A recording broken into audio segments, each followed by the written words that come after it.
Isaiah Townsen in court. Okay. All right. Thank you. All right.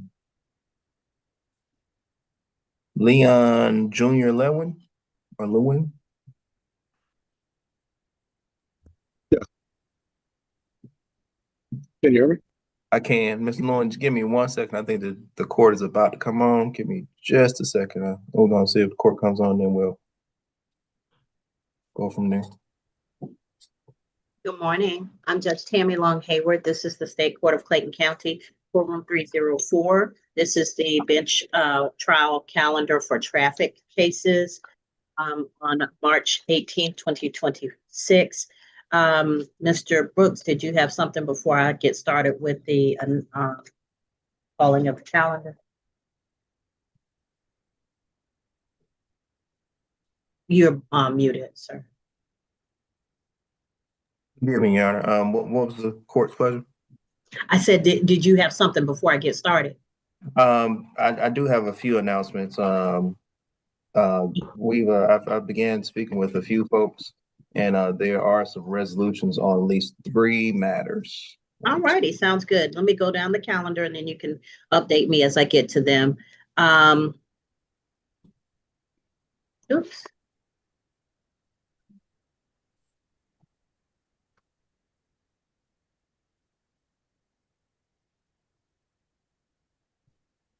Yeah.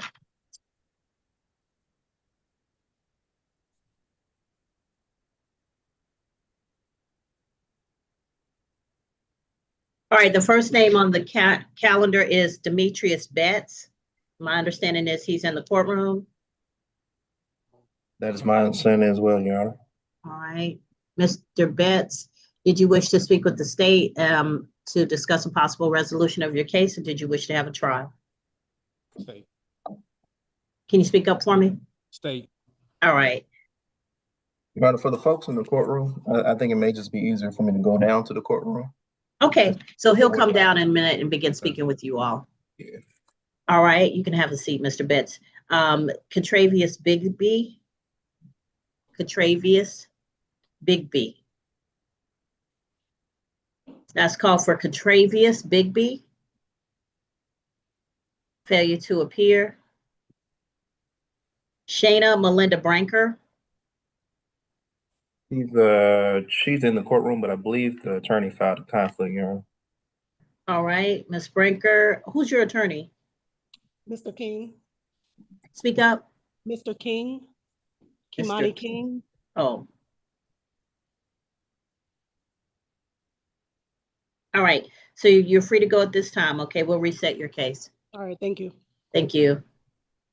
All right, Dominic Brooks.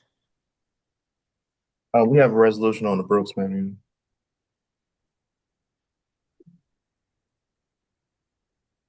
All right, Mr. Brooks, come on up. I'm here. Oh, okay. Let me see your, can you turn on your camera for me? Oh, I'm sorry. Yeah.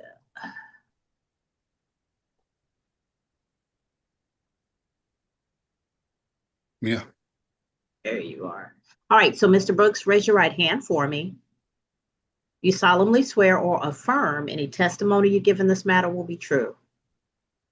Yes. All right, you can put your hand down, sir. You're before the court on a stop or yield sign violation, case 2025 TK 15126. Mr. Brooks, what have you and Mr. Dominic Brooks, what have you and Mr. Charles Brooks decided about this case?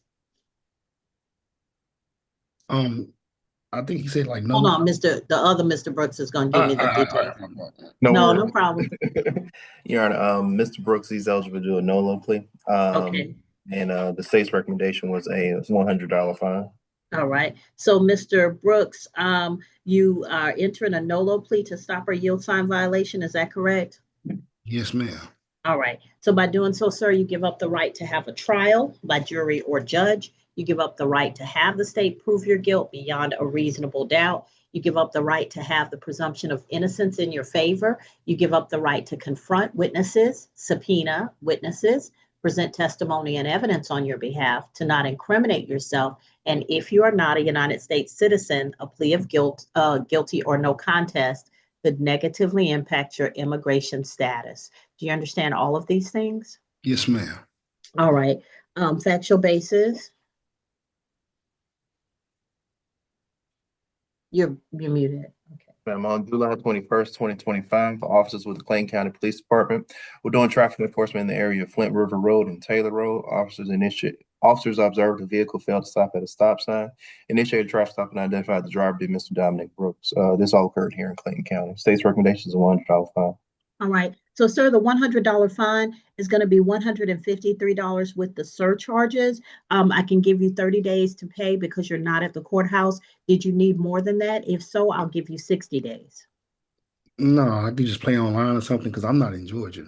Okay, so there will be instructions on how to pay online or by phone. This is what I need you to do. Do you know how to use the chat function? Yeah. Do you see the chat function on your screen? Yeah, let me see here. When you see chat, just click on that for me, and then I'll walk you through how to send your email address to us. Okay. Judge, I did ask him to send over his email. I did send him a chat, Judge. Okay, do you see a box with a red box with a white number in it? No. You don't see anything red on your screen? Well, I see a direct. It says direct message to Yeah. Deputy Clark Sierra Willis. Yes. Okay. Click on that.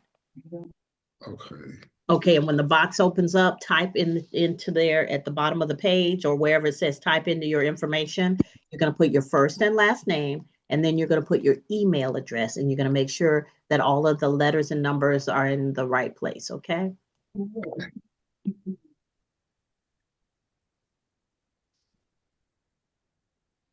And when you're done, thank you, Ms. Willis, for that. No problem. All right, when you're done, let me know, Mr. Brooks. I'm done. All right, so Mr. Brooks, you're going to get an email. It's going to explain how to pay. It's going to explain the date by which you have to have it all paid. They do have instructions about how to pay online or by phone. If you have any questions, then you can contact the state court clerk's office through the information in the email. And then that should be it for you, okay? Okay. Thank you so much. All right, thank you. Take care, sir. Bye. All right. The next case on the calendar is Myron Castle. Mr. Castle has two citations. Myron Castle. Judge. Yes, Was that 30 days or 60 days? 30 days. Thank you. Myron Castle. Myron Castle. Last call. Failure to appear on both cases. Twan Wally Davis. Taiwan, Tywan,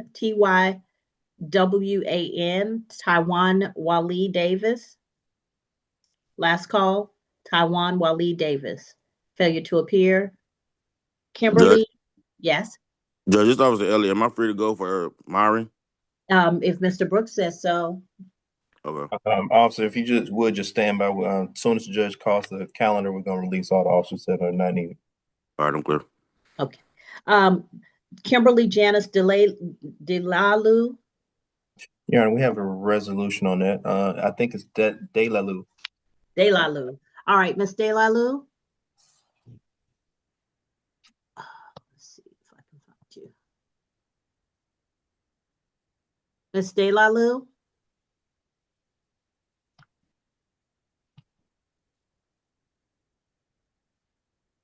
All right, there you are.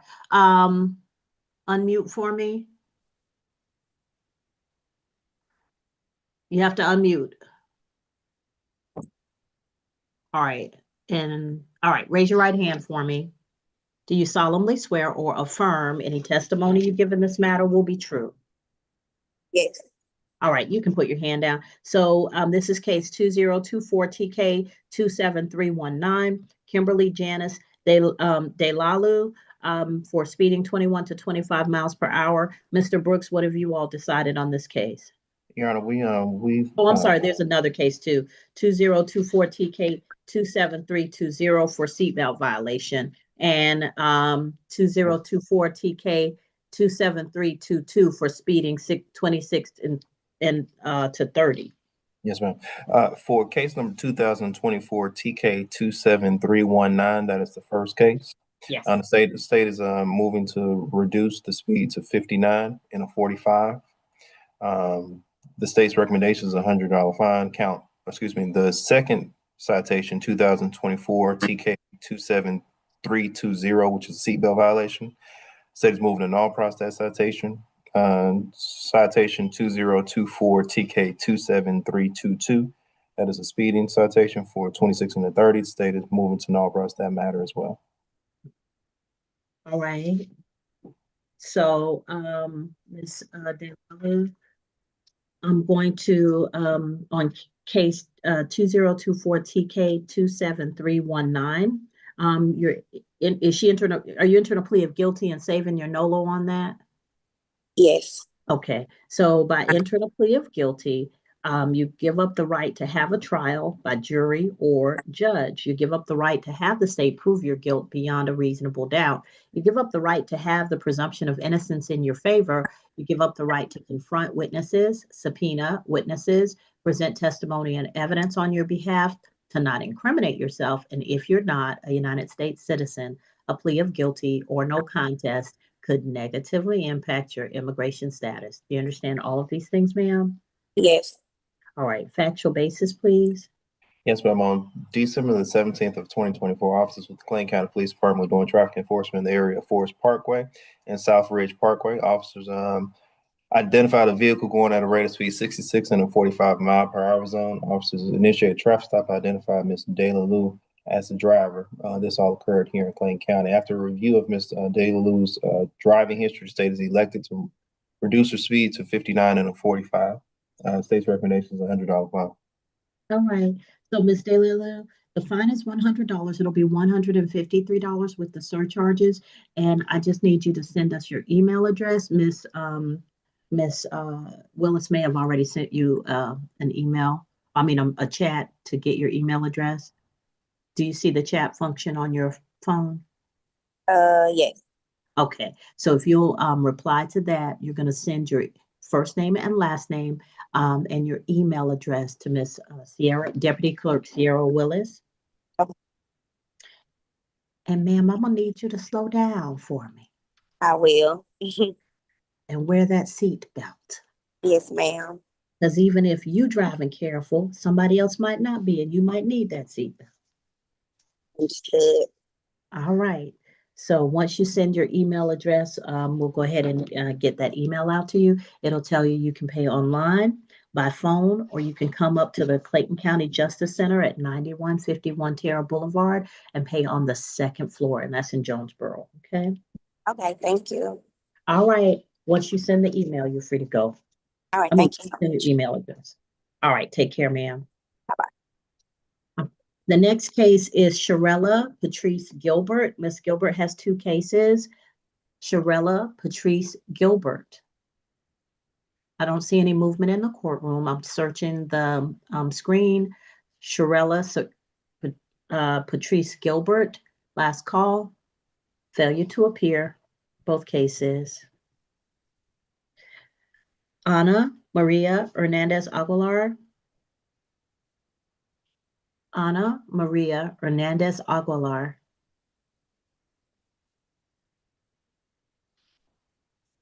Last call for Ana Maria Hernandez Aguilar. Don't see anything on the screen. No movement in the courtroom. Failure to appear, ×2. Next is Familia Hilton. Yeah, we have a resolution on that matter. All right, Ms. Hilton. Yes, I'm here. All right, raise your right hand for me. You solemnly swear or affirm any testimony you give in this matter will be true. Yes, I do. All right, you can put your hand down. So, ma'am, you're before the court on 2025 TK 14428 for improper lane change. Mr. Brooks, what have you and Ms. Hilton agreed on this case? She'll be entering a no-no plea. The fine will be $100 fine, and I believe she needs additional time to pay. Okay. All right, you said $100 fine? Yes, ma'am. Okay. Ms. Hilton, by entering a plea of nolo, you give up the right to have a trial by jury or judge. You give up the right to have the state prove your guilt beyond a reasonable doubt. You give up the right to have the presumption of innocence in your favor. You give up the right to confront witnesses, subpoena witnesses, present testimony and evidence on your behalf, to not incriminate yourself. And if you are not a United States citizen, a plea of guilty or no contest could negatively impact your immigration status. Do you understand all of these things? I do understand. All right, factual basis, recommendation. Yes, ma'am. On July the 19th of 2025, officers with Clayton County Police Department responded to a collision investigation in the area of Highway 85 and Helmer Road. Officers made contact with both drivers, identified Ms. Hilton as one of the drivers. During the course of the investigation, officers determined that the accident was the result of an improper lane change. This all occurred here in Clayton County. State's recommendation to the offense of improper lane change is a $100 fine. Ms. Hilton is eligible for NOLO. Okay. So Ms. Hilton, I'm going to accept your plea of NOLO. The fine is $100. It'll be $153 with the surcharges. I give everyone who's not here 30 days in which to pay. Do you need additional time? Because I can give you 60 days. Yes, is there possible that I could do 60? Yes, ma'am, no problem. All right, so can you type in your email address to the chat function to Deputy Clerk Sierra Willis? Okay. And once you've done that, you'll be free to go. All right. Okay, I just sent it over. Yeah, I sent it over. All right, so be safe and make sure you pay within the 60 days. You can pay online, by phone, or coming into the building in Jonesboro at 9151 Tierra Boulevard on the second floor, okay? Okay, thank you so much. All right, take care. All right, next is Ayomide Ogenetega Kodu. Ayomide Ogenetega Kodu.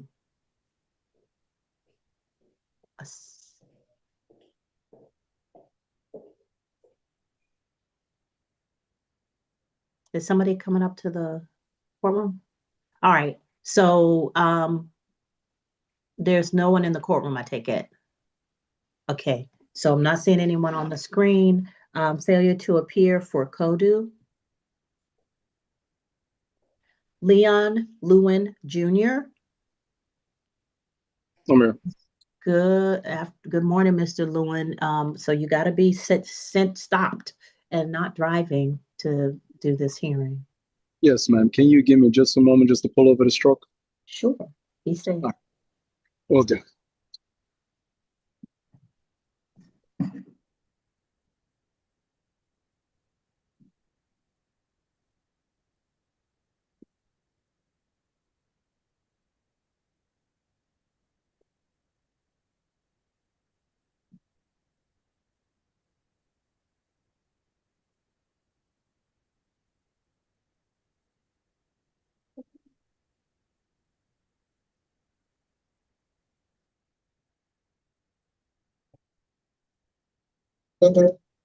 All right. You ready? Yes, I'm pulling over right now. Okay.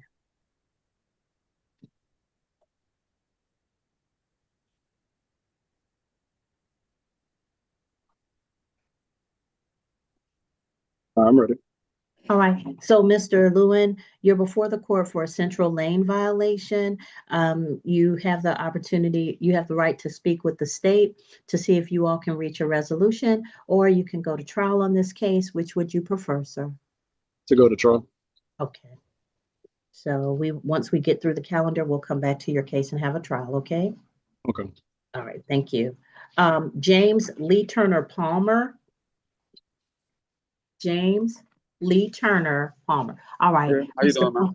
I'm good, Mr. Palmer. So, Mr. Palmer, you have a highway violation, a display of, no, I'm sorry, a registration violation, a display of plates violation, Did you wish to speak with the state and see if there's a resolution you can reach, or did you wish to go to trial? You said I had a registration violation?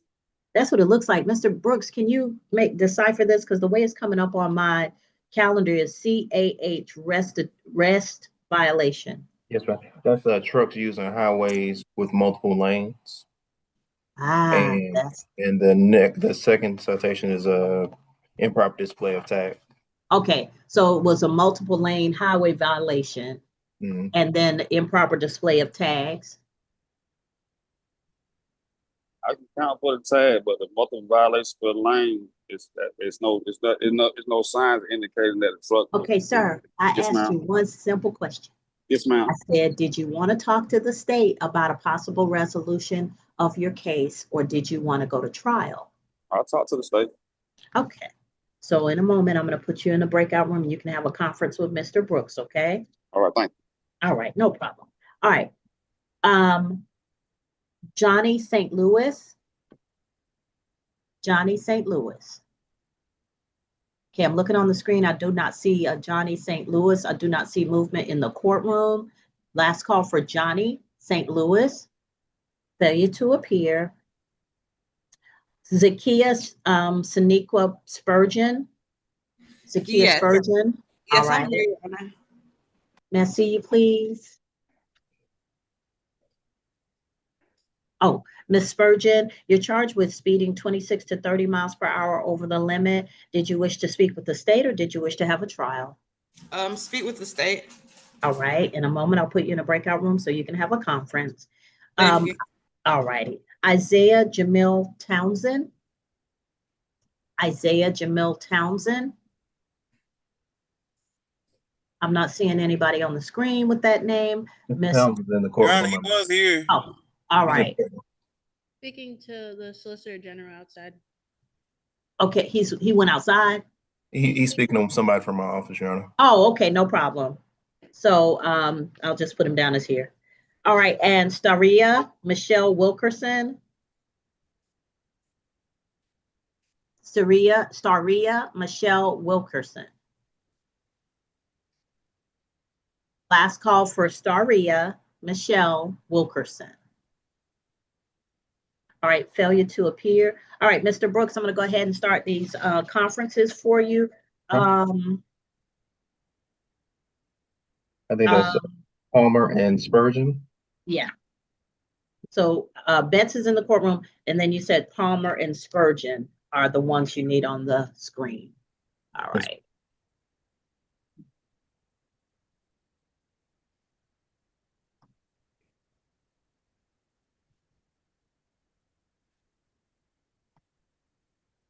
All right, Mr. Brooks, Mr. Palmer, you're in breakout room number 1. You'll see it pop up on your screen in a moment.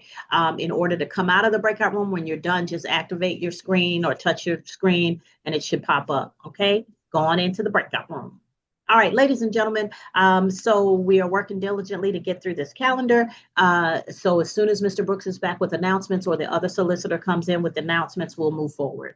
Thank you.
Your Honor, there's an announcement on the Palmer matter.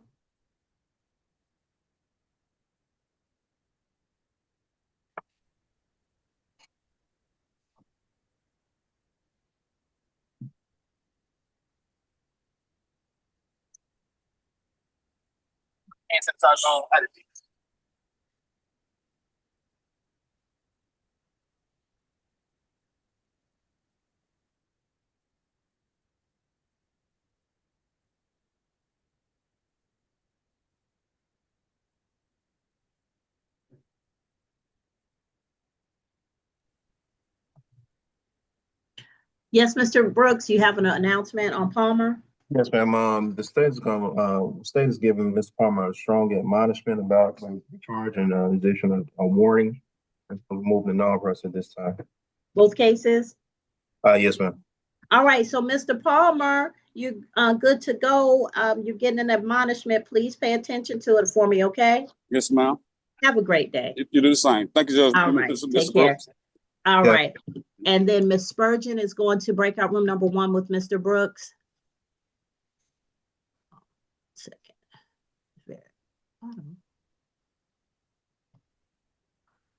All right, so Ms. Spurgeon, you'll see the invitation pop up in a moment, okay?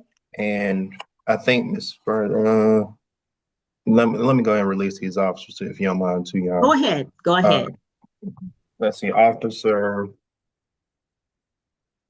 One moment. Officer Naen or Sine, you're free to go. Officer Holman, you're free to go, or Ho. Officer Hathaway, you are free to go. Officer Elliott, Brandon Elliott, you are free to go. Officer Michael Richardson, you are free to go. Investigator Timmitt, you are free to go. Officer Williams, Brittany Williams, you're free to go. Officer Regis Discorpitz, you are free to go. Officer Kayla Smith, you are free to go. Officer Aris Kidd, you are free to go. Officer Kirilova, you are free to go. And Officer Rios Reyes, you are free to go.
Your Honor, we have an announcement on the Spurgeon matter.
All right, Mr. Brooks, what you got?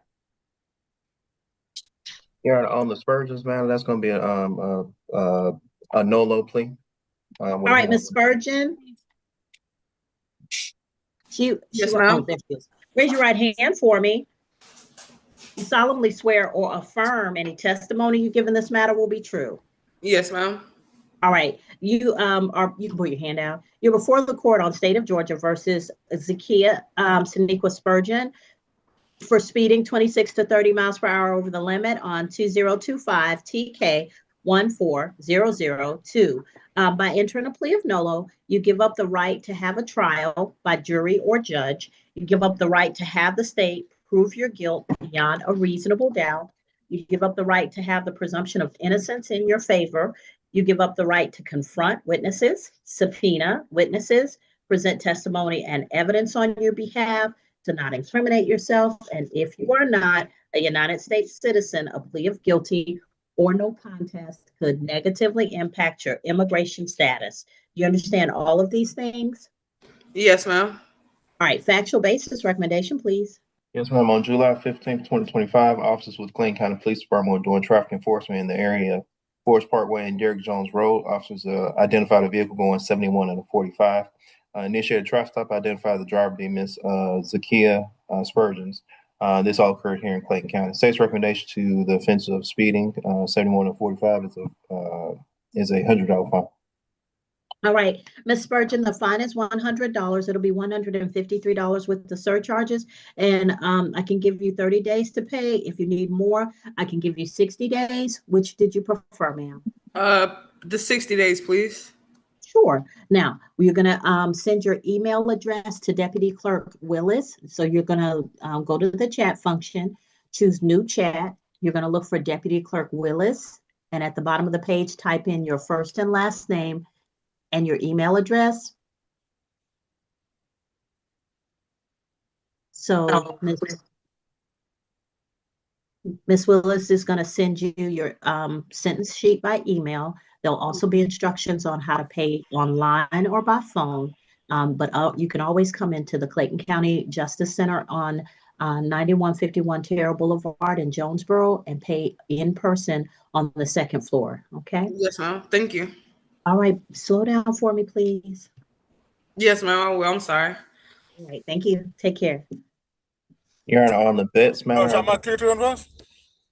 Hold on, who's talking? Oh, that's Officer Sully Charles. traffic. All right, so the next one was Townsen, which you said Townsen was speaking with another solicitor. Wilkerson, Starlia was an FTA, and you said the Betts matter. Did you have an announcement on Betts? We have a resolution on Betts, Your Honor. Okay. Townsen, I believe, may be a trial, I believe. I'm not real clear on Townsen. All right, come on up, Mr. Betts, and then we'll do the trials for Mr. Lewin and Mr. Townsen. Officer Charles, you're free to go. You have nothing on the 11 o'clock calendar. All right, raise your right hand. Come on up to the red microphone. Speak loudly. You don't have to bend down or anything, but just speak loudly for me. Raise your right hand. Do you solemnly swear or affirm any testimony you give in this matter will be true? You got to speak up for me. I do. All right, that's better. All right, you can put your hand out. So, Mr. Betts, you're before the court on 2024 TK 25659 for failure to yield the right of way on count 1, and case 2024 TK 25660 for failure to have license on person. Mr. Brooks, what did you and Mr. Betts decide on? Your Honor, the state's going to move the non-press to failure to change address of the driver's license. And he's entering a no-low plea on the failure to yield right away when turning left. All right. So by entering a plea of no-low on case 2024 TK 25659 and 2024 TK 25660 will be no pros. By entering the no-low, you give up the right to have a trial by jury or judge. You give up the right to have the state prove your guilt beyond a reasonable doubt. You give up the right to have the presumption of innocence in your favor. You give up the right to confront witnesses, subpoena witnesses, present testimony and evidence on your behalf, to not incriminate yourself. And if you are not a United States citizen, a plea of guilty or no contest could negatively impact your immigration status. Do you understand all of these things, sir? Yes. All right. Factual basis recommendation, please, Mr. Brooks. Yes, ma'am. On November 22nd of 2024, officers with the Clayton County Police Department responded to, we're doing traffic enforcement in the area of Highway 42 and I-695 northbound ramp. Officers observed the vehicle fail to yield right away when turning left, initiated a traffic stop, identified the driver being Mr. Demetrius Betts. During the course of the encounter, officers also learned that he failed to change his change his address on his driver's license. They've moved the non-process, the second citation failed to change his address, seeing that he has since updated it, and count 1 failed to yield right away when turning left would be a $100 fine, no. All right. So, Mr. Betts, I'm going to accept your no-low plea. The fine is $100. It'll be $153 with the surcharges. Did you wish to pay that today or have additional time? I paid like $300 to get it back in court. Oh, okay. So you're doing a refund. Then if you would go down to the second floor to the traffic court clerk's office, and because you tell them you paid online, but you have a new adjudication that's less, then they should set up with you a refund of the amount. Okay. All right. All right, so if you go downstairs, just going to ask them for your sentencing sheet and let them know you previously paid more than that online, and they should be able to get you to the refund. Thank you. You're welcome, sir. Second floor, don't leave the building without it. All right. All right, now, we have a center lane violation for Lewin. Are we ready for trial? Yes, ma'am. All right, Mr. Lewin. Hambrick, if you activate your camera and microphone. Mr. Lewin, I need to see you and hear you. Before you start, Mr. Brooks. Yes, ma'am, Miss Willis. Was there a fee reduction for Zakia? It's $100 fine. There was no speed reduction, correct? No, not on on Spurgeon because Okay. she is using a NOLO. All right, I just wanted to be clear. Thank you. Okay, thank you.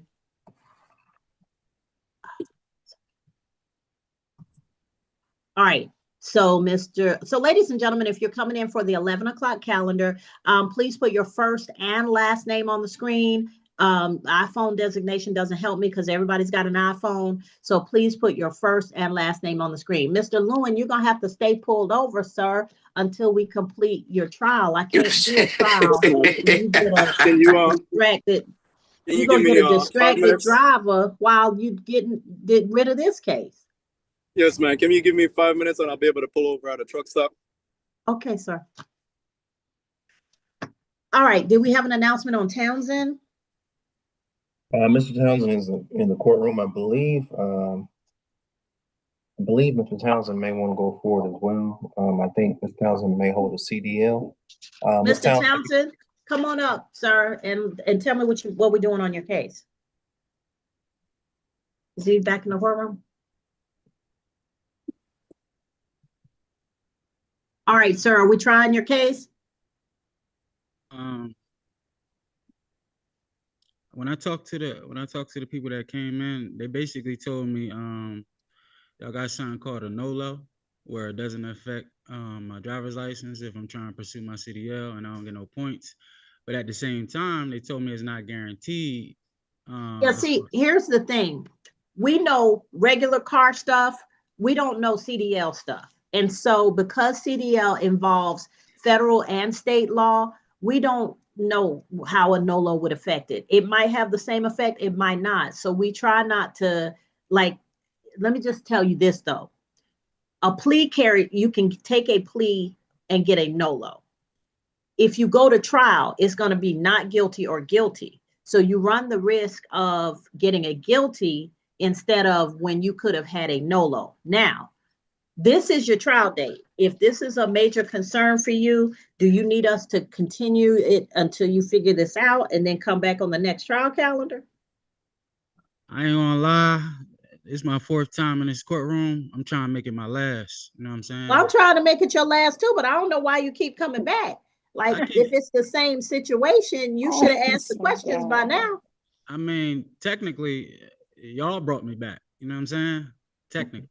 Right, but when you came here before, and then you had to be rescheduled, probably because of an officer conflict, you didn't ask the questions about your license to somebody who knows about CDLs? You saying in the courtroom or outside the courtroom? No, when you left the courtroom, did you go back and ask somebody, hey, this is what I'm facing. Is this going to affect my ability to get a CDL? Because we don't know. No, at that time I ain't speak to nobody. Nobody was available to speak to. Not here, Mr. Townsen. I mean, like whoever you're trying to get a CDL through. Because what I tell people all the time is if you have a CDL, we don't know how a NOLO plea, a guilty plea, or a conviction at trial might affect your CDL. That's the research you need to do so that when you come to trial, you're prepared. I can't tell you what to do. So I'm offering you a reset just because you're unclear as to what might happen. But the only way to get a NOLO is to take a plea. You don't get a NOLO at trial.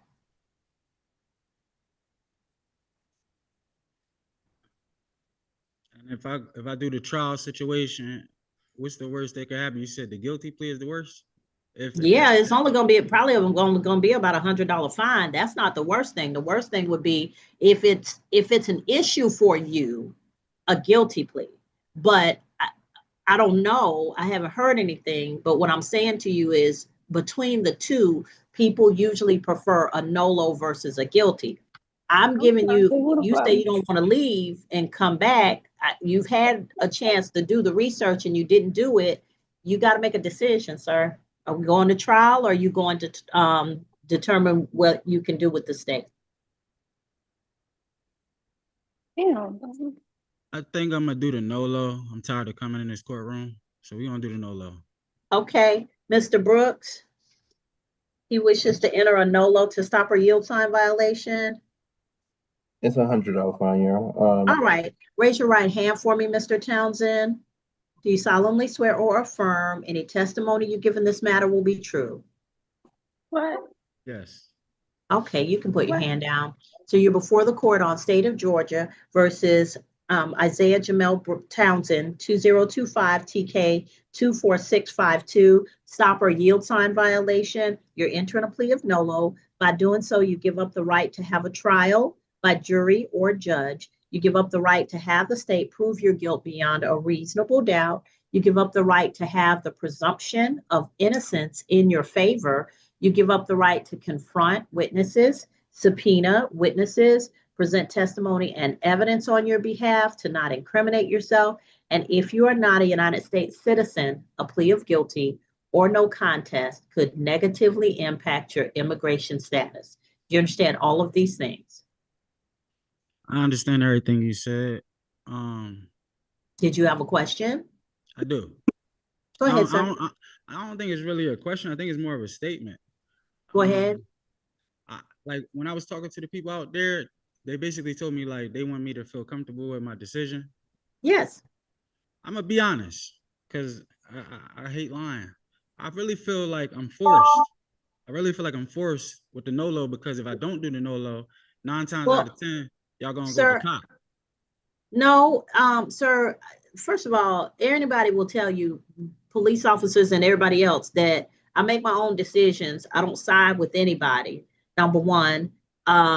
Number two, it's your choice to make. I can't push you one way or the other. If you're not comfortable with the NOLO, we can do the trial. It is really, I don't have a dog in this fight is what I'm trying to tell you.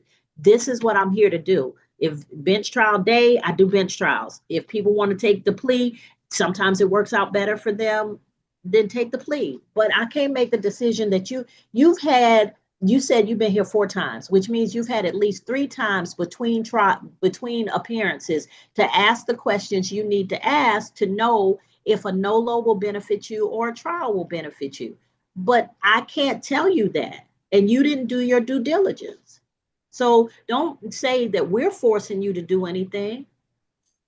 I'm saying like the 3 times I came here, you was the same judge that the charge that I'm being charged for. I watched you allow 3 different situations to come up here and they all left dismissed. What I'm saying in my case is I may not be as lucky if I do the trial, you mean, and it might end up guilty. So what you're saying is I did side for the person coming up when I thought they should have won their case, right? No. What I'm saying is I sat back and I watched you 3 times in a row support the people that had my charge. But at the same time, what I'm saying is I don't want to gamble and take a risk thinking I'm them people and my outcome may be different. Does that make sense? Yeah, your outcome could be different. I'm not gonna lie to you, but so what I'm saying is the difference is when you gave them people the opportunity, you gave them the opportunity to speak on the situation. At that time, that was the trial situation. What I'm saying is I could do that same thing and I may not be as lucky. So that's why I'm doing the NOLO. That's why I feel forced. Does that make sense? Because I really want to go to trial. We'll go to trial, sir. I'm not even going to take your NOLO. Let's go to trial. Mr. Brooks, you ready? Yes. Yes, ma'am. All right. So at trial, Mr. Townsen, the state has the burden of proving the case against you beyond a reasonable doubt. They're going to present their witnesses. You have the right to ask any question of any witness brought before this court. Please don't make any statements or say how you thought it was or tell the officer what you think happened until such time as we can determine that you are going to testify. The reason that is important is you have a right to remain silent. Anything that you say can be used against you in the prosecution of this case. And so we need to wait until you have decided to give up your right to remain silent in order to offer testimony if you choose to do so. Because the state has the burden and you have a right to remain silent, you do not have to give any testimony or evidence or make any statements. The court may determine this case based on the information presented by the state solely because they have to carry their burden beyond a reasonable doubt. Do you understand? Yes. All right. So this is case 2025 TK 24652. for stop or yield sign violation, Isaiah Jamel Thomas. Go ahead, Townsen, I'm sorry. Go ahead, Mr. Brooks. Officer Hambrick, if you would, activate your microphone. Can you hear me? Yes, sir. Okay. Raise your right hand. Do you swear or affirm testimony you're about to give in the matter now pending before the court will be the truth, the whole truth, and nothing but truth, so help you God? I do. Thank you. State your name for the record. Officer Stephen Hambrick And how are you employed, Officer Hambrick? with Clayton County Police Department. How long have you so been employed? About a year and a half. How did you become a police officer? I completed police academy. And during the course of police academy, were you educated in uniform traffic rules of the road? That is correct. Is it part of your duties and responsibilities to carry out traffic enforcement on behalf of Clayton County Board of Commissioners? Yes, Or it is. should I say the state of Georgia? Yes, it is. On November the 19th of 2025, approximately at 2:42 in the morning, do you recall being on duty on that day? Yes, sir. Do you work in a particular sector of the county? Yes, sir. Sector 2. Is Walker Road and East Fayetteville Road within Sector 2? Yes, sir. Is that within Clayton County? Yes, sir. Now, on that day, do you recall being at that intersection and identifying a vehicle that failed to stop at a stop sign? Yes, sir. Did you initiate a stop on that vehicle? I did, sir. Was the vehicle a Ford Fusion 2015 driven by a Isaiah Townsen? That is correct. How did you come to execute the stop, and what did you observe? Well, I was on Walker Road, I was on East Fayetteville Road, facing Walker Road. I have my dash cam pointed towards the intersection. I observed him roll through the intersection without coming to a stop at all. And after seeing the violation, I initiated a traffic stop. And when you made contact with the driver, how did you identify the driver? By his driving license. Now, by his driver's license, did it identify him as Isaiah Jamel Townsen? That is correct. My camera does not show a very clear view of the person in the courtroom. Maybe yours does, but if it does the person in the courtroom resemble the person who you identified at the time of the stop? That's correct. Black male. I think he has on a gray green hoodie with braids. Okay. And when you made contact with the driver, Mr. Townsen, did you speak with him? Yes, sir. Do you recall him making any statements to you? I told him the reason for the stop, and he denied. He denied. He basically said he stopped at the stop sign, and I advised him that he didn't. To your recollection, was the stop sign obscured or blocked visually? No, sir. It wasn't blocked, and it's a traffic control light that was operational. That's blinking red. Okay, so it was a stop sign with a blinking red light. Was Yes, there sir. Was there a stop bar on the roadway? You said a stop bar? No, it wasn't a stop bar on the roadway. Okay, and that vehicle, it entered into that intersection without stopping at the blinking red or at the red stop sign. That is correct. Okay. No additional questions at this time. All right, Mr. Townsen, do you have questions of Officer Hambrick?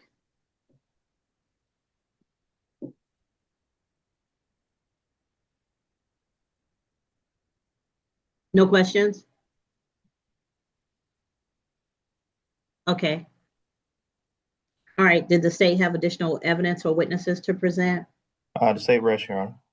All right, so Mr. Townsen, you have the right at this time, if you wish, to give up your right to remain silent, to offer testimony in this case. You are not required to. The state has the burden of proving the case against you beyond a reasonable doubt. If you wish to present evidence and testimony, you may do so.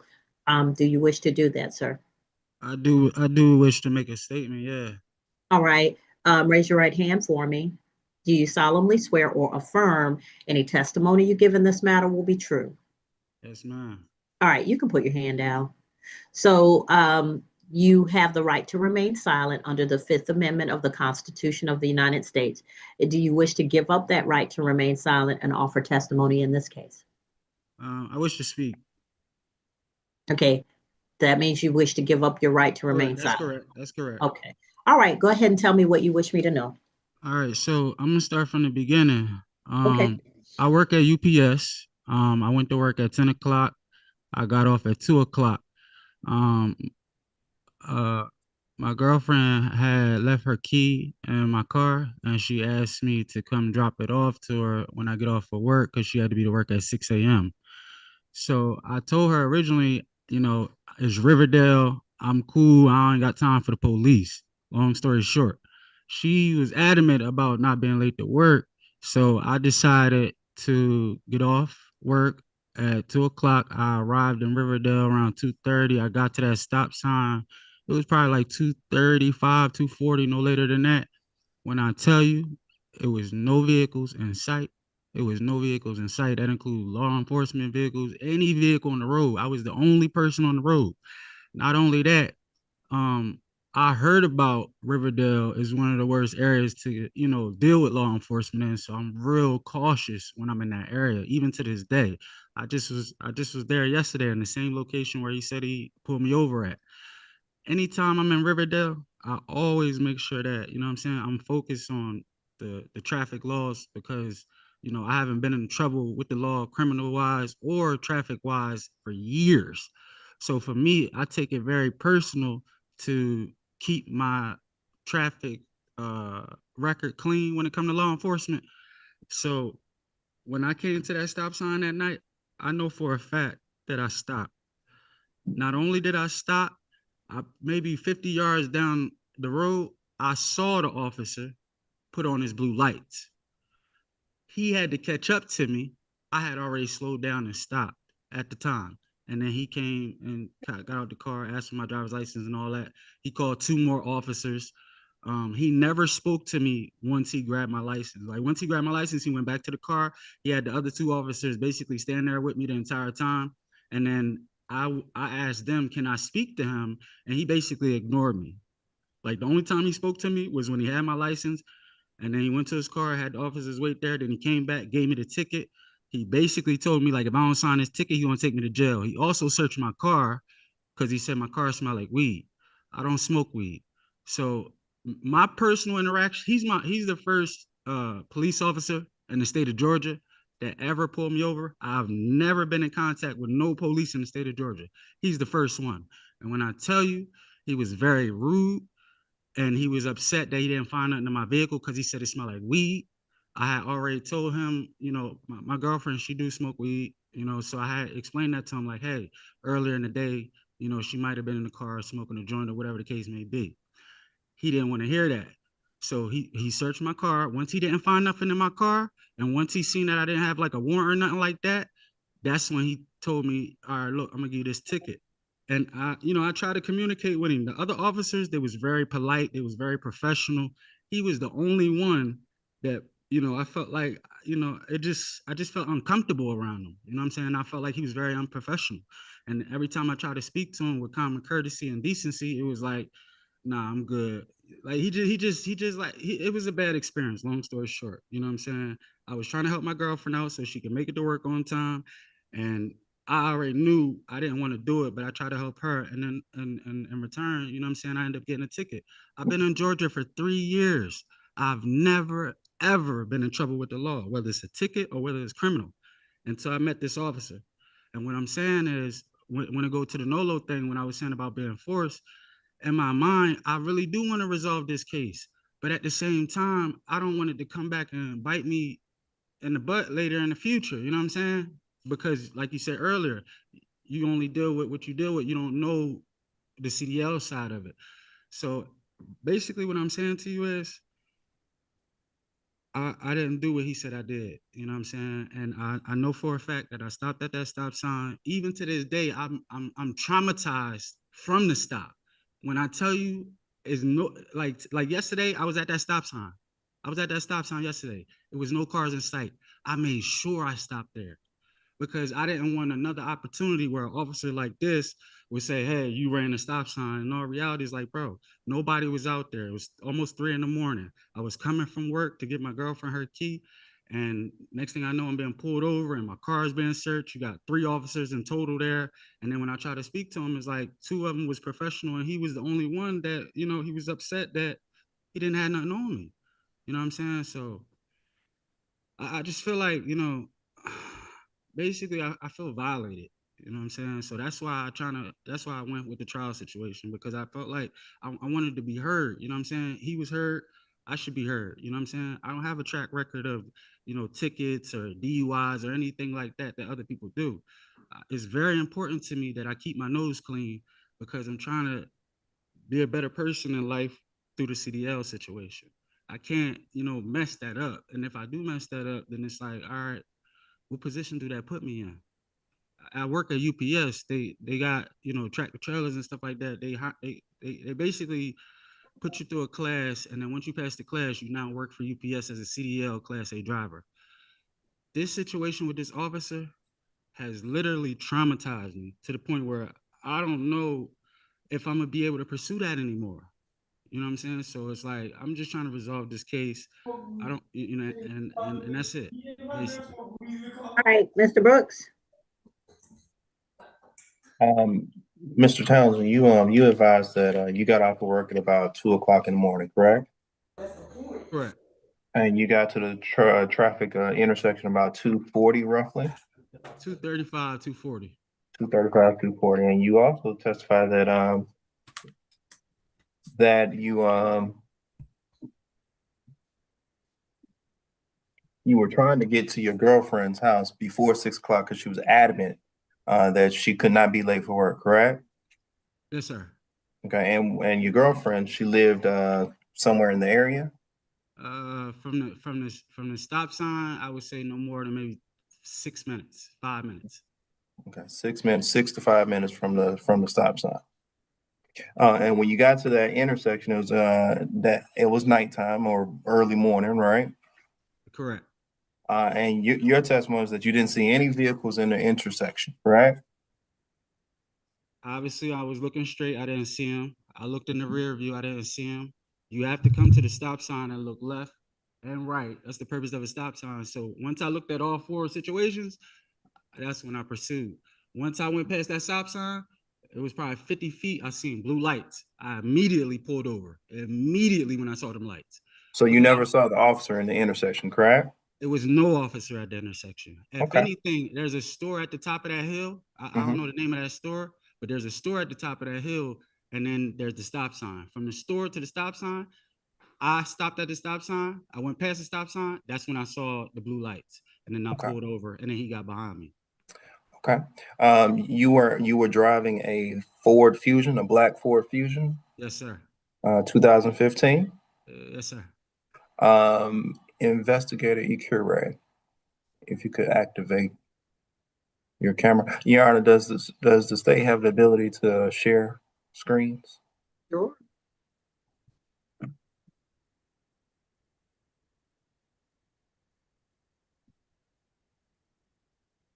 Okay. Investigator, if you could open that screen larger, if that's possible.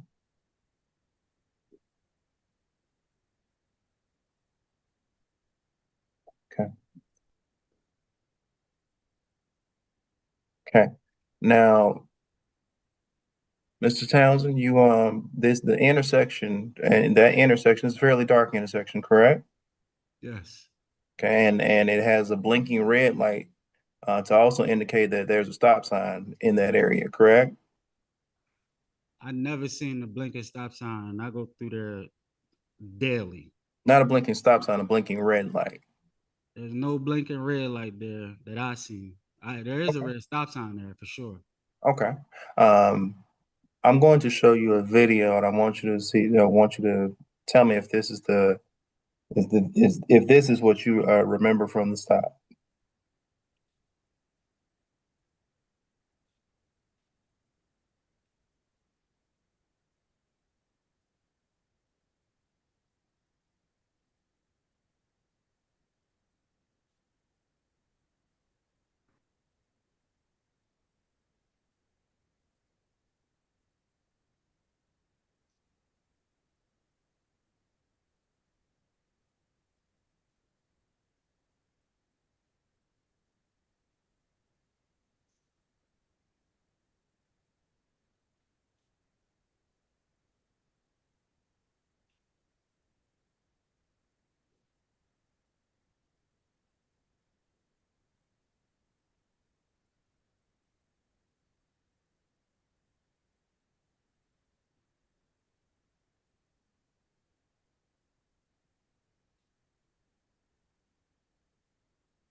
Mr.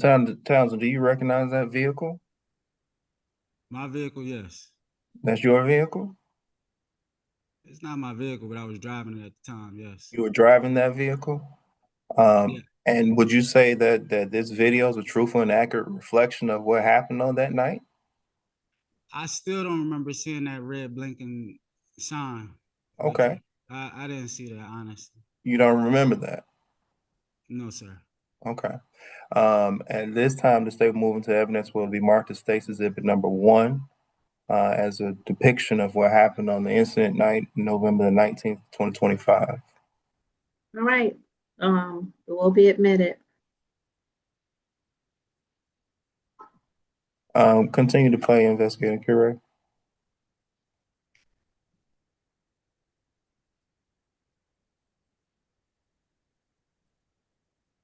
Now, stop the video, please, Investigator Curate. Now, Mr. Townsend, you mentioned that the officer stopped you roughly about 50 yards up the road, and the officer was not in the intersection. Do you still commit to that testimony? Say it again? I said you testified that the officer was not in the intersection and that there was nobody in the intersection. Do you commit to that testimony, or would you like to change your testimony? Based off how you just started the video, it didn't look like he was at the intersection. It looked like he was on the side. Mm-hmm. Was he able to see the intersection clearly? I mean, based off We'll what start it over for you. We'll start it over so you can clear it. Okay, you see the flashing red light? I mean, one moment. Okay. We see this. So you see that car that just came? Is that an intersection? okay, I see it now, yeah. All right. And do you disagree that the officer's car is pointing towards the intersection? That's your car going into the intersection, correct? It didn't stop, did it?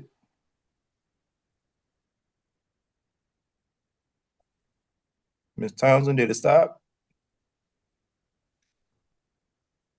You mentioned earlier something that just intrigued me. Okay, I need you to answer my question, then you can go into that. Yeah. I said yeah. Yes, it did stop or it didn't stop? I don't understand your question. What's the question? I said, did your vehicle stop at the intersection? No. Okay, no further questions. Anything else, Mr. Townsend? Yeah, I now that I looked at the video, I think I understand what happened.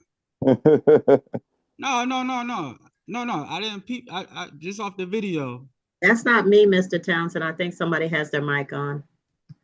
You said again? I said that wasn't me laughing. That's somebody with their mic on. I ain't tripping on the laughing.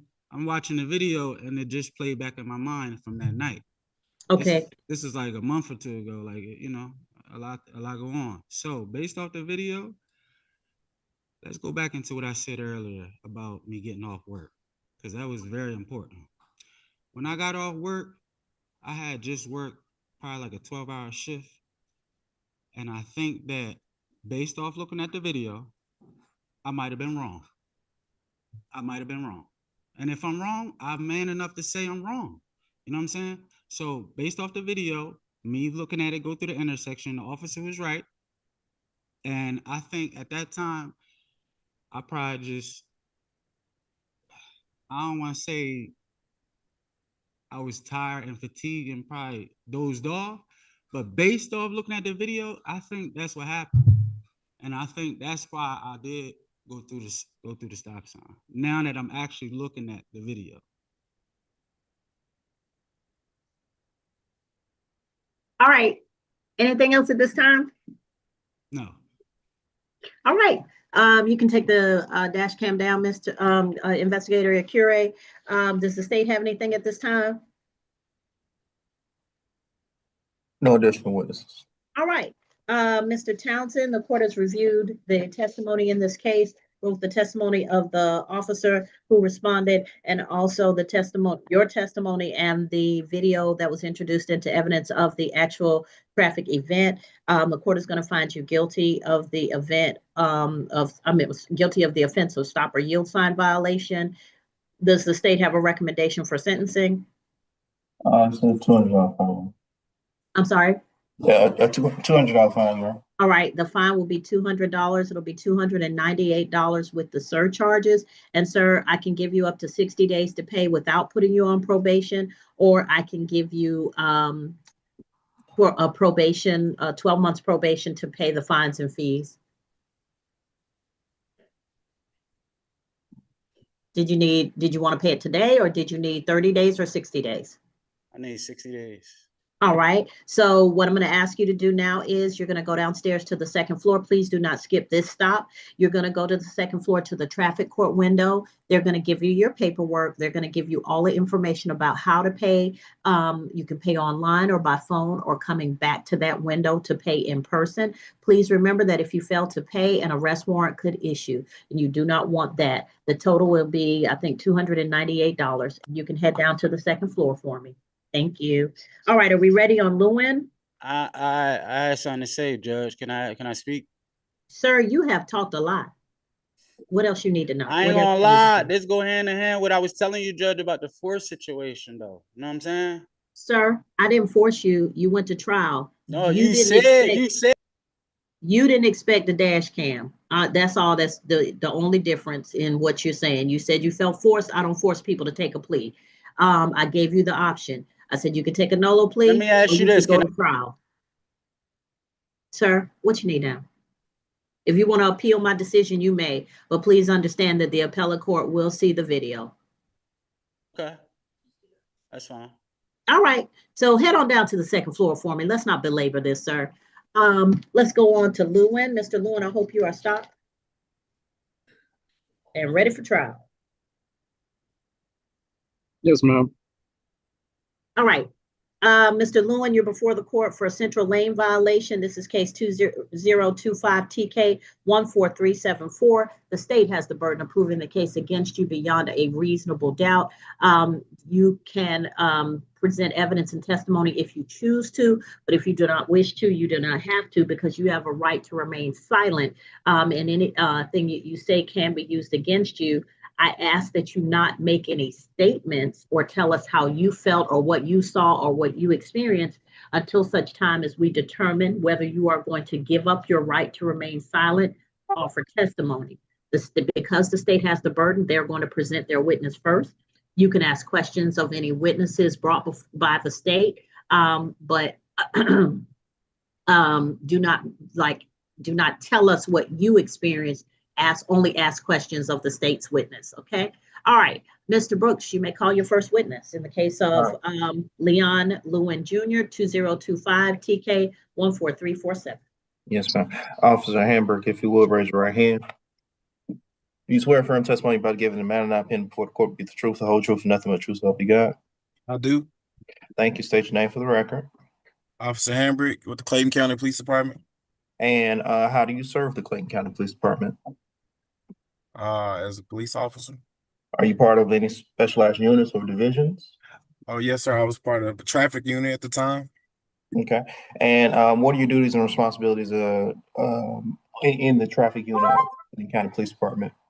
Well, I worked accidents, and I believe this was an accident that I worked. Okay. So back on July the 17th of 2025, approximately 12:17 in the morning, you were on duty? Yes, sir. Do you recall investigating an accident in the area of Thomas Drive and Forest Park? It's gonna be Highway 85 and Thomas Drive. That's correct. Okay. No, I'm sorry. It's gonna be Old Dixie Highway and Thomas Drive. I got you. So Old Dixie Highway and Thomas Drive. Is that here in Clayton County? Yes, sir. Now, when you do you recall your investigation as you arrived on the scene at Old Dixie Highway and Thomas Drive? Yes, sir. There was a gentleman that got hit. I believe Lewin. He was on a scooter. I think he was delivering food for DoorDash. When I got there, he was found in the middle lane. His scooter was found in the middle lane, and he had been struck by a car. And now it's interesting. Your testimony is that he was struck by a vehicle. During the course of your investigation, did you determine who was the at-fault driver? I determined him to be at fault. From the testimony of the vehicle that struck him, they said that he was in the middle lane with no lights. The driver also, there was a witness in the passenger side of the vehicle that said that he was in the middle lane with no lights. And the fact that he was found to be laid out prone in the roadway in the middle lane, I came to the conclusion that he was in the middle lane of the roadway. Did you have an opportunity to observe the electric bike? I did. Did it appear that it was equipped with lights? I didn't see any lights on it. So the bike was not equipped with lights. So I don't know if it was equipped with lights, but I didn't see any lights. Okay. Did it have reflectors on it? I believe so. Okay. Now during the course of the investigation, did you have an opportunity to talk to Mr. Lewin? I did. I actually he was transported to Grady Hospital, and upon making contact with him, I asked him what happened, and he actually told me that he was delivering DoorDash or Uber, and he said he happened to be looking at his phone before the accident actually happened. He said he was looking at his phone and was trying to complete an order. Now that central lane, is that a lane that's used for throughway traffic? It's a lane that's used. It's you can't drive in the middle lane, but you can make a turn in the middle lane. Did Mr. Lewin advise that he was in the process of making a turn as he was hit? He seemed to believe that he was at a different location. He basically stated that he was about to turn into some apartments, but there were no apartments near the area at all. Do you know if Mr. Lewin suffered any head injuries at the time of the accident? I'm not clear on his injuries. I know that he was injured enough to be transported to Grady, but I wasn't completely clear on his injuries. Okay. When you spoke to Mr. Lewin, had he been medically cleared to speak with you? I don't believe he needed to be medically cleared to speak to me. At Grady Hospital, he was sitting on a bed in the hallway. Okay. Prior to speaking to you, was he placed under arrest? No, he wasn't. Okay. He was just issued a traffic citation. Okay. All right. Upon your investigation, what citation did you issue him? I believe I issued a citation for I can't remember what it's called, but driving in the middle lane of the roadway. And is the proper name central lane for turning? Improper, I guess, driving is? Correct. I mean, even if it's a scooter or a bike, you still have to abide by the same traffic laws as a vehicle. This scooter or electric bike, did it have a tag on it? No, sir, it didn't have a tag. Okay. Did it have turn signal indicators on it? I don't believe so. Okay. No additional questions at this time. Right, any questions, Mr. Lewin? Mr. Lewin, do you have any questions for this officer? You have to unmute. Yes, can you hear me? Yes. All right, yes, I did have a couple questions. Can you still see me? Yes. No, you went away. I have some notes real quick. Every time I go to the notes, it just takes off the camera. Is that okay? Well, momentarily. All right, Mr. Lewin, just come back when you finish reading your notes. Yes, ma'am. Thank you. All right, officer, can you hear me? Yeah, I can hear you, sir. All right, thank you. Mr. Lewin, I believe you need to activate your camera. He's trying to read from his little notes that he took for trial, but it's also on his phone because nobody uses paper anymore. So he can't do both functions. Go ahead, Yeah. Mr. Lewin. Thank you. Yes, officer. Did you base your conclusion primarily on the other driver's statement? I based my conclusions on two people's statements and on where I found you in the roadway. Thank you. The two people being the driver and the passenger, correct? Correct. All right. I have another question. Were you aware that I was being treated for injuries and a possible concussion symptom at the time when you questioned me? Correct. I was there when they transported you to Grady. And that's when I met you in Grady. So yeah, I was aware that you were injured. The next question that I had was the citation already completed before I was able to provide my account of the incident? Well, I was working on it. It's not a citation is not completed until you actually sign. It. So when you actually sign that citation, then it's officially complete. Okay. The next question I got is, did you document or analyze the point of impact specifically to the damage of the rear of the bike? You said I mean I looked at the bike. I couldn't tell. I couldn't see any damage that would tell me where exactly you got hit at. Okay. And then the last question would be, did you attempt to obtain any or review any available surveillance footage from nearby businesses? There was no video surveillance footage in the area. Your Honor, that's all the questions that I have for the officer. Okay. All right. Any follow-up with this officer, Mr. Brooks? Yes.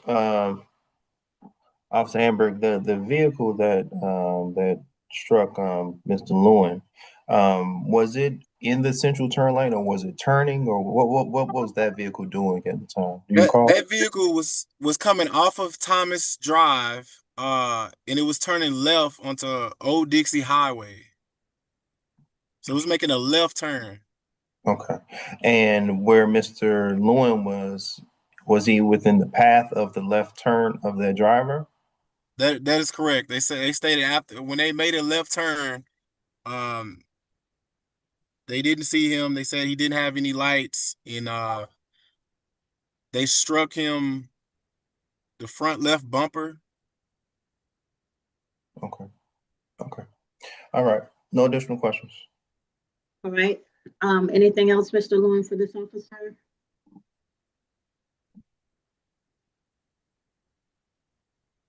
You got to unmute, sir. Can you hear me? Yes. Anything else for this officer? Not for the officer, but I did want to give an account for the night whenever that's All right. Hold on. Mr. Brooks, did you have any additional evidence or testimony to present? None at this time, Your Honor. All right. State rest? The state, one moment, hold on. Excuse me, Your Honor. Rich Marie Otero. Rich Marie Otero. Is there a Rich Marie Otero online?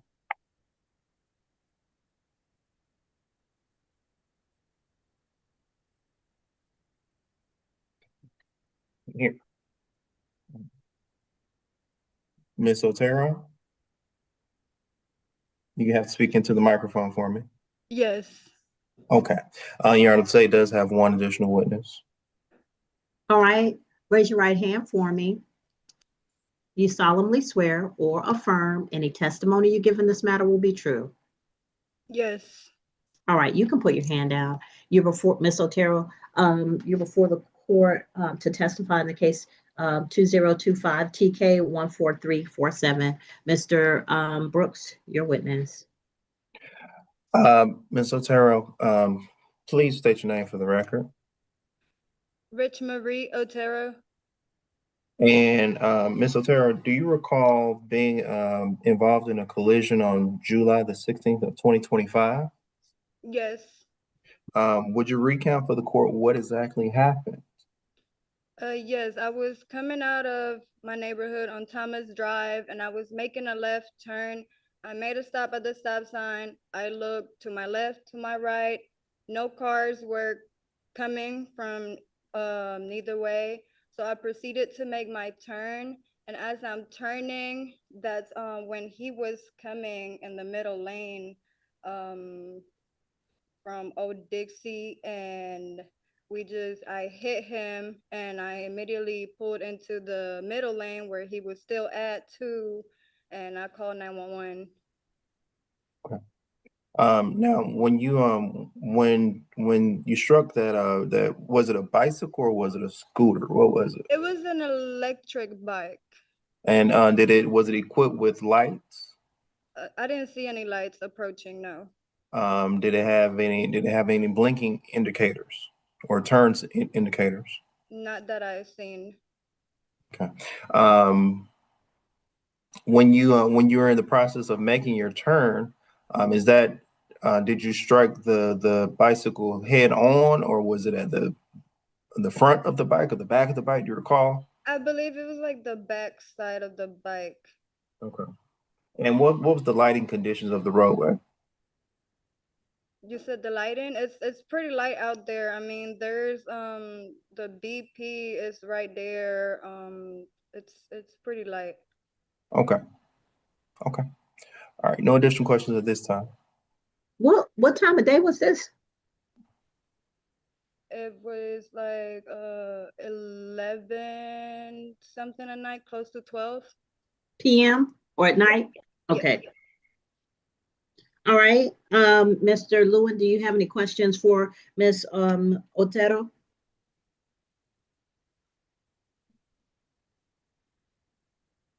No questions, Your Honor. All right. All right, ma'am. So you can have a seat if you wish.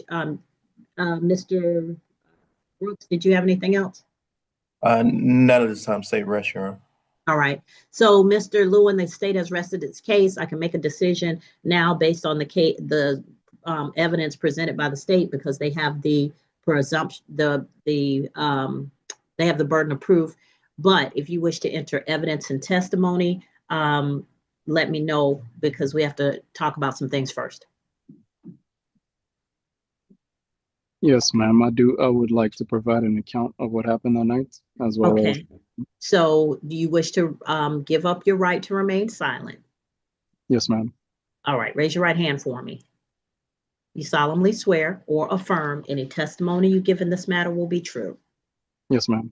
All right. So you can put your hand down. So now you have a right to remain silent and nobody can threaten you in any way or offer you anything to make you give up that right to remain silent. Do you understand that? I understand.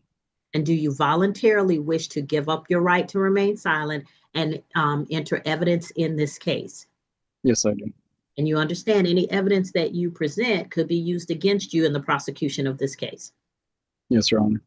All right. So at this time, I'm going to find that your testimony is freely and voluntarily given. Go ahead and tell me what you want me to know.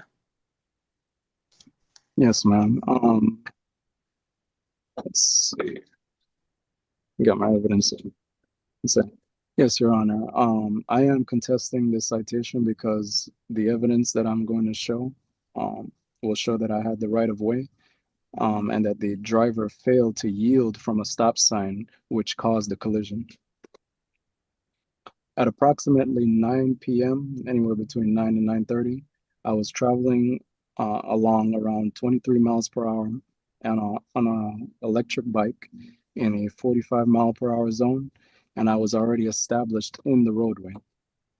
I was making a delivery for Uber Eats, and the delivery required a left turn approximately 1,000 feet ahead. For that reason, I had begun positioning myself on the left side of the roadway in preparation for that turn.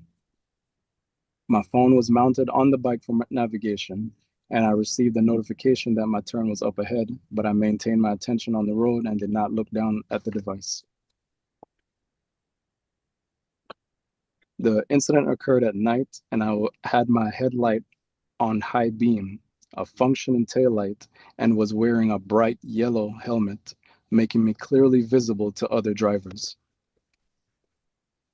I have also been a professional truck driver for approximately 8 years with hazmat endorsement materials and tankers. I am trained to operate safely and remain aware of roadway conditions. As I was proceeding, a driver at a stop sign pulled out and turned left directly into my path. The driver entered the roadway and I was too close to safely stop.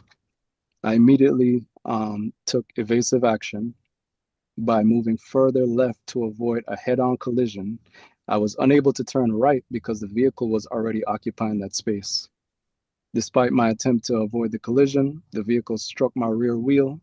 This indicates that I was already ahead in the roadway when the driver entered.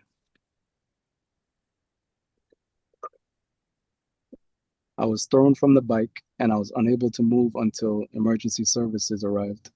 I sustained a fractured right shoulder and a broken left thumb. My medical treatment has totaled over $15,000 and I was unable to work as a truck driver for a period of time due to my injuries. The impact also bent the frame of my electric bike, which I had to repair myself. I was questioned several hours after the incident while at the hospital and experiencing symptoms consistent with a concussion, including slurred speech and difficulty recalling details. At that time, the citation had already been completed based on the other driver's statement before I was able to clearly provide my account of the incident. In the days following the incident, once I was more clear-headed, I attempted to follow up and requested nearby camera footage from a business at the scene to be reviewed. However, I was informed that the location I initially provided did not match the exact point of impact. Due to my condition at the time, I was not able to accurately communicate all the details immediately. Your Honor, based on the sequence of events, the point of impact, the requirement for the driver to yield from a stop sign, I respectfully request that the citation be dismissed. Okay. Mr. Brooks, did you have any questions of Mr. Lewin? Mr. Lewin, you advised that you were driving in the central turn lane at the time of the collision? You said in the center turn lane? Yes, sir. No, I was not driving in the center turn lane. I had moved to the left lane in a 5-lane road, 2 lanes going one way, 2 lanes going the other way, and then there's the center turn lane. I was in the left lane, and then the driver pulled out, and I had to go into the center turn lane, or else it would have been a head-on collision. You were in the left lane? Yes, sir, because I was beginning to make a left turn. Okay, so you said there was 2 lanes going one way, and then there's 2 lanes going another way, right? Like this, Yep. basically, right? Yes, sir. And then there's a center lane in the middle. Yes, sir. Okay, and your testimony is that you needed to make a left turn, right? Yes, sir. I had a left turn coming up in about 1,000 feet. Okay, and and you didn't need to get into the center turn lane to make the left turn? Not yet, because it would have been too far of a travel. And just from driving trucks, if I'm already in the right lane, I'll gradually go over to the left up until the lane opens up to allow me to go into that middle lane. Okay, and so you're saying, so your testimony is that at about 1,000 feet or so, you were getting ready to get into the center turn lane. Yes, I was already gradually moving from the right side because I'm on an e-bike, so I'm supposed to stay in the right lane, which is the slow lane, up until I need to turn, which again, my turn was coming up, and since there was no traffic behind me, I went ahead and gradually went over to the left, and once I was in that left, that's when she pulled out, and I had to immediately go into that middle lane because I was attempting to swerve as she's driving towards me. Okay. So you were in the right lane, going to the left lane, trying to get to the center lane? Yes, because my turn was coming up in about 1,000 feet. Okay. Now you testified that your electric bike, it was equipped with both a headlight and a tail light. Is that right? That's right. Okay.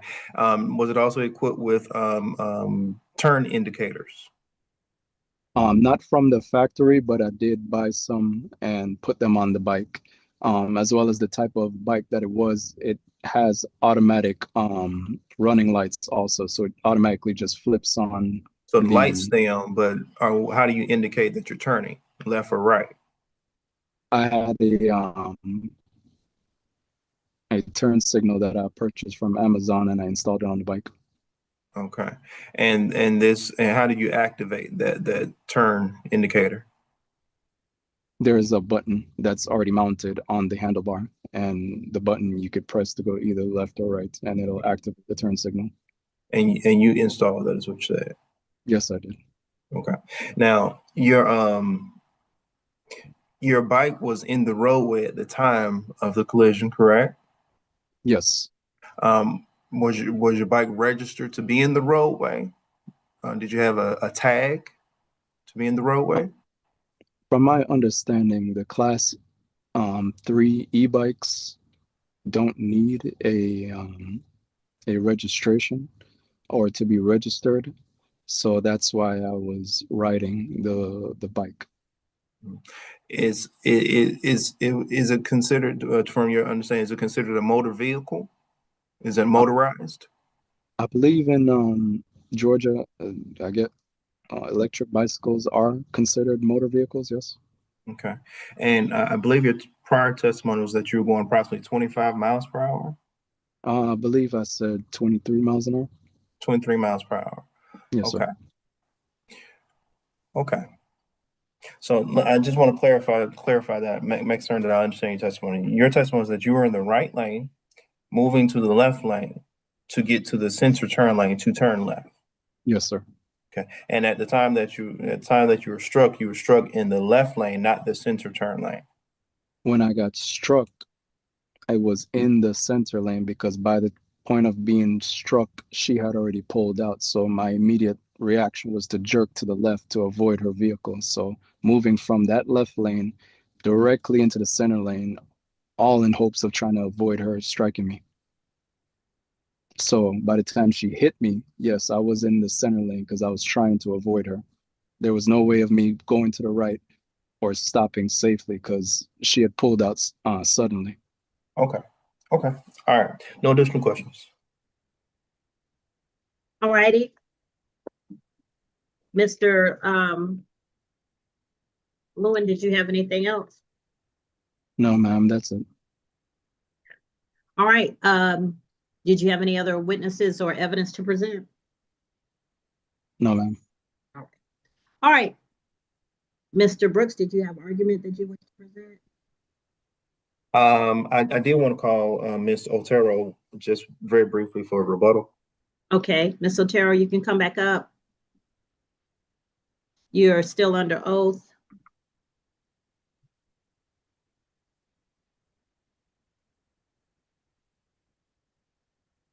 Yes. Ms. Otero, you've had an opportunity to hear Mr. Lewin's testimony about being in the right lane, moving to the left lane, and trying to avoid the collision. Based on his testimony, I want to clarify something through your testimony as well. When you were turning into the turning left, did you see the electric bike at the time? I did not. Okay. At the time, was the bike equipped with a headlight or a tail light that you could see? I didn't see any headlights approaching, no. Did the bike have did it have a turn indicator on, left or right? No, and there's nowhere for him to turn left right there. No apartment complex nowhere near the area. Okay. Now when you struck the bicycle, where exactly were you at? I was almost in the past the middle lane and get into the lane that I needed to be at. I was getting ready to, well, I was in the middle lane, passing the middle lane. Not in the middle lane, but I was going across it, and he was right there. And from your recollection, you don't recall seeing the bike traveling in the center lane or even traveling in the, I guess, on the roadway. I only seen him on the center lane. When you saw him, was he dressed in a bright yellow helmet? I didn't see the helmet. I see the helmet after he was already on the floor, on the ground, but I didn't see him while he was wearing the helmet because he was already almost driving past me at that point. So I hit the back of his bike. Okay. All right. And this was midnight, roughly? Yes. Okay. All right. No additional questions. All right.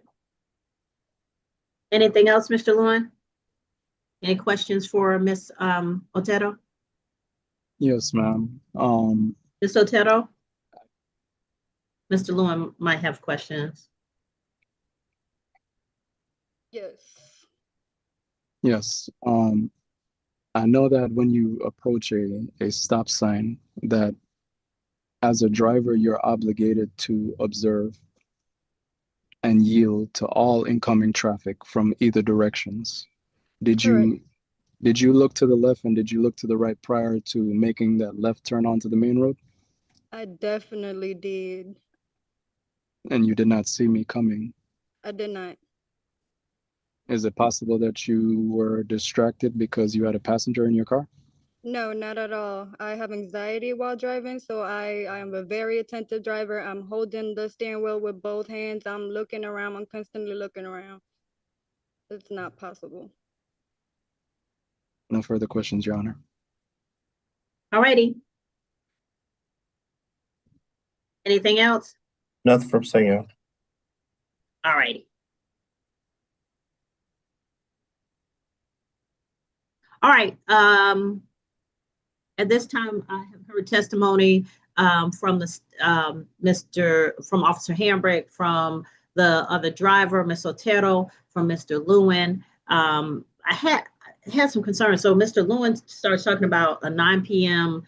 The accident didn't happen until 11 or thereabouts, because that's when the documentation starts for the officer being dispatched for Ms. Otero, for the ambulance, all of those things. And so it was dark. This is a e-bike on the street, as opposed to like a scooter or something that is rated for the roads. And Mr. Lewin also said that he was more than 1,000 at night, but there's no traffic, but he was more than 1,000 feet away from the turn into the left, but he was moving into his left lane. So based on the evidence presented, I'm going to find that Mr. Lewin was guilty of a center lane violation.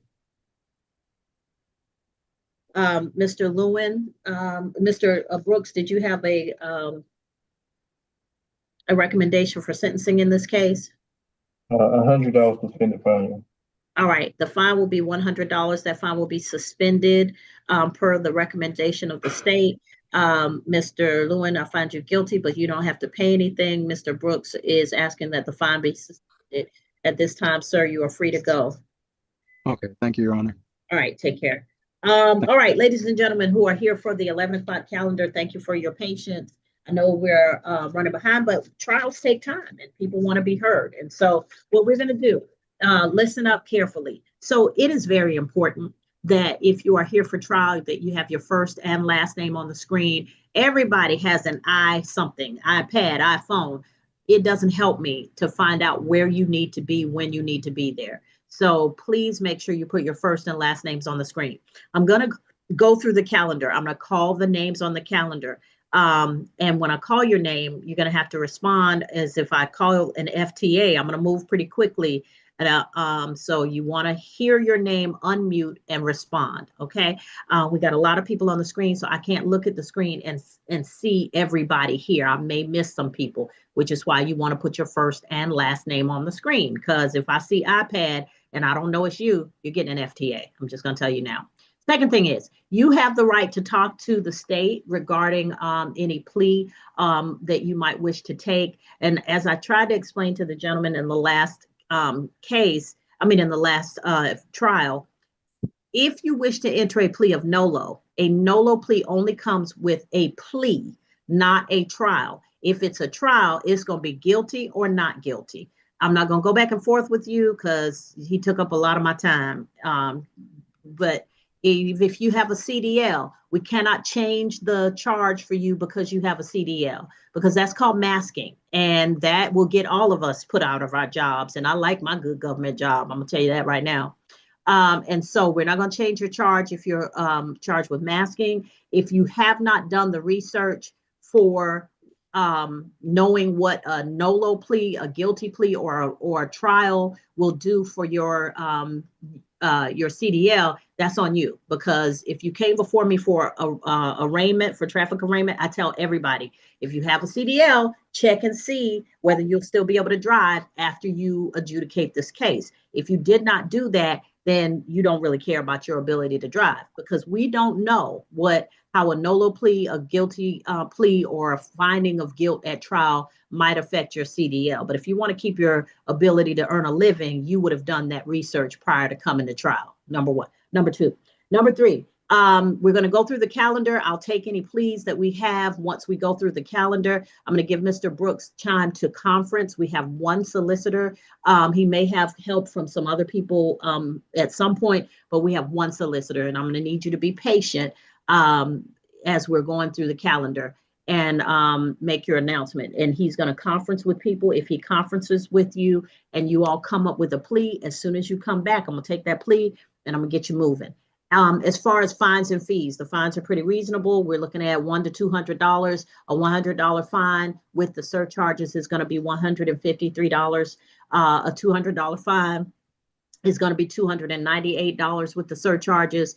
I'll give you up to 60 days to pay. I'm going to give you automatically 30 days if you are not at the courthouse. If you need up to 60 days to pay, I can do that. If you need more time than that, then we'll put you on probation. The probation is you have to appear for probation reports and pay your fines and fees. As soon as your fines and fees are paid, then your probation will end. So if you do it in the 2nd month, the 9th month, the 10th month, I don't care, as long as you are paying while you're on probation and appearing for your probation reports, okay? But it will end as soon as you finish paying your fines and fees. Now I'm going to call the calendar. Please make sure that you unmute to respond, and then we will determine whether you wish to conference with the state about a possible plea or whether you wish to go forward with a trial. And ladies and gentlemen, as many of you who were on saw in the last case, there may be video.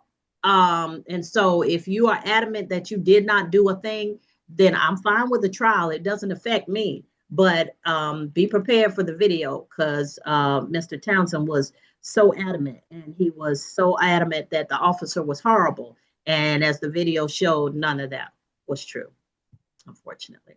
All right, so let's go forward. Tanya Lee Alexander. Tanya Lee Alexander. I'm looking in the courtroom. I don't see movement. I'm looking on the screen. I do not see an Alexander. Oh, there she is. All right. Miss Tanya Lee Alexander, you are before the court for a failure to stop. Did you wish to speak with the state, or did you wish to go forward with trial? What difference does that make? Ma'am, I just explained all of that. Did you not listen to me? Yeah, okay, but I'm trying to give everybody as much information as I possibly can. If you didn't listen, then why I keep talking? I will need a NOLO. Okay, I'm not guaranteeing you a NOLO. I said if you wish to, you can talk to the state. No, I'm saying I will need a NOLO. At this point, I no longer have a job. Okay, ma'am, I don't know what you're talking about. A NOLO is a plea. it means Yes, you're not ma'am. contesting the charges. Yes, It does ma'am. not affect the amount that you will pay. And a NOLO is a plea, so that means you don't want to go to trial. Is that correct? That'd be correct.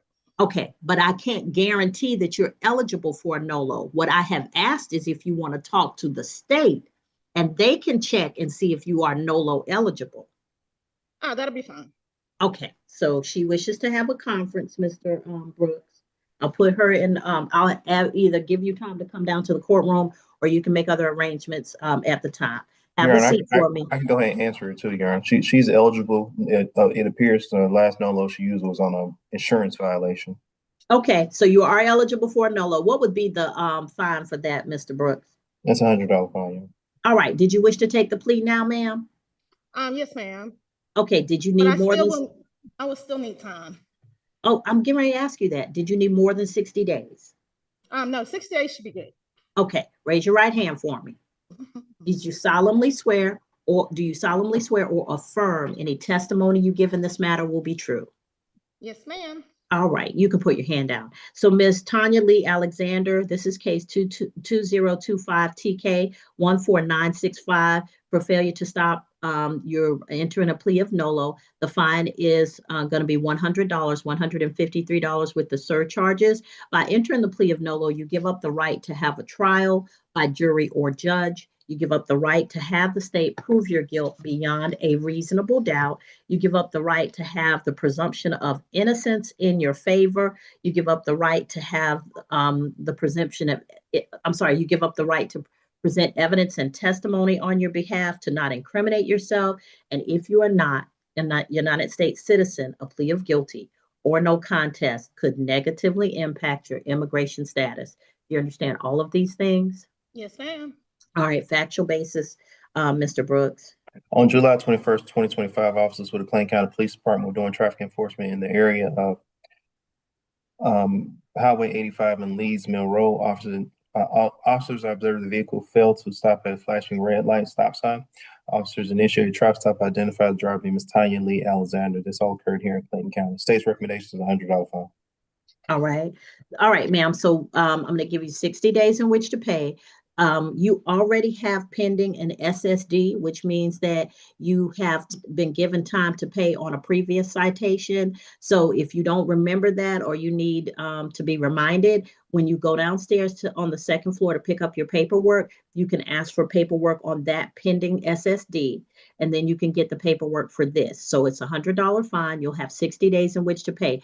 Please be mindful that if you fail to pay either of these within the time allotted, then an arrest warrant will issue. And when I tell you they do arrest people for $100, $153, they will arrest you. So please. And now I wasn't fussing at you, but when people get up and they want to tell me what they want to tell me instead of answering my questions, then it just confuses things. I ask specific questions and I want specific responses because it is clear to me and everybody else who has to note what's going on, and it's clear for the other people. If I say, do you want a conference where you could take a plea that includes the opportunity for a NOLO, or do you want to go to trial? I just want to know if you want a conference or trial. That's all. You got me? Yes, ma'am. All right. So head down to the second floor, get your paperwork, and like I said, check on that second SSD, because if the time runs and it comes back on a calendar, the possibility exists of an arrest warrant. Okay, yes, ma'am. All right. Now, you said, what were you doing before you lost your job? I was actually working, to be honest with you. I recently lost my job on... Where were you working? March 3rd. Walmart. No, huh? Walmart. Oh, Ingalls is hiring. Okay. In all departments. Really? Okay. Yes, ma'am. So head to Ingalls. I heard that just the other day. So yeah, and Ingalls is hiring. A lot of people are hiring, but I know Ingalls specifically. Okay. All right. Take care. Thank you. You're welcome. Tariq Burl.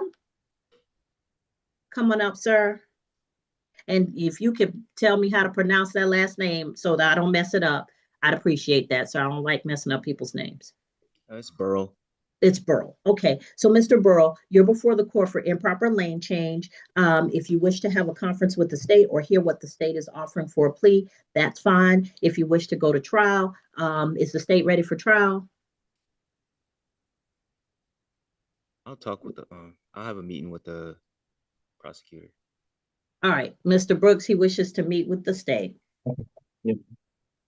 All right, have a seat. They'll either send someone down to speak with you or we'll inform you in another way. Okay, Velvet, LaQuinda, Boseman. Mr. Harris, I see you have your hand up, but we're going to get to your case in a minute, sir, and I'll answer any question you have. All right, Ms. Boseman, you are before the court for a stop or yield sign violation. Would you like a conference with the state or would you like to go to trial? I would like to go to trial. All right, ma'am. Have a seat for me. Jalen Rashawn Bradford, come on up for me.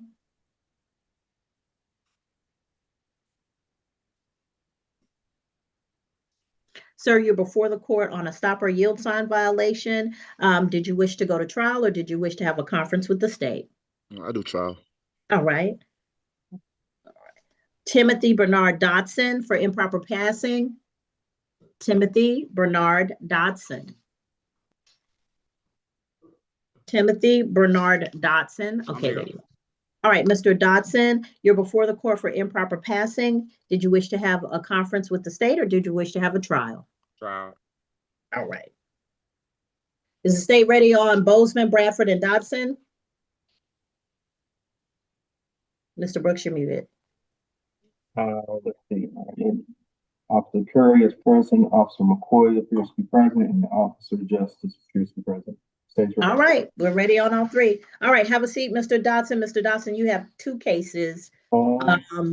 Yes. So you also have improper lane change. John Allen Fair. John Allen Fair Jr. Last call for John Allen Fair Jr. Ladies and gentlemen, if you message me that your name, that's not going to help because I'm not going to look at the message. Number one, and number two, I need you to rename yourself on the screen so I can see it. So you got to put your first and last name on the screen. If you don't know how to do that, I can't unmute. I'm sorry. I just found out how to unmute. All right. John Fair. All right, Mr. Fair, you are charged with obstruction of an intersection and distracted driving. Did you wish to speak with the state about a possible plea? Yes, I can speak with the state, please. Yes. Okay. So get you a conference with Mr. Brooks in a moment, okay? Okay. All right, thank you, sir. Just mute your device. Carrigan Ebony Harlo. Carrigan Harlo. Yes. All right, Ms. Harlo, you're before the court for stop or yield sign violation. Did you wish to have a conference with the state or did you wish to go to trial? Go to trial. All right. Marcus Travarius, Travaius Harris. Mr. Harris. Mr. Harris. Mr. Harris, you've had your hand up this whole time, and now when I'm calling on you, I can't get you. I'm sorry, ma'am. I'm sorry. I was trying to activate the mute button, but I'm all here. Right. So you have stop or yield sign violation. Did you wish to have a trial or did you wish to speak with the state about a conference? I'd like to speak with the state. All righty. Just mute your device and we'll come back to you, okay? Brittany Lachey Henderson. Brittany Lachey Henderson. Come on up. Ms. Henderson, you're charged with a traffic violation, which usually means a red light. Did you wish to speak with the state or have a trial? Have a trial. All righty. Ashley Nicole Jones. Ashley Nicole Jones. I'm looking on the calendar on the screen. I don't see an Ashley Nicole Jones. Ashley Nicole Jones, last call, failure to appear. Angelia Llewellyn Lanier. Angelia Llewellyn Lanier. Angelia Llewellyn Lanier.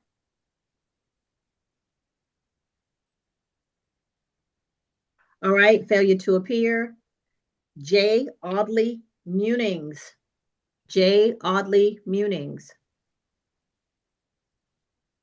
J-A-Y, Audley Munings. I see a J. Munings on the screen. You got to unmute your device, sir or ma'am.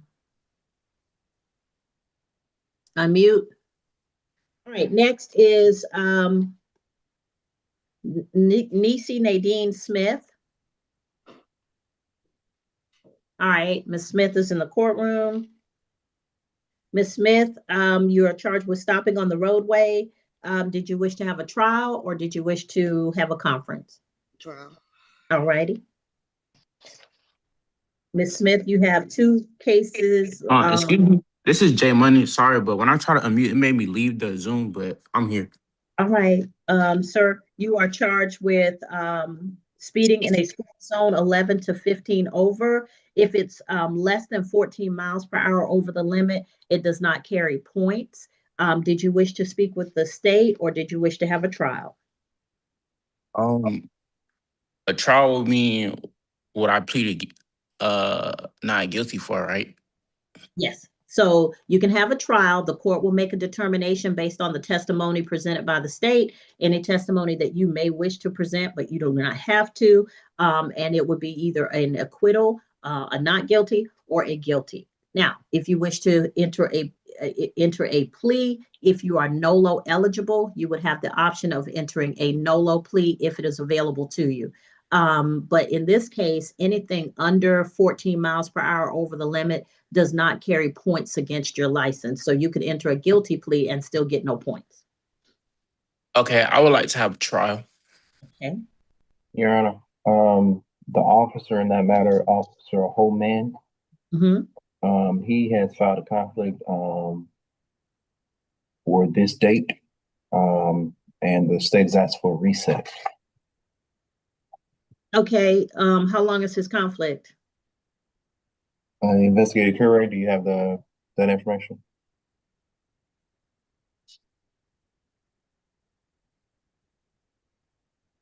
One moment, Your Honor, we'll secure that information. Okay.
Judge, Yes. we're waiting for Mr. Lewin Jr. Lewin. That fine was suspended. What was that Yes. fine? What was that fine? $100 suspended. Thank you so much. No problem. Your Honor, the conflict appears to be just for the day. Apparently, he's in SWAT training. Okay. All right, Ms. Val, can we get Mr. Unfortunately, Mr. Munings, the officer has a legal conflict.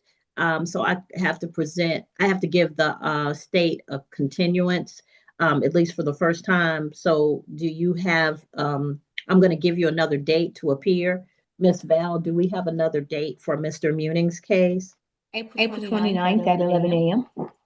Okay, so April 29th at 11 a.m., sir, you can come back by video.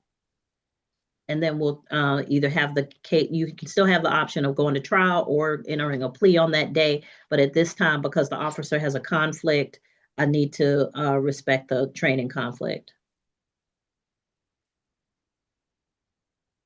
Are you listening, Mr. Munings? Yes, I heard you. So I just did the live, come back April. Yeah, it's the same login.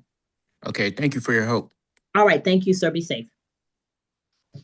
Okay, and the next one is Daima Melissa Thomas.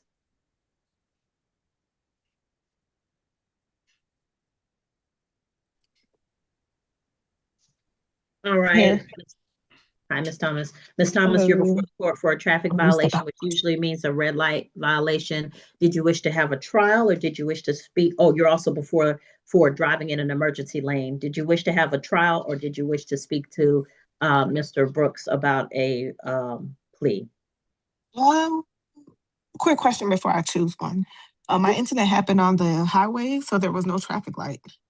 I don't know how I get a traffic light violation. It just says traffic violation. Mr. Brooks, do you know what the specific one is? I hate this one because it doesn't give me enough information on my calendar.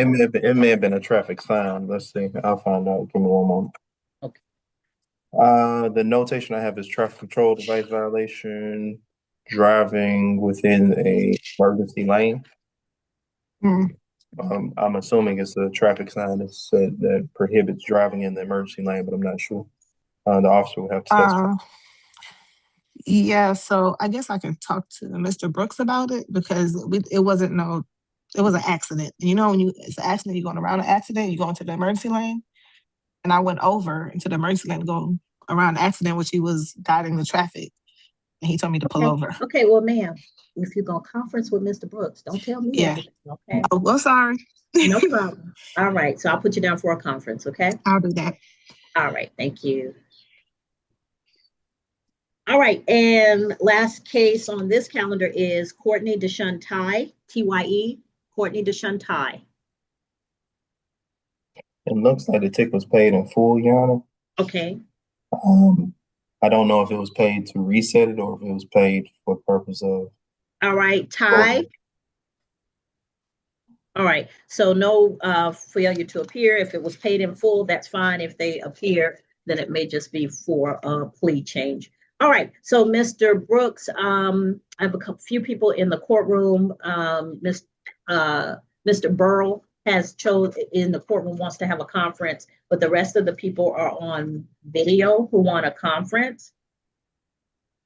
So did you wish to speak with Mr. Fair first? Yes, ma'am. Okay, and then Mr. Harris.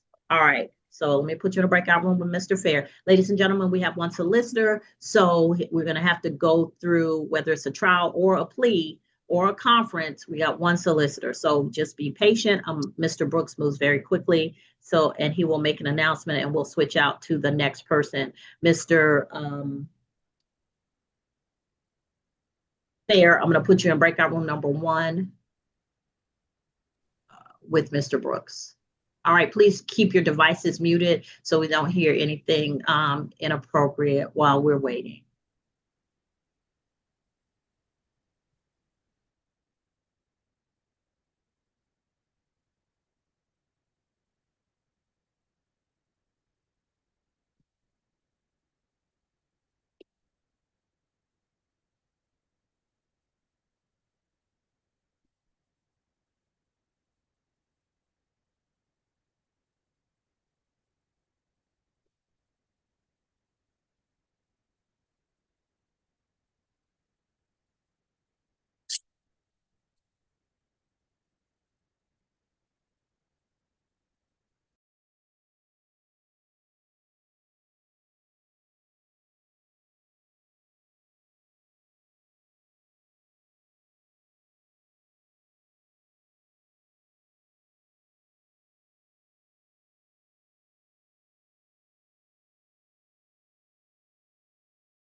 Colonel, we have an announcement on the fair matter.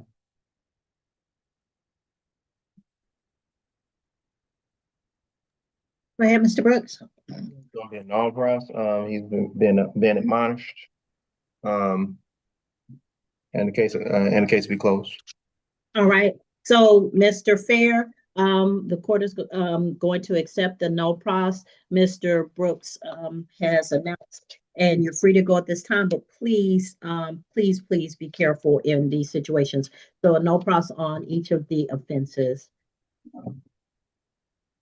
All right, 2025 TK 17046 and 2025 TK 17047. All right, next I'll put you in a breakout room with Mr. Harris. Mr. Yes. Harris, you'll see the breakout announcement pop up, and you can just go right into the breakout room, okay?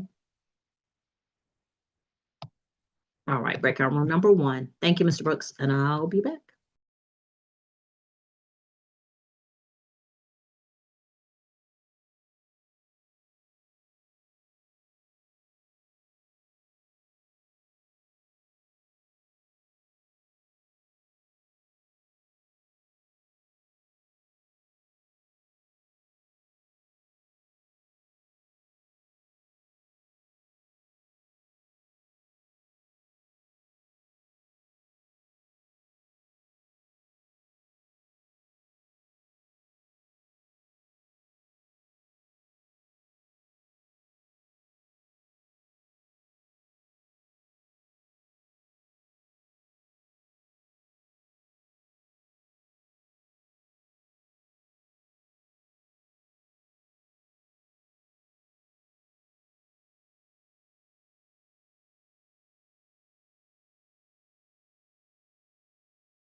Your Honor, the state spoke to Mr. Harris. Mr. Harris is in the process, he advised he's in the process of hiring an attorney. He wanted to make a request of the court about counsel.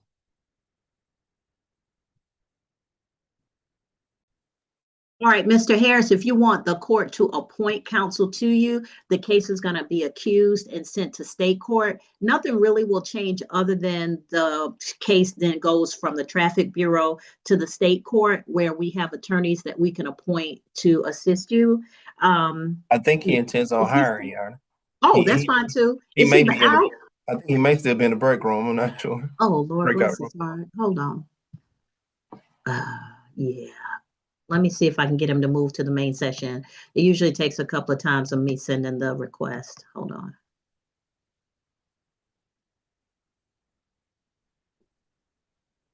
Yes, he's coming back.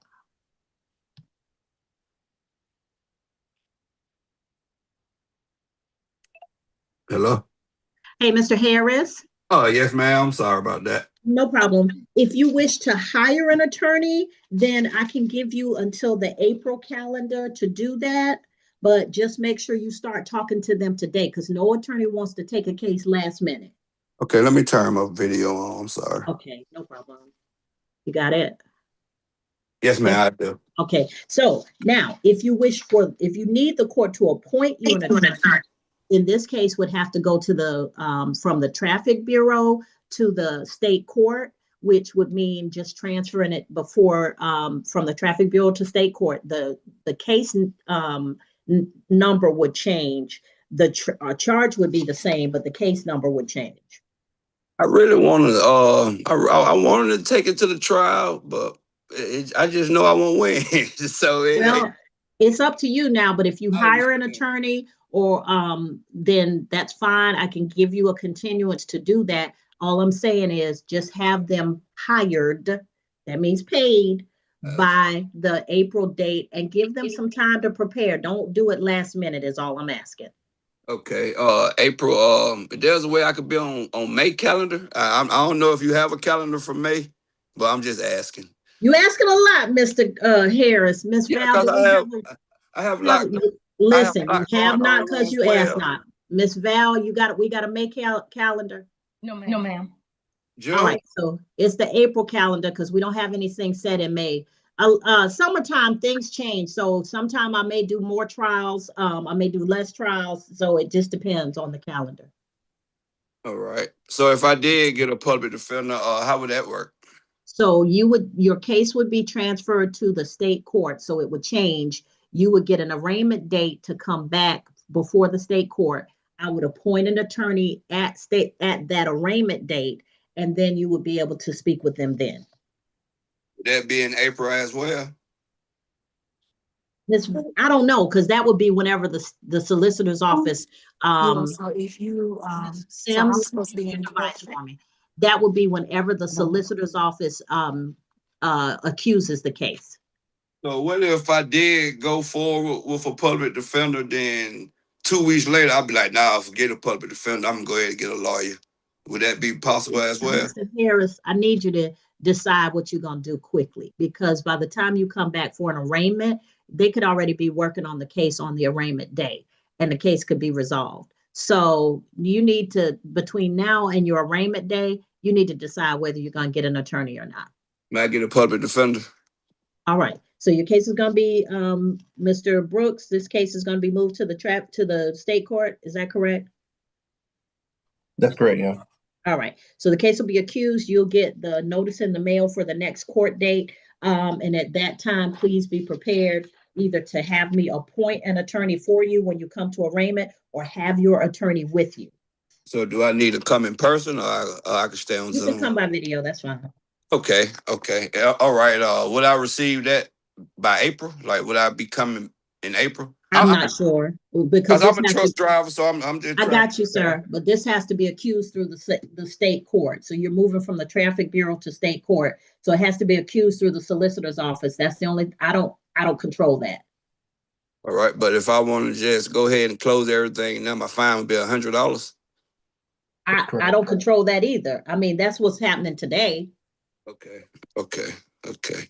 Well, yeah, it's not worth it. I got 100, but I don't want to do it. I'll just wait for a public defender. Thank you, Judge. You're welcome, sir. You'll get the notice in the mail. All right. So what do? I'm free to leave? Yes, sir.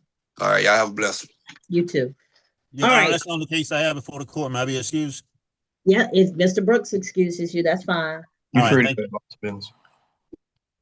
All right. The next is Thomas. So I'm going to put you in a breakout room with Dima Melissa Thomas. And then once we do that, we'll come back and do the trials. Your Honor, I think that we may have some movement on Burl as well. Okay. It's my So understanding. I think he's in the courtroom, but I believe he would like to use a NOLO. However, it needs to be made clear to him that although he's eligible to use NOLO because there was an accident involved, it still may attach points because it appears that he used NOLO before. okay, Mr. Burl, when I put Miss Thomas in the breakout room, I'll explain that to you, okay? So I'm putting Miss Thomas in breakout room number 1. So, Mr. Burl, here's the thing. So NOLO is available for the same or similar offense once every 5 years. So if I use the NOLO for speeding within the last 5 years, I can't use another NOLO for speeding. If I use the NOLO for an event that happened where I had a following too close, I can't use another following too close NOLO. So if you have used it for the same or similar offense within the last 5 years, meaning an improper lane change or a moving violation of that type, then the Department of Driver Services may not recognize it and relieve you of the points. They may still assess points. So if that is what you're wondering about, I'm trying to give you as much information as I can, okay? All righty. Thank you. Ladies and gentlemen, let me reiterate some things. A NOLO plea is only available when you make a plea. So you can talk to the state, y'all can come up with something. The prevailing amounts have been $100. That's $153. I can give you up to 60 days to pay if that's what you need without putting you on probation. We have a probation option if you need longer than that. But that's what's been happening. If you have a NOLO available to you, the only way you take advantage of that is by entering a plea, because a trial is either going to be a not guilty determination from the court or a guilty determination from the court. So if you are thinking about NOLO and how that might benefit you, if you have a NOLO available to you and you've not used it for the same or similar offense within the last 5 years, then a NOLO may help you avoid points on your license. It may help you also avoid a suspension of your license, because there are certain things that may suspend your license. No insurance, no license. Those are offenses that could suspend your license if you are convicted of them or if you enter a plea of guilty. All right, so these are things that you can consider while Mr. Brooks is in his conference.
Your Honor, we have an announcement on Thomas.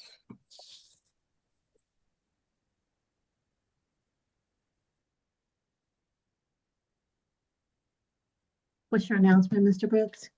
Ms. Thomas, she would like to resolve the matter outside of trial. She would, who really what?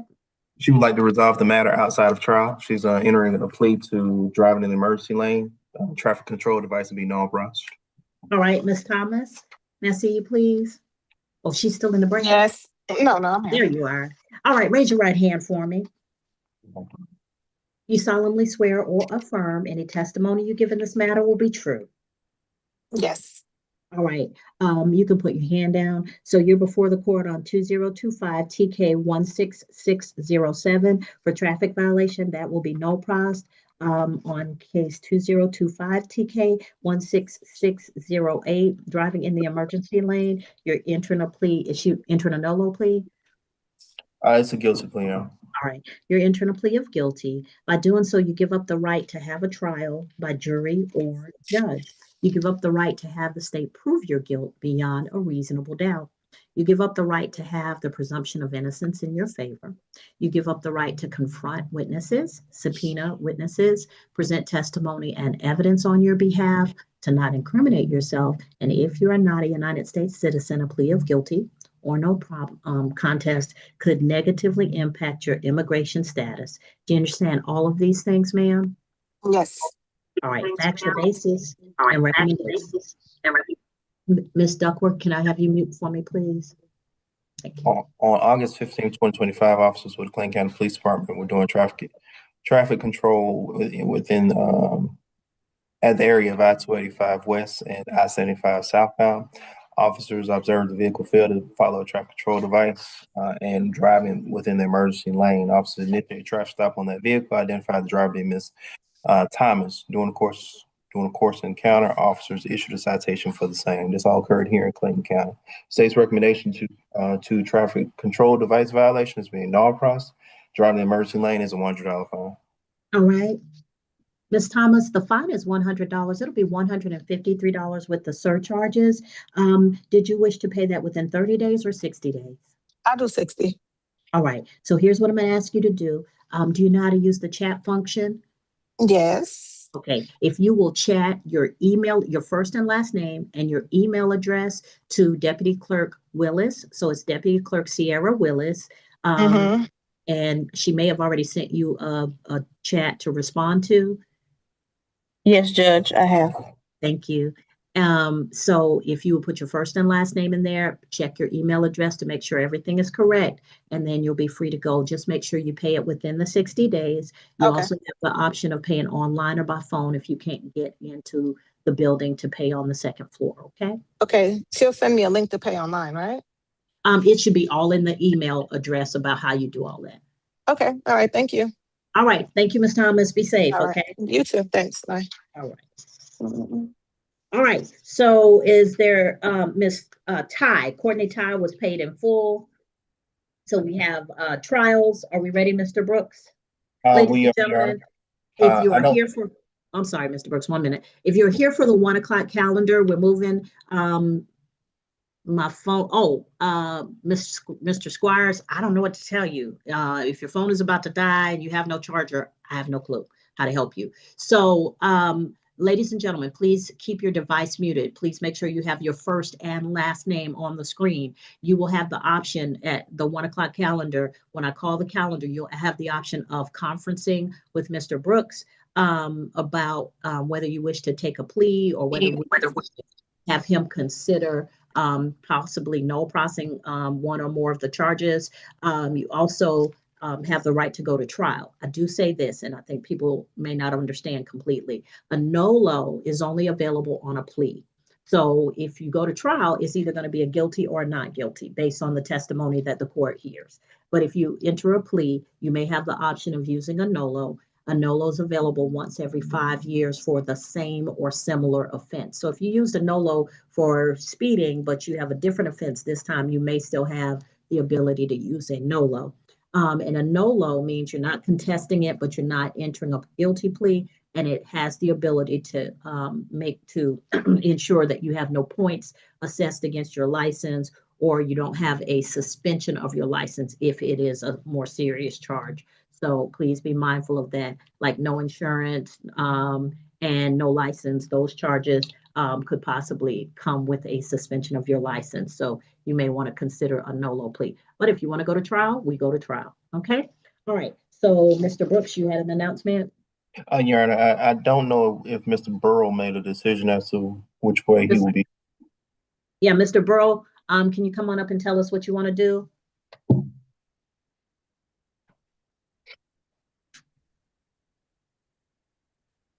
I'll still go with the NOLO. Can you hear me? All right, Mr. Burl, what you want to do, sir? NOLO is okay. All right, he wants to go with the plea, Mr. Brooks. Okay. All right, Mr. Squires will be here for a minute, but please be mindful that when you log back in, we may be already into the next calendar. Okay, I'll try and look for you. All right, raise your right hand for me, Mr. Burl. You solemnly swear or affirm any testimony you give in this matter will be true. Yes, ma'am.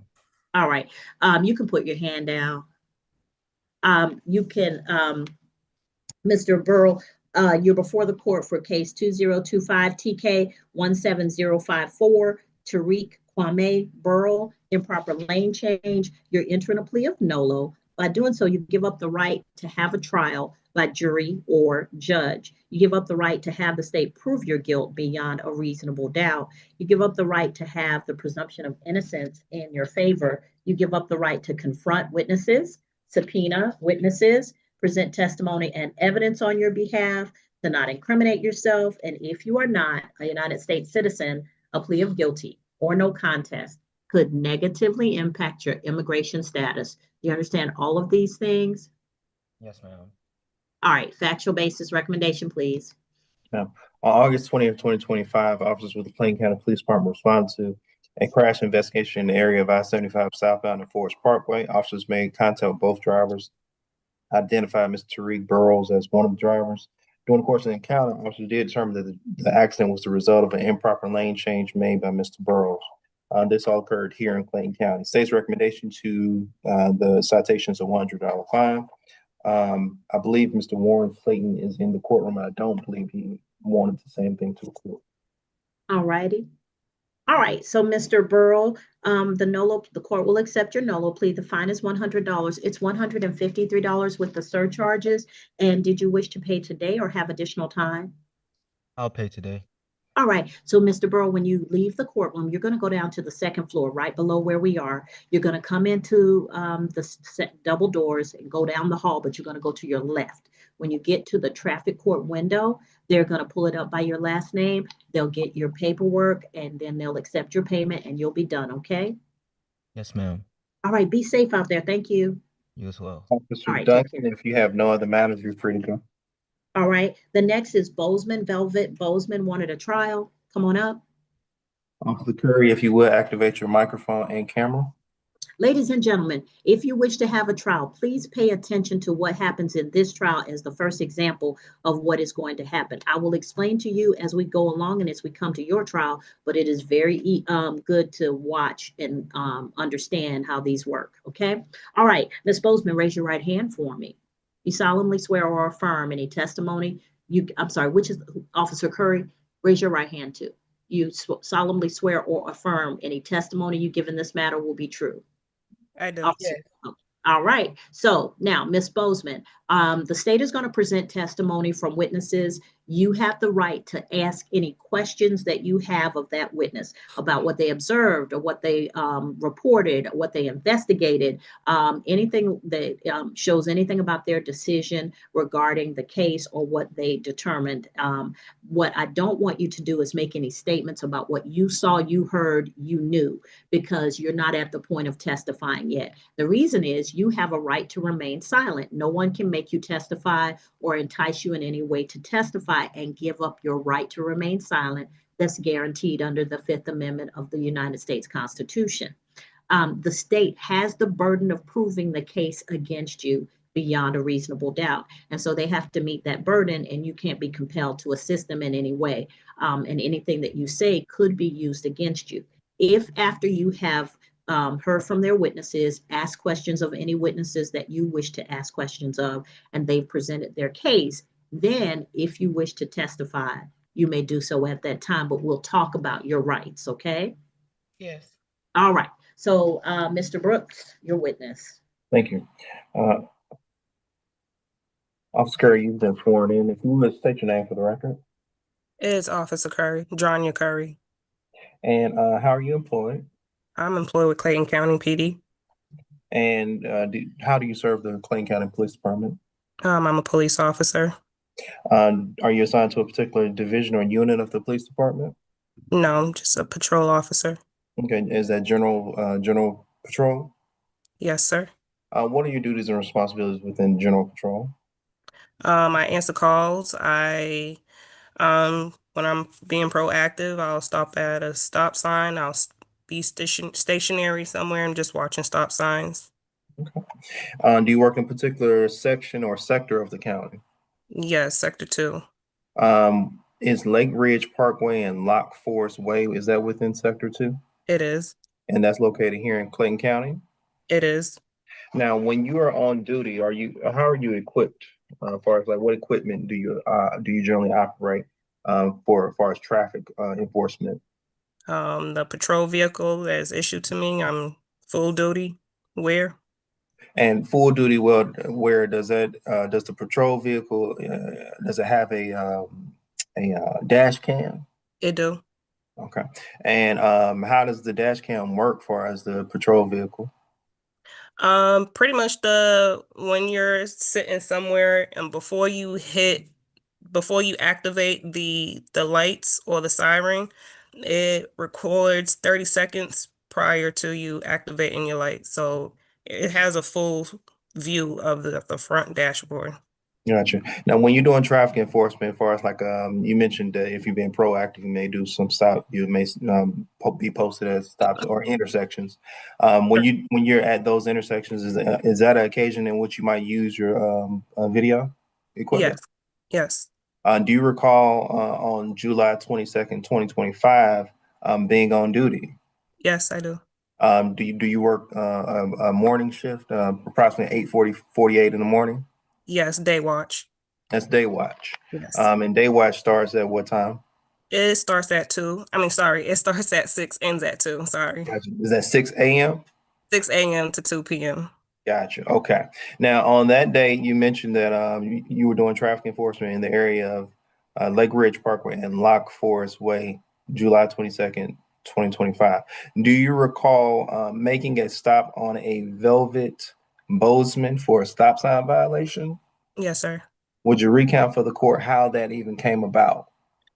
Okay, so I was stationed on Briar Forest Lane. That stop sign is a 4-way stop sign. It's a pretty big active intersection. So I was on Briar Forest Lane. I'm able to watch the 4-way stop sign. I observed a black SUV come to a stop at the stop sign of Lake Ridge and Lock Forest Way.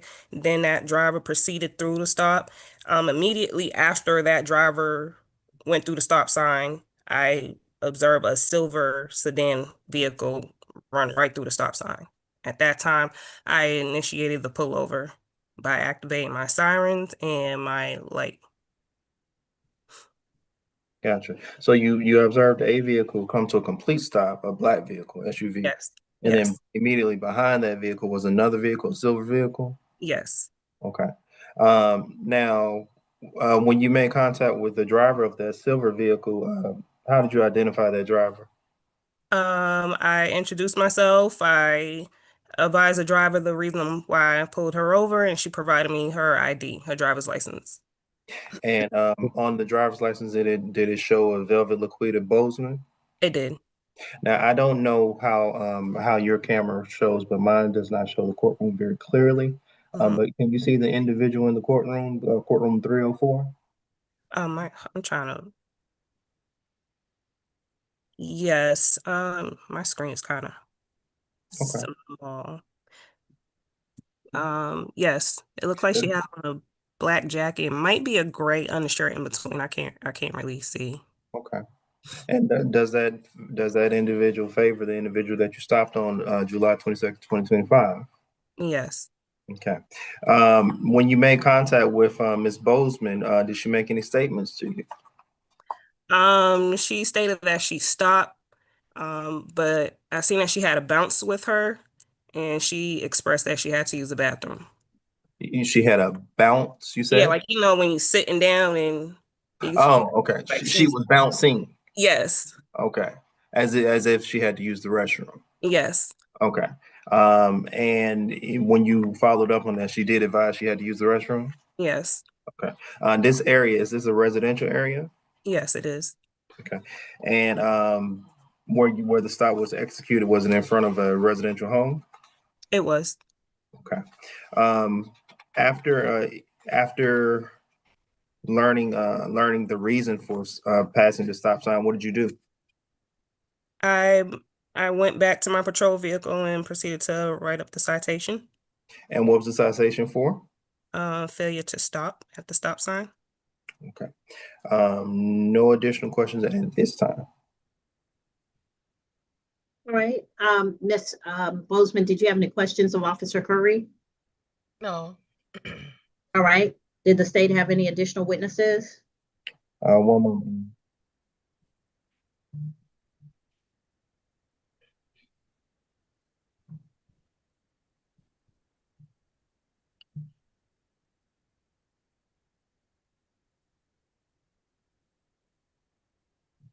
Not at this time, yeah.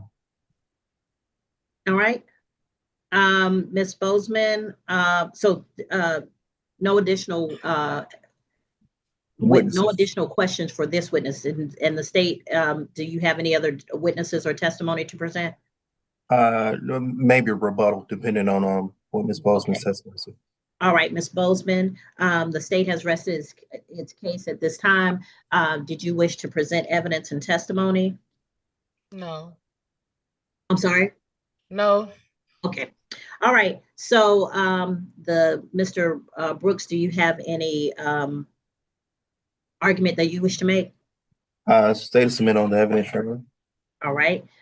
Based on the evidence presented by the state, there's no evidence, nothing to contradict the evidence presented by the state. The court is going to find you guilty of the offense, Ms. Boseman, for stop or yield sign violation. Mr. Brooks, is there a recommendation for a sentence? It is a $200 fine, Your Honor. All right. In light of the circumstances, based on the testimony given, $100 fine. Ms. Boseman, the fine will be $153 with the surcharges. Did you wish to pay that today or have additional time? I can pay it today. All right, so when you go downstairs to the second floor, they're going to pull up your paperwork by your last name, and then they'll accept your payment and they'll give you your paperwork and you'll be free to go, okay? Okay. All right, be safe. Mm-hmm. All righty. Jalen Rashawn Bradford.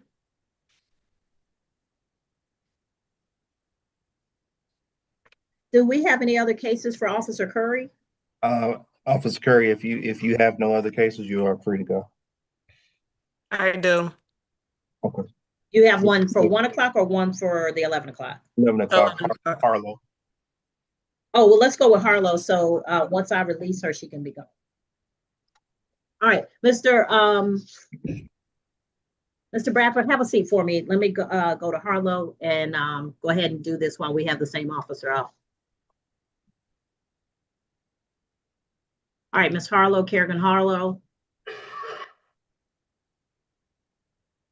Yes, ma'am. All righty. All right, Miss Officer Curry, you are raise your right hand for me. Do you solemnly swear or affirm any testimony you give in this matter will be true? I do. All right, you can put your hand down. So you're before the court, Ms. Harlo, on case 2025 TK 14788 for Carrian Harlo for stop or yield sign violation. Mr. Brooks, your witness is sworn. Ms. Harlo, please don't make any statements or tell us what happened from your perspective until such time as I can make sure that you are that you are willing to waive your right to remain silent to offer testimony in this case, okay? But you can ask questions of any witnesses that the state brings before the court. All right, Mr. Brooks. Thank you. Officer, state your name for the record. It is Jonya Curry. And Officer Curry, are you employed with Clayton County Police Department? Yes, I am. Are you assigned to the General Uniform Patrol? Yes, I am. Is it part of your duties and responsibility to do traffic enforcement as part of General Uniform Patrol? Yes. And during the course of your training to become a law enforcement officer, were you trained in the uniform rules of the road? Yes. On July the 22nd of 2025, approximately 8:30 in the morning, do you recall doing traffic enforcement in the area of Lake Ridge Parkway and Lock Forest Way? Yes. On that date, do you recall encountering someone by the name of Carrian Harlo for a stop sign violation? Yes.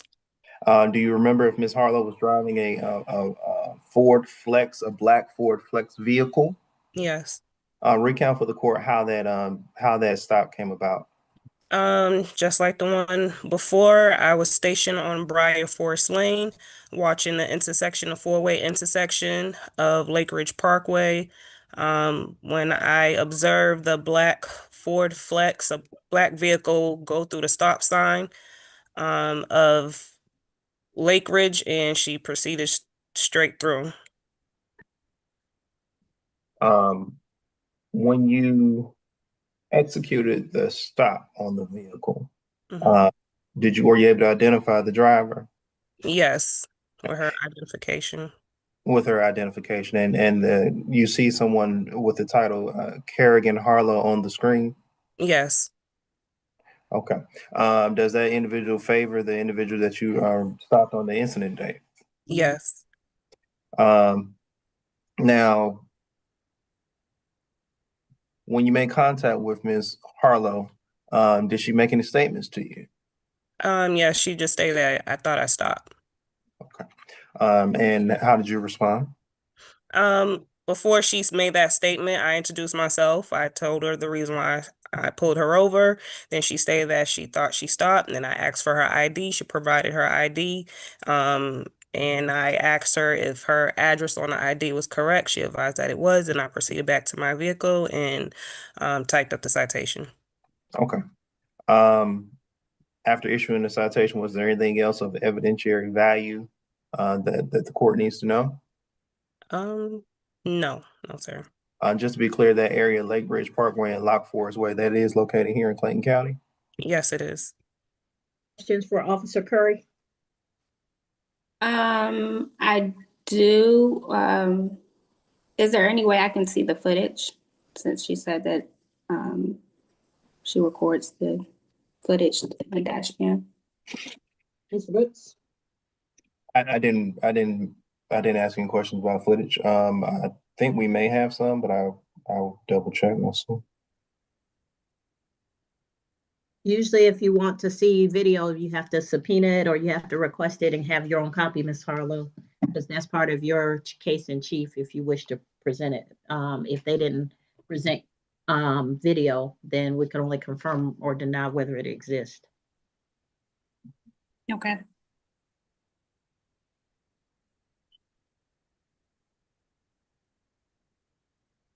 I'm sorry, was that the answer, Mr. Brooks? Oh, we're verifying right now, yeah. Oh, okay. Take a look.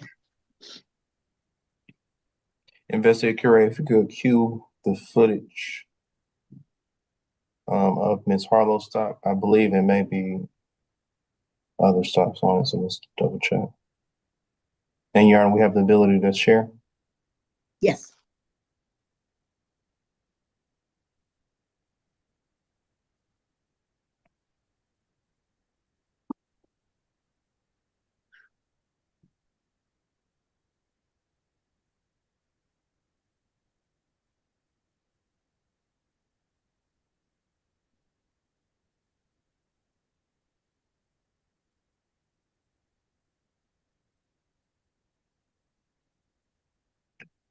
Investigator Curry, if you can hear me, just give me a thumbs up that you're working on it.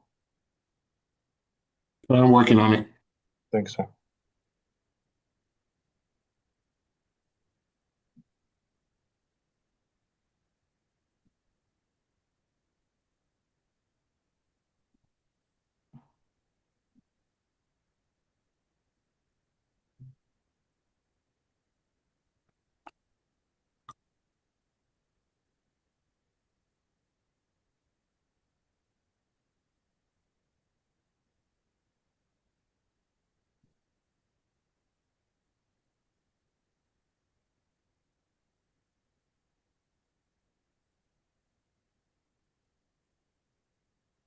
Ready when you're ready, Solicitor General Brooks. This will be Ms. Harlo asking the question. Ms. Harlow, did you have a question? Here's the video. Ms. Harlow, Yes, ma'am. you said you had a question about the video. The video is present. Yes, from the beginning to her pulling me over. I just want to see the footage of her, if I stopped or not. Because I believe I stopped. I had my 2-year-old child in the car. I don't think I would run a stop sign. So I just wanted to see the footage.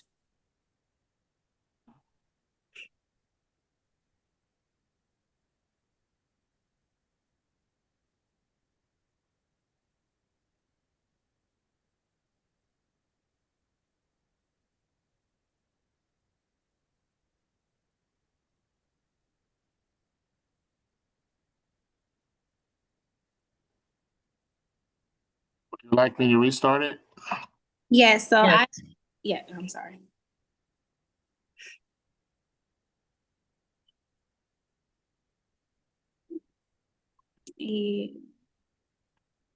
So this is the vehicle stopped, and I'm gonna press play. You have to pay attention to this area because there's a truck parked.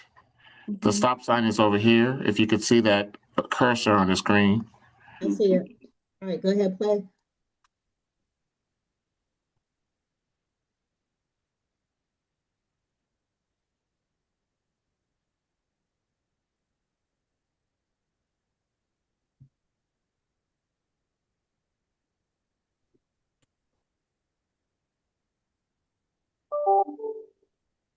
All right, you have questions?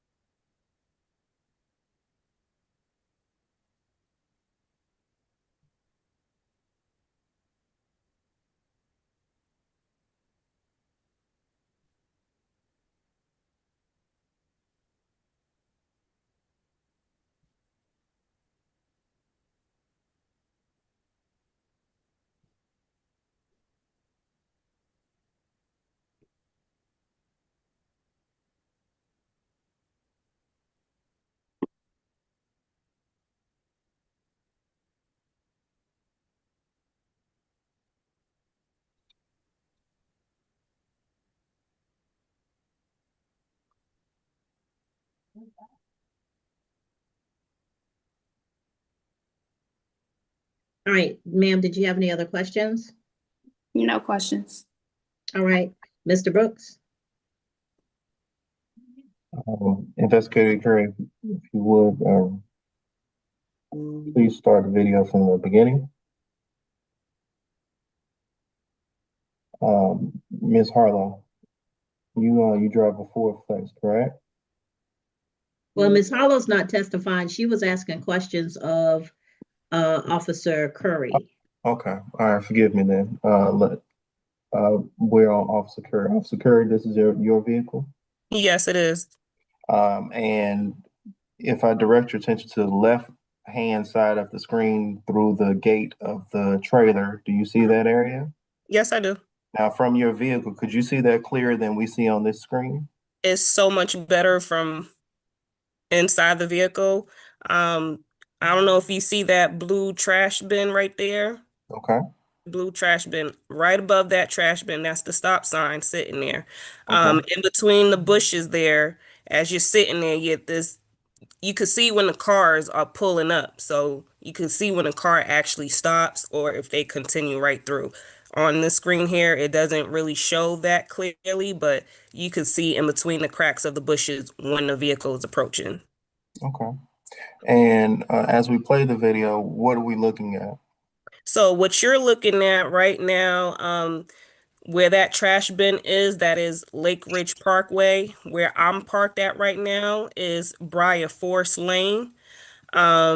She is approaching the stop sign and just strolls right through. She did not come to a complete stop. Investigator, if you play the video from the beginning.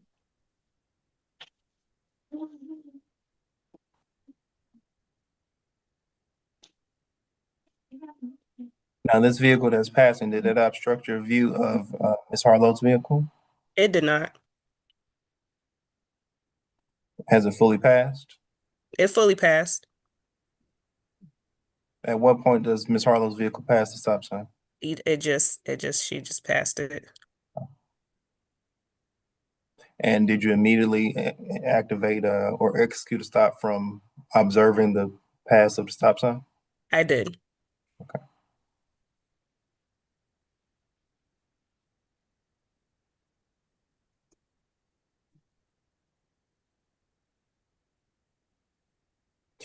What's happening right now? Right now she stopped, so I'm on the intercom asking her to pull over because right now we're obstructing the intersection right here. So I asked her to pull over more into Lake Moore. Okay.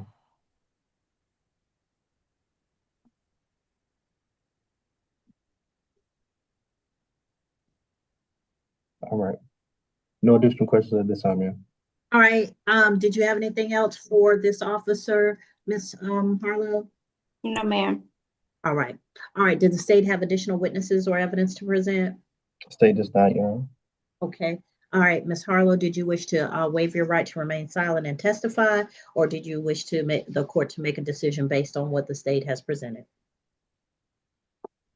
Allow the court to make their decision. All right. So based on the evidence presented, while I believe that the officer may have had a better view through the windscreen, the video does not show that. And all I see is Ms. Harlo's car coming down the street. So based on what I could see, the court is going to find Ms. Harlo not guilty. Now, Ms. Harlo, please be mindful that when you have a stop sign, you got to come to a complete stop, not a rolling stop. I always judge it by, I come to a stop, I take my foot off the gas, I put my foot on the brake. Once you come to the stop sign, you take your foot off the gas and you put it on the brake. That ensures that you're going to get to a complete stop. Make sure your speedometer hits 0, and then you have made a complete stop. All right, so at this time, the court is going to find you not guilty. You're free to go. Thank you. All right, thank you.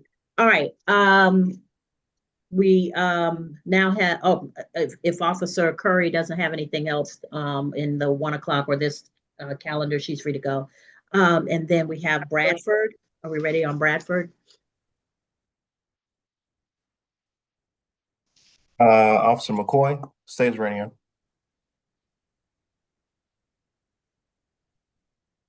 All right, Officer McCoy, raise your right hand for me. You solemnly swear or affirm any testimony you give in this matter will be true? Yes, ma'am. All right, you can put your hand down. Mr. Bradford, this is the case 2025 TK 16796 for stop or yield sign violation. Officer Jalen Rashawn Bradford. Officer McCoy is sworn in as the state's first witness. Mr.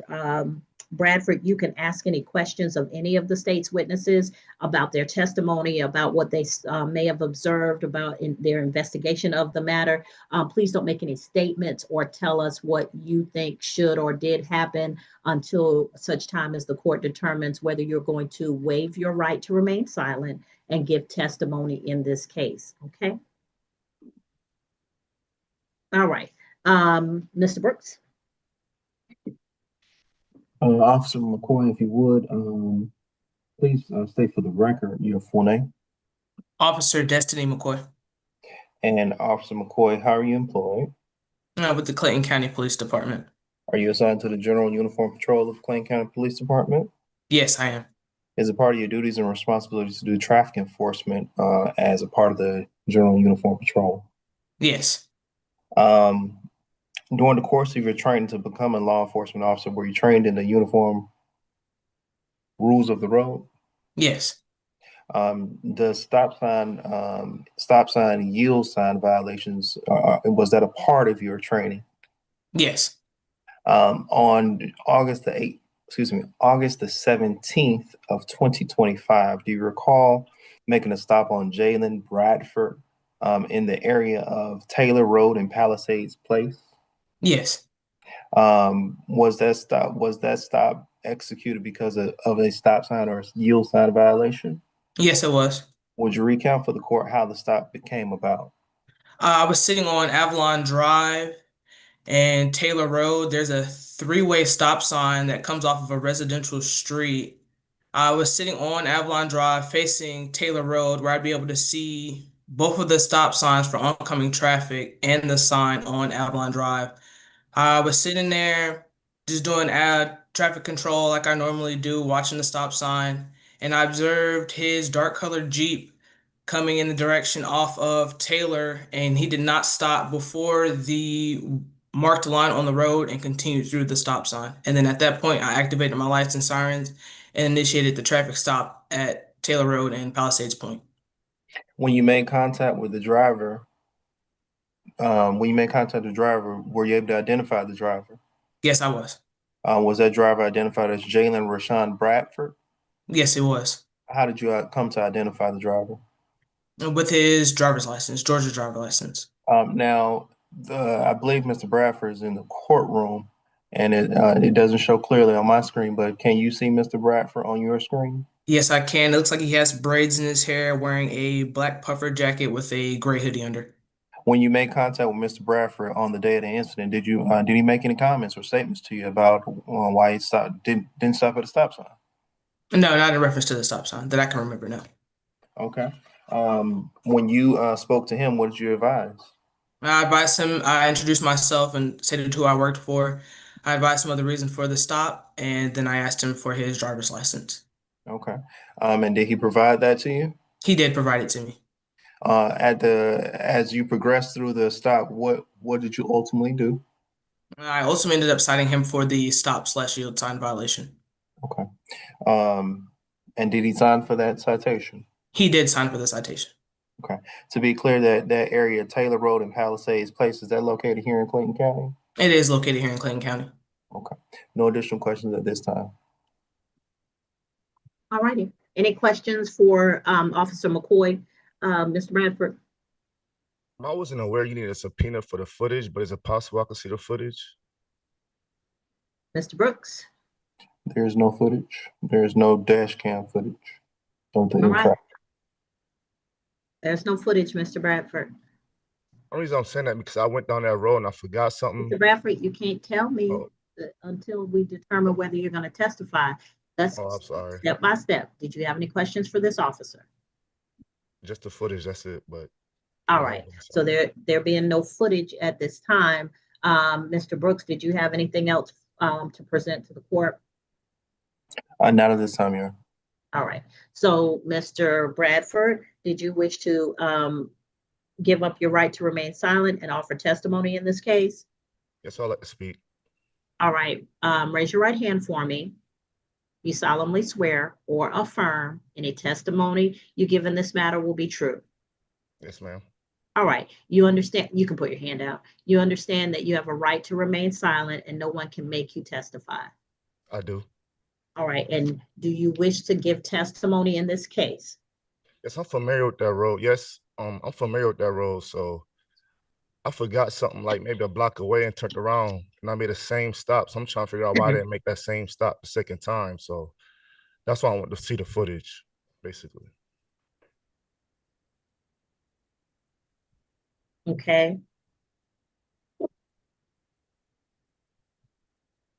All right. Did you wish to tell me anything else?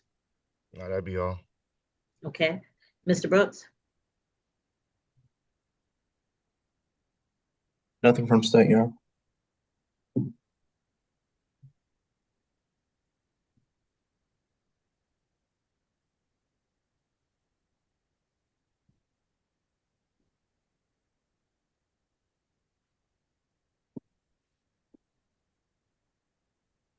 All right, so both parties being sworn, the court having no reason to disbelieve either party, the testimony being balanced on whether Mr. Bradford stopped at the stop sign. The court is going to find you not guilty, Mr. Bradford. You're free to go at this time. Okay, thank you. Have a good one.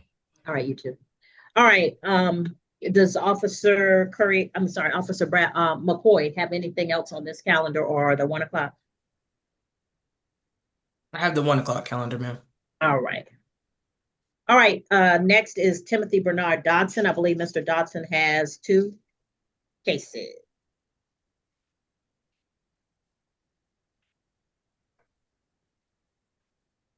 All right, Mr. Dodson. All right, how y'all doing? Mr. Brooks, you ready on Dodson? Yes, ma'am. All right, is this Officer Jus? Yes. Yes. All right, raise your right hand for me. You solemnly swear or affirm any testimony you give in this matter will be true. Yes. All right, you can put your hand down. So this is the case of State of Georgia versus Timothy Bernard Dodson, 2025 TK 17037 for improper passing. This is improper. The state has called Officer Jus, who's been sworn. Mr. Brooks, you may begin. Mr. Dodson, please remember that don't make any statements until such time as we determine whether you are going to testify, and you can ask any questions that you wish to ask of any witness brought by the state. All right, go ahead, Mr. Brooks. Yes, ma'am. Officer Jus, tell us your full name. Charlemagne Just. Just. And are you employed with the Clayton County Police Department? Yes, sir. How long have you been employed with Clayton County Police Department? Over 3.5 years. On August the 20th of 2025, approximately 1:35 in the afternoon, do you recall being on duty, investigating a crashing? Yes. The area of that crashing was Lake Harbin and Mount Zion Boulevard. Is that located here in Clayton County? Yes, sir. Now, do you recall encountering one Mr. Timothy Dodson as related to that crash? Yes, sir. How did you identify Mr. Dodson? He provided his driver's license. When you arrived on scene, had the crash already occurred, or did you actually witness the crash? It had already occurred. Okay. Recount for the court your steps of investigation to investigate the crash scene, and ultimately, what were your conclusions? Okay. On that day, I responded to a motor vehicle accident on Lake Harbin Road and Mount Zion Boulevard. It was before Mount Zion Boulevard. It was between a red box truck and a white sedan.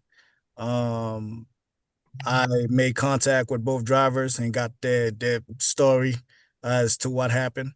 The driver I spoke with the other driver with the box truck first, who explained that they were making they were in front of Mr. Dobson's car,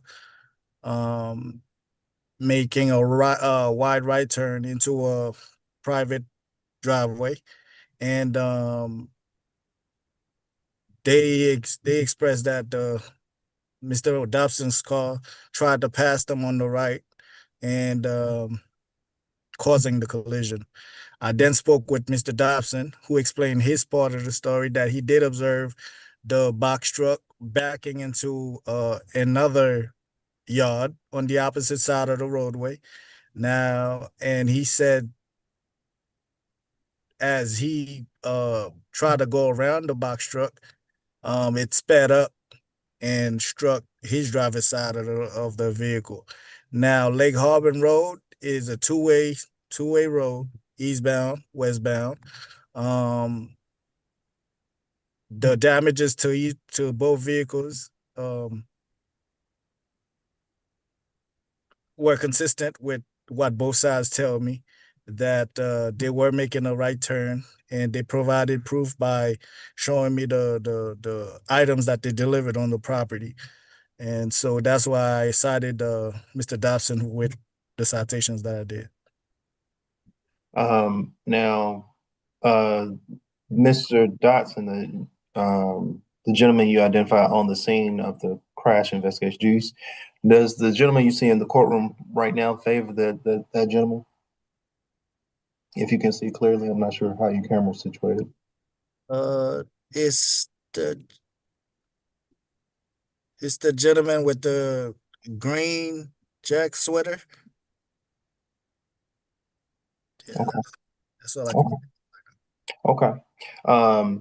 And to be clear, you did speak to both drivers at the time of this investigation. I did. Okay. And based on your observation of the vehicles, the scene, and your interview of both drivers, what did you conclude? I concluded that Mr. Dobson was trying to pass a vehicle on the right. The vehicle had actually was consistent. Their stories were consistent that the other vehicle, the box truck, was in front of them, was in front of him, and he was behind. And as the vehicle was trying to make a wide right turn into the driveway, Mr. Dobson was impatient and tried to squeeze on the right, causing the collision. Okay. And when he's went into the right lane, did he maintain his lane? No, he went on the grass. He went on the grass trying to pass around. So no. Okay. And so did you issue a citation for both improper passing as well as improper lane change? Correct. Yes. Okay. No further questions at this time, y'all. All right. Mr. Dodson, did you have any questions of this officer?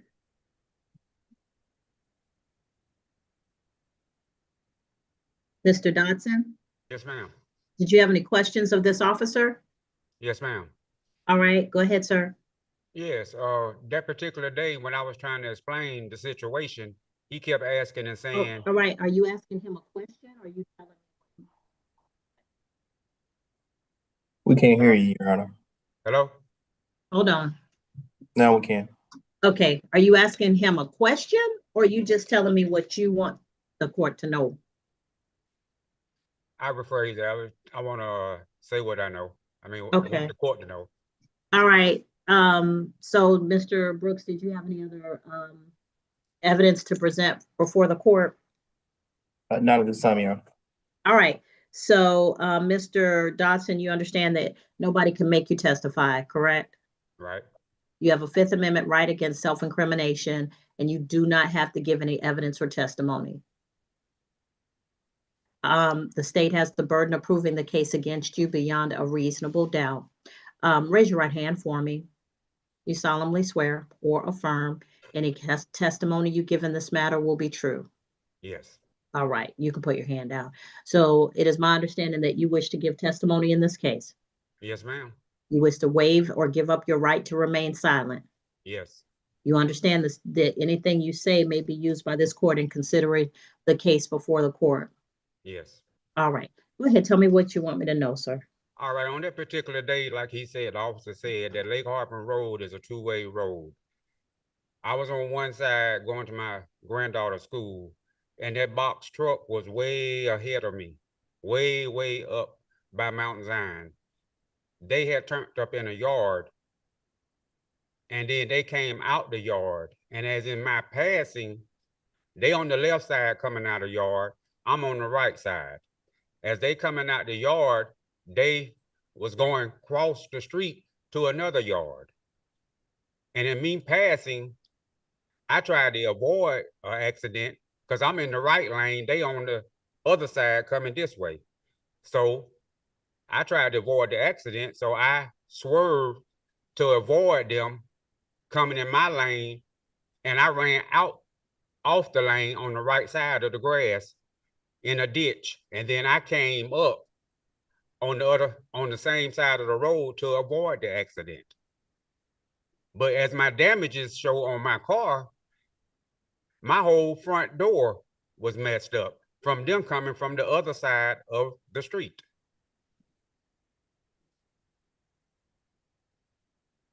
And that's how that happened, because when the officer got there, he kept asking me, how did that happen? How did that happen? And I'm trying to explain to him, how did that happen?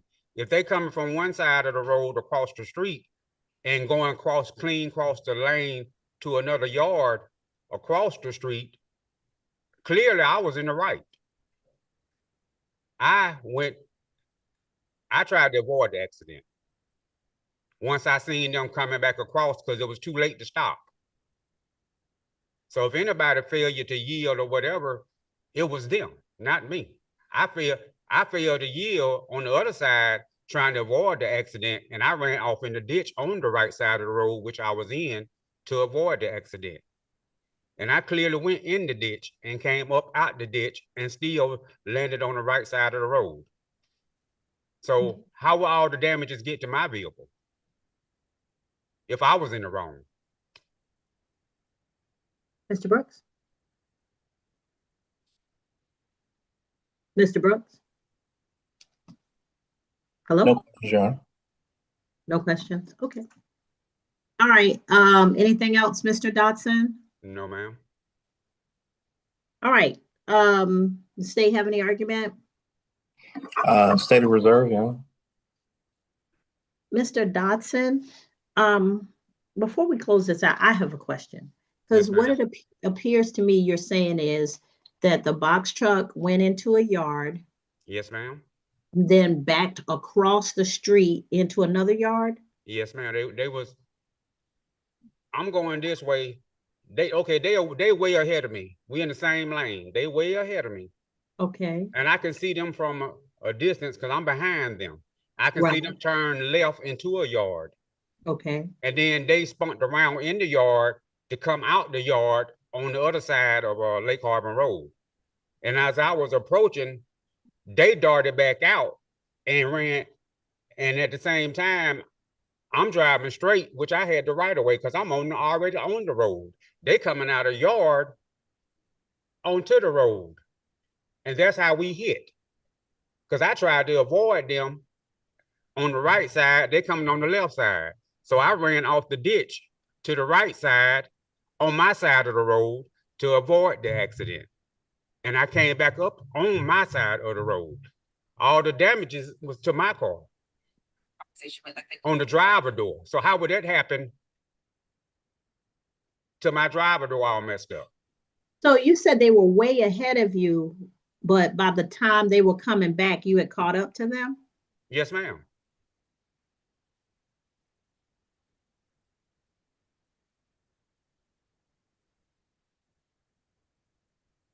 And he kept asking me, officer, how did this could have happened? I'm like, that's how it happened.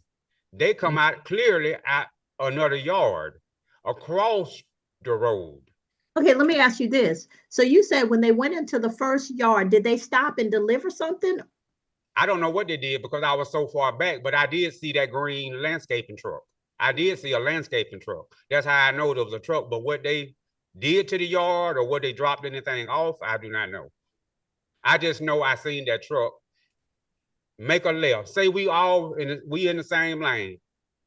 They gonna put their signal on to go into a yard on the left side of Lake Harbor. Then they did whatever, then they come out. As I'm going up on my side of the road, they coming out the driveway on the left side. And there's a big old truck. They came out too far up on me. So me trying to avoid an accident, because I was headed to my granddaughter's school to pick her up. To avoid an accident, I veered off on my side of the road to the ditch and came up. But I still got hit by them. And they came all across the center lane and hit me. And it pushed me on over into the ditch on my side of the road. And as I came up on my side of the road. But I got all the damage. I'm having trouble picturing this, but if I'm picturing it the way you're saying it, it looks like the truck came back into the road. There you go. That's it. They came back into the road.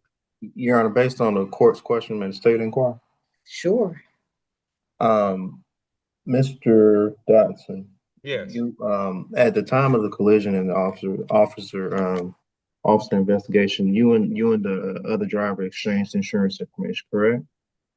No, we didn't change the insurance. The officer asked for our insurance information. He didn't give me no other driver information or nothing because he went straight up to them first. Okay. And we did not exchange information. He did not do that. You did not. The officer took my information. If he gave them my information, he was wrong for that because he did not give me their information. Okay. Now then, so you never got a copy of the police. You never went and got a copy of the police report? No, sir. Okay. And you're unaware that your insurance company accepted responsibility for the collision, correct?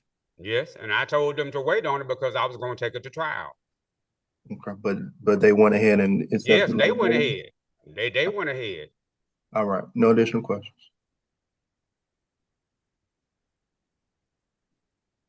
Which sort of pissed me off. All right. That's okay, Mr. I can't picture it. Generally, if I can picture something in my head, I can make a decision. But it's hard. If I can't picture it, then and there's nothing else that sways me one way or the other, then I have to enter a plea of not guilty. Thank you.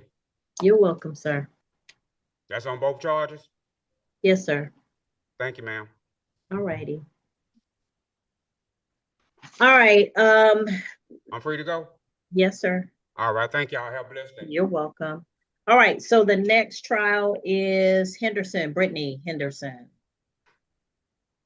We're ready? That's Deputy Toombs.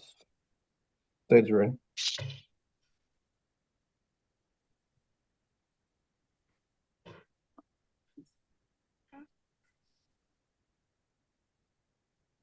All right, Ms. Henderson, you're before the court on case 2025 TK 14716, Brittany Lachey Henderson for a traffic violation. The state is presenting evidence through the testimony of their witnesses. Mr. Brooks, you're calling Lieutenant Toombs at this time, is that correct? That's correct. All right, so Ms. Henderson, as you have seen, you'll have the opportunity to ask questions of any witness who are brought by the state. If you wish to testify, I have to first go over with you your right to remain silent and whether you are giving that up in order to offer testimony. So please only ask questions about what the person who's testifying knows, observed, investigated, or did. Please don't make any statements about what you did, observed, or know. Mr. Brooks, I'm sorry, Lieutenant Toombs, raise your right hand for me. You solemnly swear or affirm any testimony you give in this matter will be true. I do, Your Honor. All right, you can put your hand down and you may begin, Mr. Brooks. Deputy, if you would, state your name for the record. Lieutenant Joseph Toombs with the Clayton County Sheriff's Office. And how long have you been employed with the Clayton County Sheriff's Department? Since November 2023, when I lateral transferred. Okay. And on July the 18th of 2025, were you employed with the Sheriff's Department or another agency of the county? With the Sheriff's Office. In your role with the Sheriff's Office, is it common that you do traffic enforcement? Correct. And traffic enforcement, explain to the court what exactly that includes. So it includes pretty much looking for different traffic violations that can cause a safety hazard to other travelers on the public right of way, essentially. And on July 18th, 2025, were you doing traffic enforcement there at Terra Boulevard and North Avenue? Honestly, I don't recall this case at all. I don't recollect anything regarding this case. Okay. State of move to no process, Your Honor. All right, Ms. Henderson, your case will be no process. You're free to go at this time. Thank you for your honesty, officer. Yes, ma'am. Am I free to go, Your Honor? Yes. Thank you, ma'am. All right, Ms. Henderson, you're free to go. Thank you. You're welcome. All right, Smith, Nisi. Come on up. Ms. Smith is before the court for stopping on the roadway and license not on person.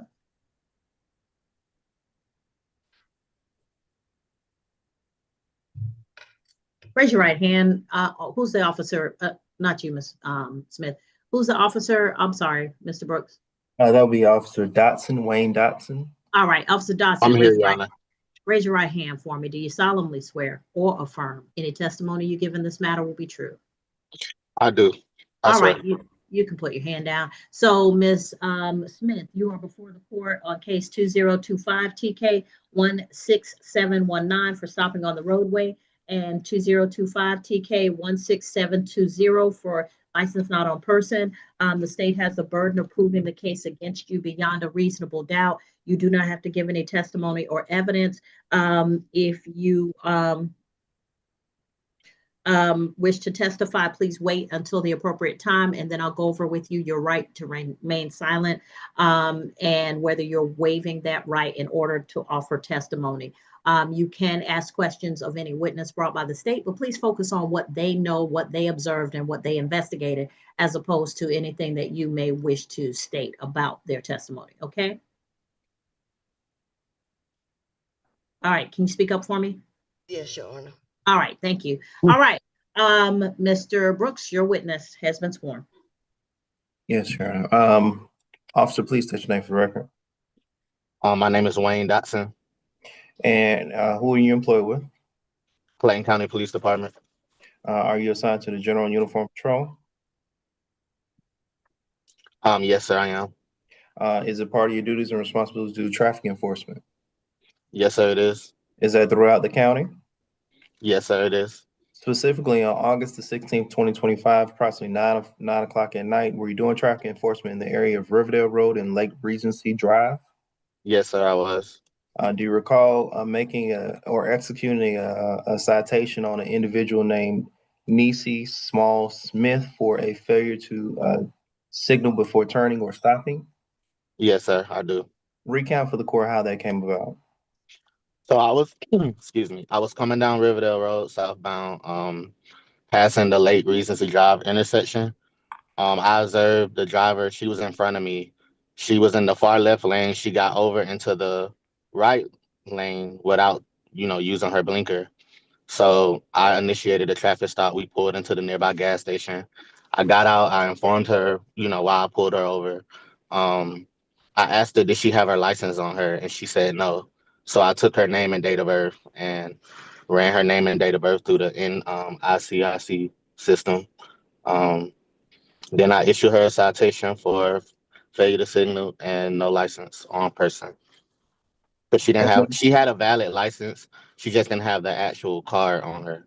Okay. And so when you ran her name and date of birth through the NCIC system, where you did a picture populate? Yes, it did. And did the picture match the person who was on scene? Yes, it did. I'm unsure if you can see clearly on your camera, but the individual in the courtroom, does that favor the individual who you stopped on the day of the issuing the citation? I believe so. Yes, sir. Okay.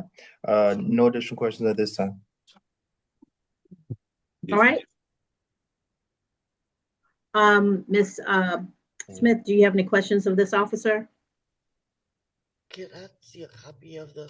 You got to speak up for me. I want to know if I can see a copy of the footage, the video camera. All right, Mr. Brooks. I don't know that we have any. Okay. Ladies and gentlemen, when you're preparing for trial, you got to prepare for trial. The state is not required to bring any particular piece of evidence. They only required to bring what they choose to present their case. And so if you wish to have video brought, you got to subpoena it. You got to bring it to court. Is the state check-in, or y'all don't have it? Officer Dotson, do you recall if this incident was recorded? So at the time of that incident, I was in a fleet vehicle. My assigned vehicle was in fleet maintenance. So I'm not sure if that particular footage would be tied to my body cam. It might be tied to the fleet's vehicle's cam. Okay. Yeah, it would take us more time than the court would allow for us to locate it if it exists. All right. Ms. Smith, did you have any other questions? No, Your Honor. All right. Did the state have any other witnesses or testimony? Not at this time, Your Honor. All right. State rest? State does rest, Your Honor. Okay. Ms. Smith, did you wish to testify or did you wish the court to make a decision based on the state's evidence presented? Wish for the court to make a decision, Your Honor. All right. All right. So the court is going to find you guilty of the offense of improper lane change and no license on person. Mr. Brooks, did you have a Your Honor. Yes, ma'am. I did have my license on my phone. I did show him my license on my cell phone, on the app. I did show him my license. Okay, so I'm fine with that. I'll find you guilty of the moving violation and not guilty of the license. No proof. All right. So I'm not able to see the footage to show that I did turn my signal on? Ma'am, I said if you wish to have that as a part of your case in chief, you can subpoena it. If the state doesn't have it, they can't be compelled to bring any particular piece of evidence. The state only brings what they wish to bring, like you bring what you wish to bring. And so I can't tell them what to bring because it's not my choice to make. Okay. All right. All right. So as I said, I'll find, based on the evidence presented, I'll find you guilty of the failure to change properly signal a lane change, not guilty on the license.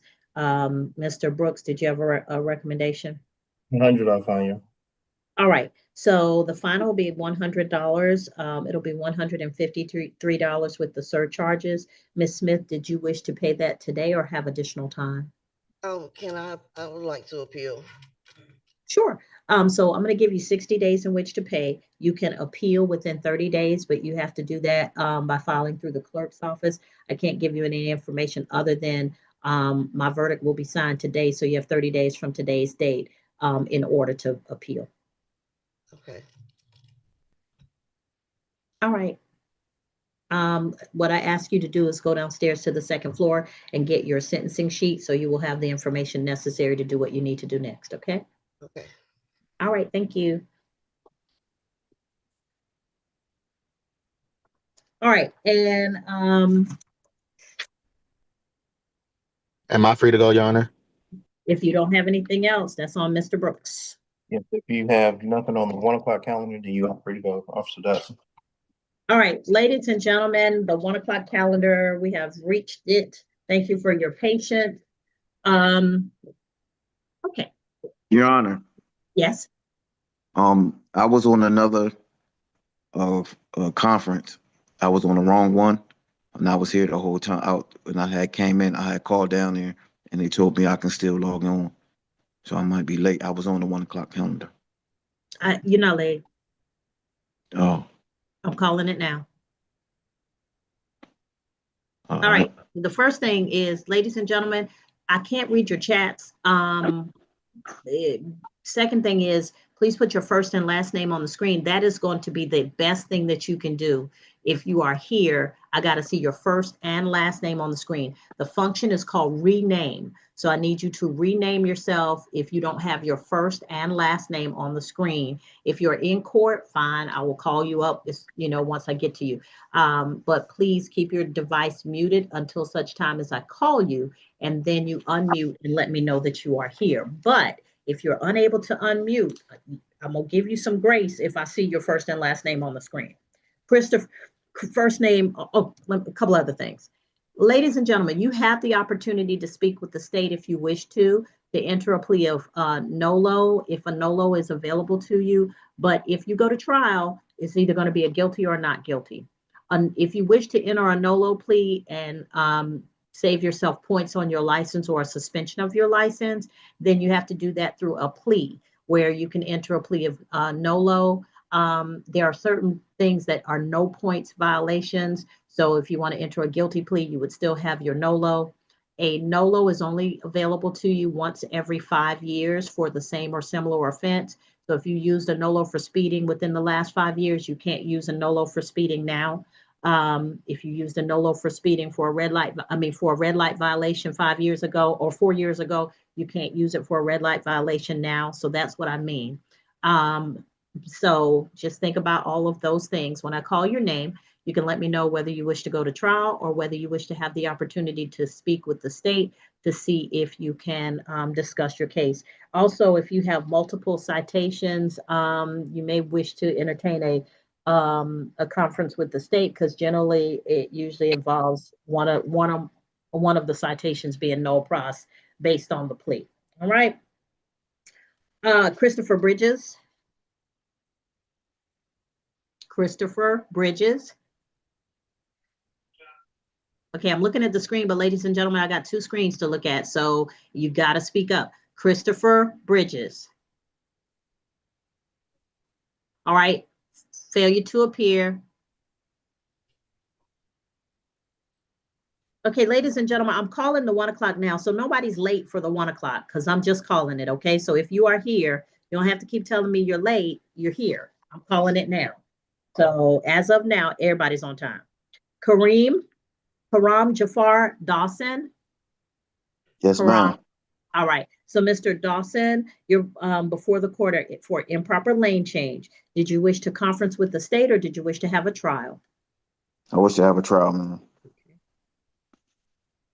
All right. Vanessa Lynn Duckworth, you're before the court for passing an emergency vehicle. Did you wish to conference with the state or have a trial?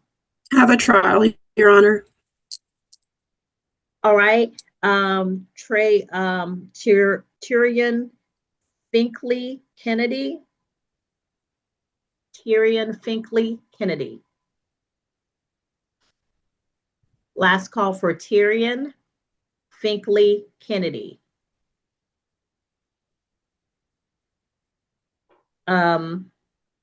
Failure to appear. Officers, if you'll hold till I could get through the calendar call, and then Mr. Brooks may wish to release you at that time. That's what he's done on the previous calendars. So just let me get through the calendar call. I know you've been here a while, and I thank you for your patience. Crystal Garcia. Crystal Garcia. If you're in the courtroom, come on up if you hear your name. All right, Ms. Garcia. You're before the court on too close with an accident. Did you wish to have a conference or did you wish to go forward with a trial? With trial. Okay. Next is Adolphus Thomas Hudson. Mr. Hudson, Adolphus Thomas Hudson. All right, Mr. Hudson, you're before the court for speeding 16 to 20 miles per hour over the limit. Did you wish to go to have a trial or did you wish to have a conference? I'm ready to go to trial, and I got all of the footage that I need. Okay. All right. Charles Ricardo Jean.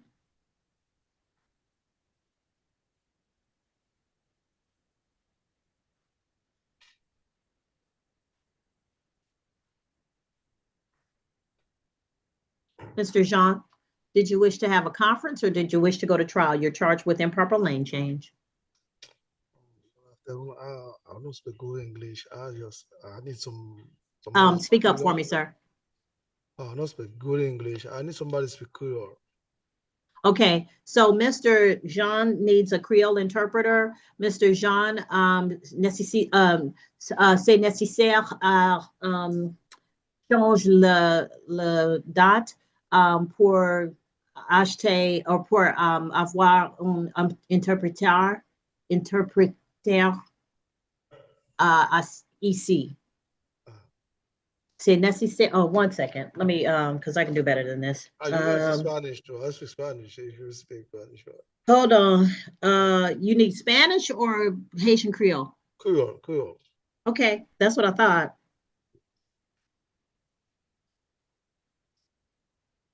What's his name, guys? Huh? What is his name?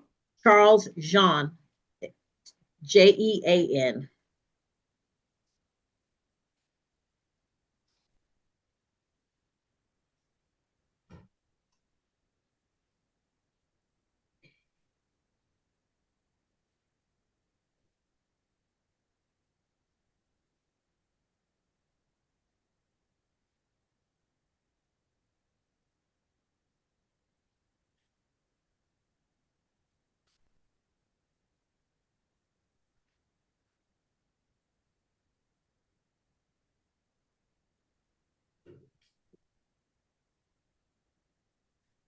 So what I have is Nupral Ri initialise pour yon interprète.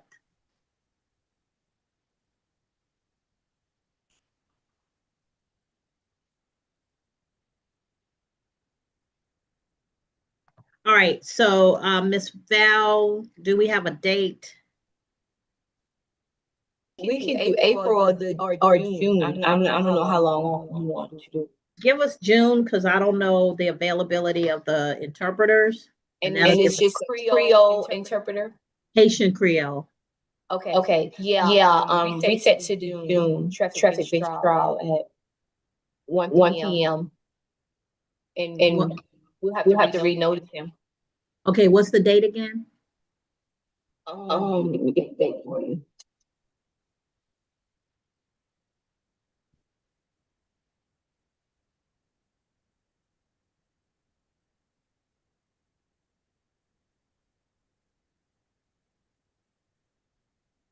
It's June. I'm sorry. June 17th at 11 a.m. I'm sorry. Put it at 11 a.m. June 17th.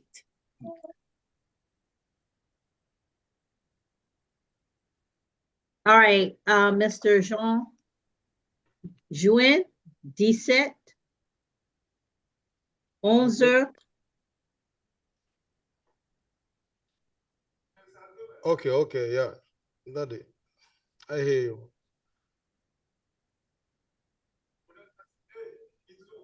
Yeah, June 17.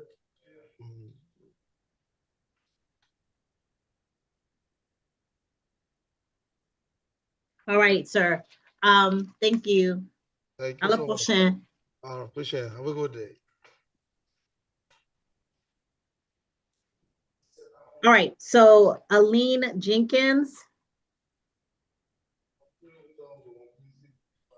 Aline Jenkins.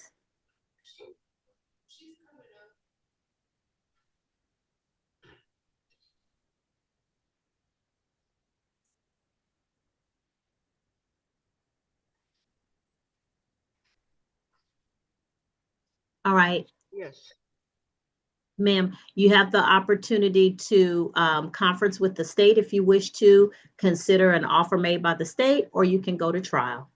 I would like a conference and Oh, all righty. Mr. Brooks, are you going to be able to get to the courtroom or have somebody come down? Yes, ma'am. All right. So if you have a seat, Ms. Jenkins, somebody's going to come speak with you, okay? well, will you hear it?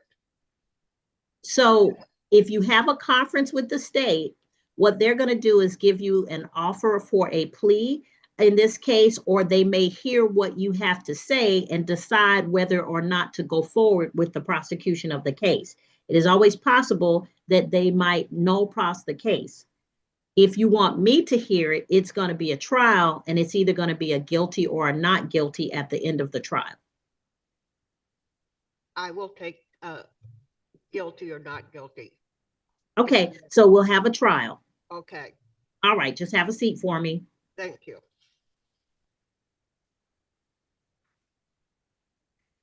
Dequard Tion Lovett. Dequard Tion Lovett.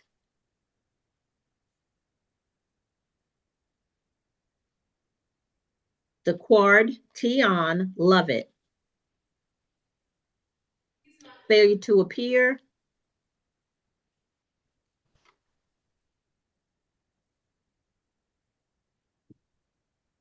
All right, next is Tommy Wayne Mashburn.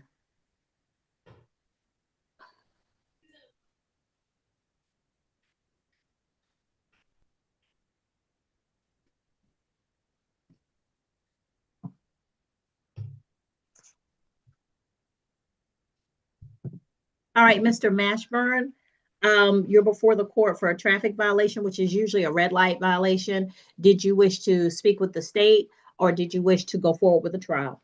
Trial. Okay, have a seat, and we're going to get you in the line to have a trial. All right, Trayvon McCrae. Trayvon McCrae.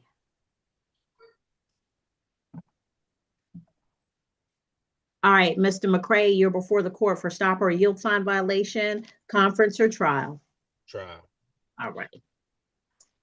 Harold Mentor, you're before the court for seatbelt violation, conference or trial.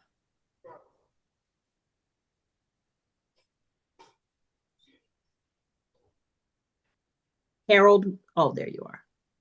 Trial. All right, Mr. Mentor. Venus Lynn Sims. Here. All right, Ms. Sims, did you wish to have a conference with the state or a trial? I'd like to have a conference with the state. All right, Ms. Sims, if you hold on, we'll put you in a breakout room with Mr. Brooks in a moment. Tyrie Squires. Tyrie. Yeah. Devon. All right, Mr. Squires, did you wish to have a trial or a conference? You're before the court for driving on the emergency lane, distracted driving. Trial. Okay. All right. Larry Christopher Tiddle, you're before the court on traffic violation. Mr. Tiddle, did you wish to have a conference or a trial? I wish to have a trial, Your Honor. All righty. Hakeem Deshaun Wheeler, driving on the emergency lane. Hakeem Deshaun Wheeler, come on up.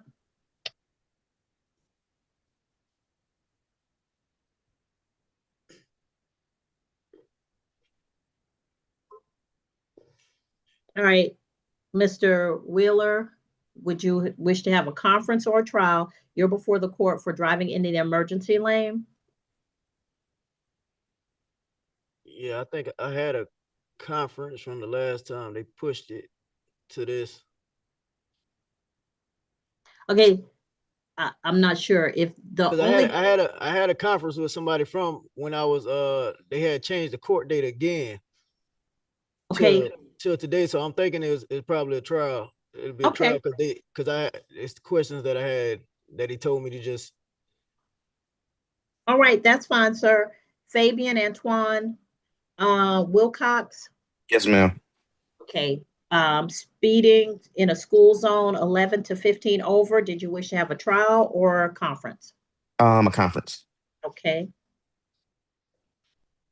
Kamiki wins. Kamiki wins. I'm right here. Yes, I would like to have a trial. All right. That is Officer Hull again. He fought a conflict for today, being on SWAT training. All right, your officers on SWAT training. We're going to reset you to the April calendar. You can come in by video, which means you don't have to take a day off work if you wish. Did you wish? I'm sorry. I'm sorry. Do you know what day in April? I believe it's April 29th.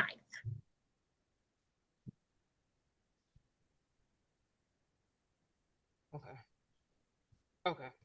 I can keep that. I can keep that day off. That's good?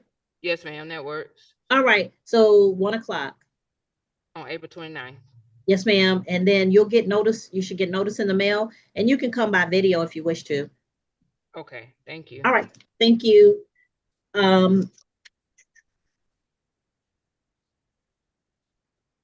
Next. Oh, okay. So I'm going to put the individuals who wish to have a conference. We'll go ahead and let Mr. Brooks speak with them for a moment. And then after that, we'll start with the trials. Okay. Sims is the first conference. Ms. Sims, I'm going to put you in a breakout room with Mr. Brooks. Once he is finished speaking with you, you both can return to the main room and let me know what you all decided. Okay. Breakout room number 1, Ms. Sims, you should see the notice pop up. Okay.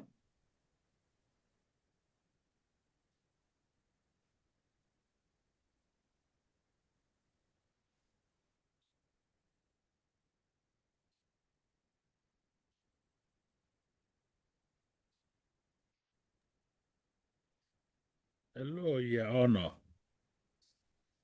I'm on the 1 o'clock time frame, but I haven't had my name yet.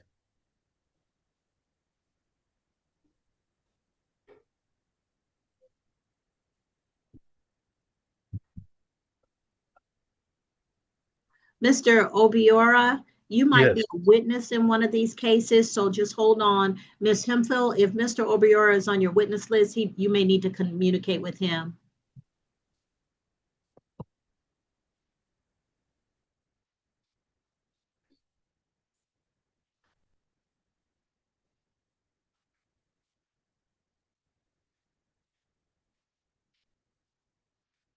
Your Honor.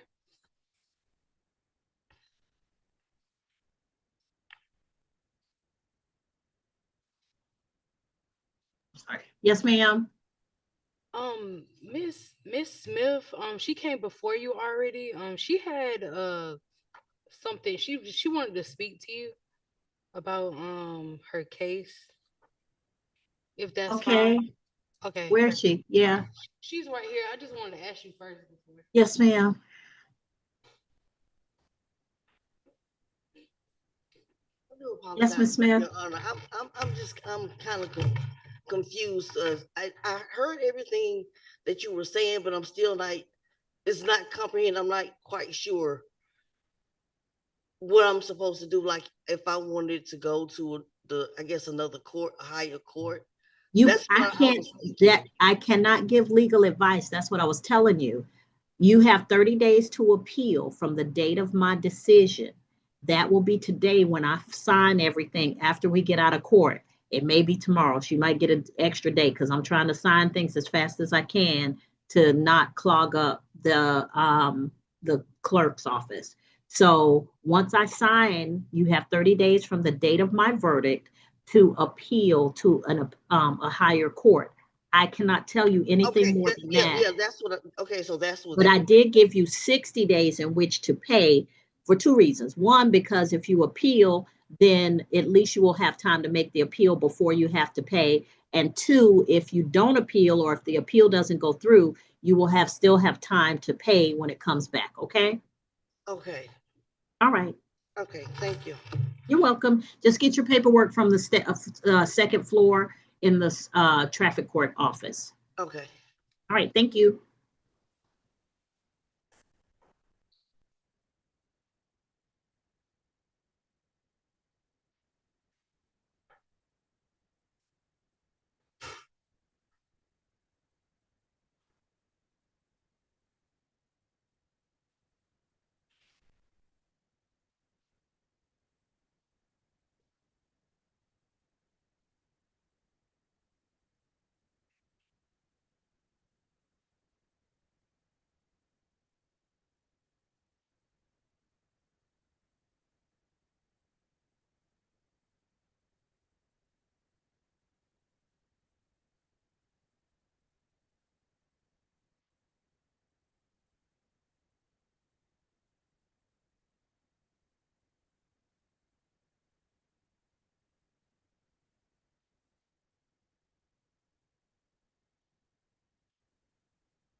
Yes, Mr. Brooks?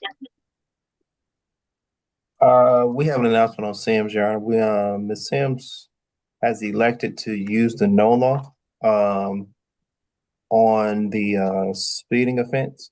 The state Okay. has agreed to reduce the speed down to 39, however, but out of abundance of caution, she still wants to use the NOLA. Okay. All right, Ms. Sims, turn your camera on for me. We'll go ahead and take this plea. Okay, just a second. I don't want to get another ticket because I'm driving. Miss Hold on. Sims! Miss Sims! Okay, ladies and gentlemen. But I pulled over. Driving is a distracted driving. It's a divided attention test. That's all driving is can you do multiple things at the same time? Driving and being on the court's docket that's not the multiple things we want y'all to do. We really bless the Lord. We want y'all to do the things that are necessary, watching out for traffic, stopping at the signs, maintaining the speed, but not also being on the pullover. Please.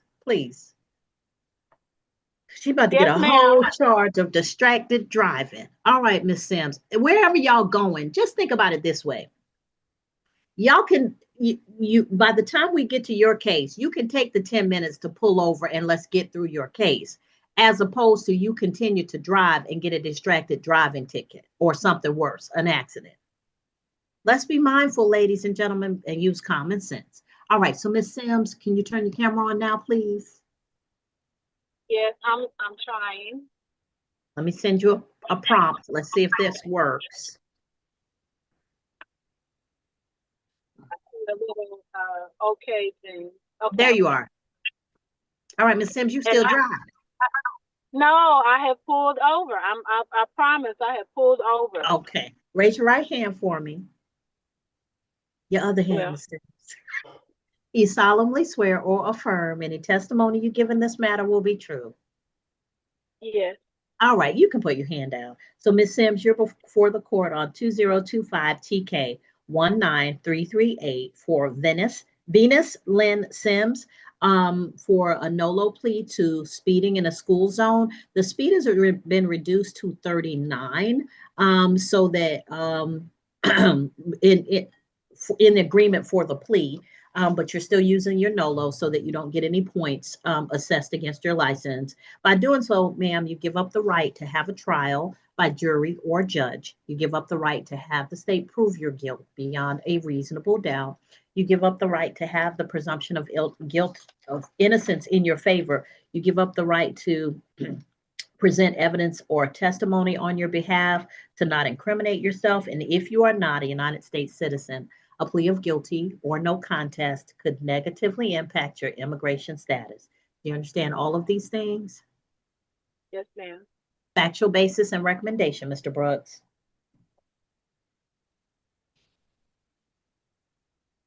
You're muted. Yes, sir. All right. On September the 15th, 2025, officers with Clayton County Police Department were doing traffic enforcement in the area of Riverdale Road and Flat Shoals Road. Officers observed the vehicle traveling at a rate of speed 42 miles per hour in 25 mile per hour zone. Initiated a traffic stop and identified the driver being Ms. Venus Sims. During the course of the encounter, officers issued a citation for the same. The state has moved to reduce the speed to 39 and 25. And the state's recommendation for a fine is a $100 fine. All right. So, Ms. Sims, the fine is $100. I can give you, I'm going to give you 30 days because you're not at the courthouse. I can give you up to 60 days if you need it, or we can do a probation option if you need more than 60 days. Is 30 days sufficient, or do you need 60? Please. Okay, no problem. So 60 days. What I'm going to ask you to do now is I need you to send your email address to the court clerk. So let me make sure, Miss, who I have in case it's lunchtime and they've switched. It's me, Your Honor. All right, yes. So you'll see State Court Clerk Melissa Rivadeneira. So when you go to the chat function, click on new chat, go all the way down the list until you see state court clerk, and then click on that. You'll see Miss Rivadeneira's name will be at the top, and then at the bottom where you can type into it. So type in your first and last name and then your email address and just verify that everything is in the correct place. Yes, ma'am. All right, and once you do that, let me know. Okay. All right, so Ms. Sims, you're gonna get your paperwork. It's gonna say the exact date by which it should be paid. There'll be information about paying online or by phone. You can also come into the Clayton County Justice Center at 9151 Terra Boulevard in Jonesboro to pay in person on the second floor at the traffic court window. And I just ask you to slow down. And I say all the time, these kids are disrespectful. They'll walk right into the street in front of your car. You got me? Yes, ma'am. Okay. All right. So please be careful and check your email for your sentencing sheet within a couple of days. Make sure you pay it on or before the 60th day. I say before, so that because an arrest warrant could issue if you fail to pay it. Okay. All right. Thank you, ma'am. Thank you. All right. Take care. I'm free to go? Yes, ma'am. Okay. Thank you. All right. And next to have a conference is Wilcox, Fabian Wilcox. I'll put you in a breakout room with Mr. Brooks at this time. Yes, ma'am.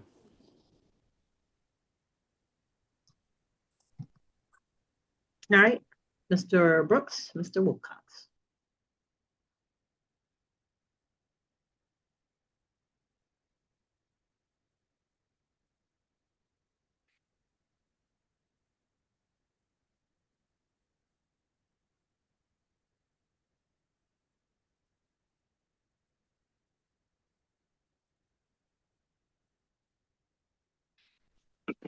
Hello, George. This is Edwin Obiora. I don't know if I'm free to leave now. I'm not sure either, sir. If you're a witness, it's for the state. If Ms. Hemfield or Investigator Ikure could verify Mr. Obiora's situation.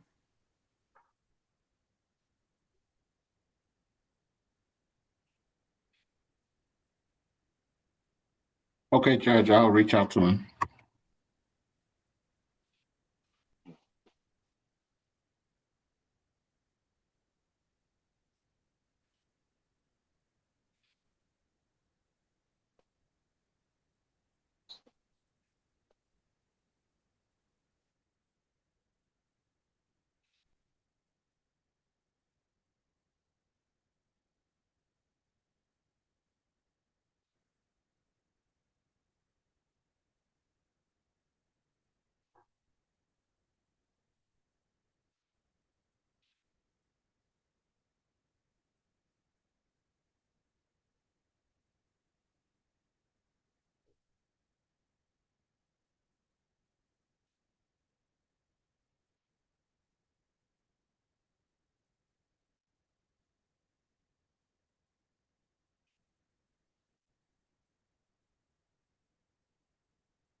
Yeah, we have an announcement on Wilcox.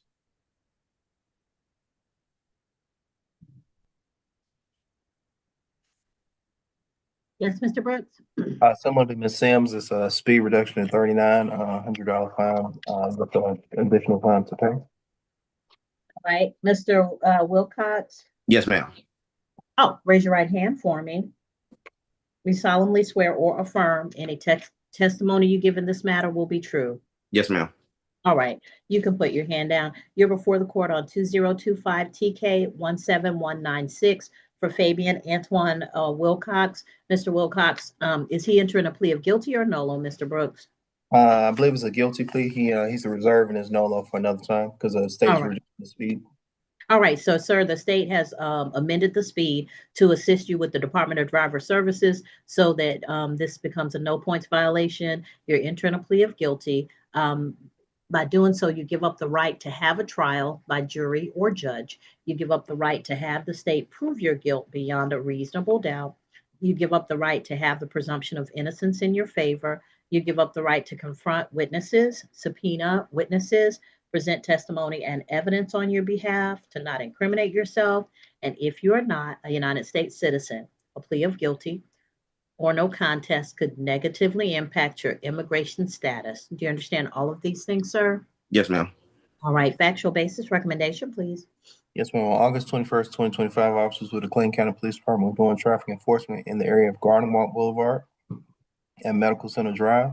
Officers observed the vehicle traveling at a rate of speed 42 miles per hour in a 25 mile per hour zone.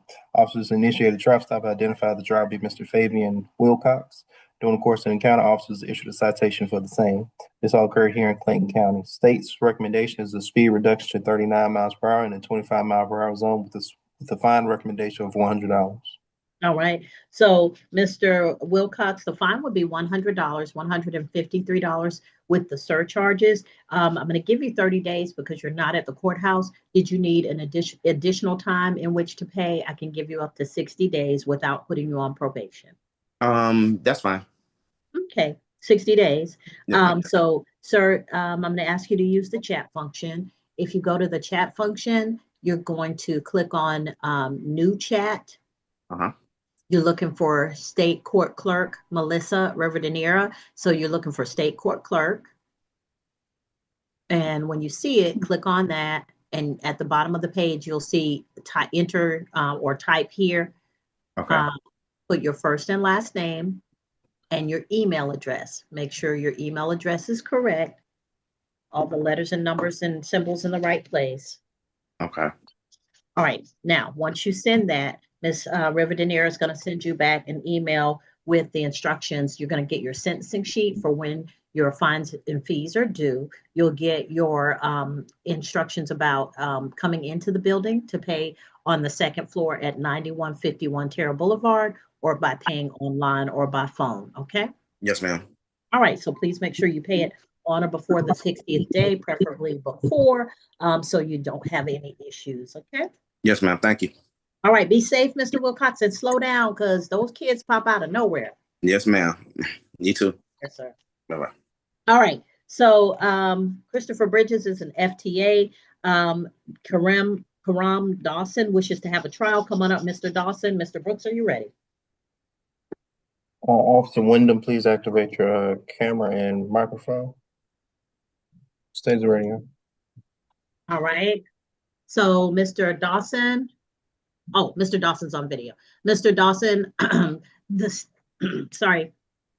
state is going to present its evidence. Ladies and gentlemen, everybody who wishes to have a trial, listen up. The state is going to present its evidence by presenting witnesses. Now, the state brings the witnesses they wish to have. If you were expecting a particular witness or a particular officer, or you expected them to have video, it is not necessarily that they will have it, because they get to choose what they bring, who they bring. So the state presents their evidence. You get to ask questions of any witnesses that the state brings. And please don't testify or tell me your point of view while you're asking those questions. Only ask questions about what the officer would have seen, known, observed, reported, or about the citation, because you have a right to remain silent. The state has the duty of prosecuting the case beyond a reasonable doubt. So You do not have to give any evidence or testimony. Nobody can force you to do that. But if you wish to give evidence and testimony, we have to wait until it's the appropriate time. So I've gone over your rights with you. Okay. All right. So, Officer Wyndham, raise your right hand for me. Do you solemnly swear or affirm any testimony you give in this matter will be true? I do. All right. You can put your hand down, Mr. Brooks, your witness. Officer, if you would tell the court what's your name Officer Wyndham. and how are you employed? Uniform Patrol Division, Clayton County Police Department. How long have you been so employed? About 2.5 years. On December the 18th of 2024, approximately 12:35 in the morning. Do you recall being on duty in the area of I-285 and I-75 regarding a accident or crash investigation? I do. Did you encounter and issue a citation to a Kareem Dawson? I did. Recount for the court how that encounter came about. And before you go there, actually, let me ask one more question. That area, I-285 East and I-75 South, is that here in Clayton County? It is. Okay. Now recount for the court how you got involved in the crash investigation and ultimately issued the citation. I was dispatched to a vehicle accident via 911 call for service. Came on scene, discovered it was a 2-vehicle accident. Mr. Dawson was vehicle 1 in the accident. It occurred right at 285 East, merging onto 75 South. At that point, on the interstate, essentially when it's going on to 75 South, there's a merging lane because there's 2 lanes that merge onto 75 South, but the right lane disappears and merges into the left lane. Both driver 1 and driver 2 confirmed that Mr. Dawson was in the right lane at the time that the lanes were merging. And because of that, he's got the duty to merge, while driver 2 is the one that has the right of way in that lane. So essentially, when I observed the damage, I saw there was damage on the right side of driver 2's vehicle and then the left side of Mr. Dawson's vehicle, which means they were side by side when the collision took place. Due to the fact that Mr. Dawson was the one in the merging lane and had the right to merge, I cited him for improper lane change. Okay. Now, how did you identify Mr. Dawson on the scene? Through his driver's license. And I don't know if you can see him on screen, depending on the orientation of your screen, but do you see Kareem Dawson? Yes, it appears to be him. Okay. No additional questions at this time. All right. Mr. Dawson, did you have questions of this officer? No, ma'am. He didn't see the part where. Okay, that's fine. Yeah, no, ma'am. All right. Did the state have anything else at this time? Joshua Carter, is there a Joshua Carter present in the courtroom?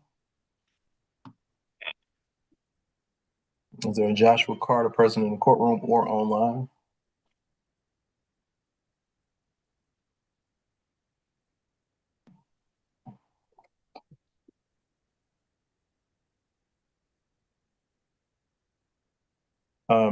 State has no additional witness, Your Honor. All right. So state rest. State does rest, Your Honor. All right, Mr. Dawson, the state has the burden of proof. You do not have to give any evidence or testimony at this time. Did you wish to give evidence or testimony, or did you wish to have the court make the decision based on what has been presented? No, ma'am. I wanted to give testimony, ma'am. All right. Raise your right hand for me. You solemnly swear or affirm any testimony you give in this matter will be true. Affirmation. All right. You can put your hand down. So, sir, you're before the court on the case 2024. I'm sorry. TK 27350 for improper lane change. You do not have to give any evidence or testimony because you have a right to remain silent. Do you wish to give up your right to remain silent and offer testimony? Yes, ma'am. Has anybody promised you anything to get you to do that, or threatened you in any way to make you do it? No, ma'am. All right. So tell me, sir, what it is you wish for me to know. All right. Now, when the gentleman asked me what happened, I really was kind of discombobulated. Now, the whole situation was where he came and pulled up at, I actually had to chase the driver down, like a mile down, because the accident actually happened back when I just came off of 85. So when I came off of 85 of the merger, yes, I was in the lane, but I had stopped because of the truck that was on the side of me. So the truck hit me. I didn't move, because if I would have tried to turn and then the truck was moving, the truck would have ran the vehicle over. It wouldn't have been no side hit. The truck hit me when it was going straight, because I stopped. I seen the truck that was on the side, so I couldn't go. I stopped right there, and that was the thing of the merger. But when the truck hit me, the truck actually kept going. I had to chase the truck down and hit the horn for the truck to stop. That's why we were so far up, a mile ahead. That's why the truck didn't stop until it got a mile ahead, because the truck actually cut off. When the truck cut off, because it hit the side of his battery. So it cut off. That's why he stopped. When him and the young lady got out the car, and I asked him, was they all right? Because he was trying to drive off. I chased him down a mile. Now, he said he had a video, but I don't know if the officer asked him to retrieve the video. All right, Mr. Brooks, did you have questions of Mr. Dawson? Mr. Dawson, you say you were merging from 85 onto the interstate? I was at the merger intersection, sir. You seen another crazy one? Oh, no, that's fine. All right, I'm gonna need you to mute in the background. All right, cool. All right. And then when I get it together, Officer, traffic. Oh, you don't need these. Matter of fact, I got an illustration right here. Hold on, sir. So, Mr. Dawson, you say you were merging from 285 to 75? Exactly right here. I was right here. I'm sorry, that's not clear for us. But let me ask. No, sir. But let me ask this question though. When you were merging onto the interstate, you say a truck was coming in the lane, or a truck was in the lane already. This is 2 lanes. If I'm coming this way, stop here. Did you hear my question? Ask me again. I said when you were merging from 285, a truck was already in the lane, right? I wasn't merging. It was at the merger intersection. If I'm coming up and I stop here and there's a vehicle here, if I would have kept going, the truck would have ran me over. I had to stop. The truck kept going this way, but it brushed me. It hit me on the side where I was sitting there. So you were trying to get onto the interstate, correct? I stopped before getting onto the intersection because it was a merger. I understand that, but your intent was to get onto the interstate, correct? Yes, correct. Okay, so you're merging onto the interstate, correct? I had to be moving to merge. I stopped, sir. I wasn't moving, so that's not merging. If I'm not moving. You were in the merging lane. Yes. Okay, and your testimony is that the truck hit you as you stopped. Yes. Okay.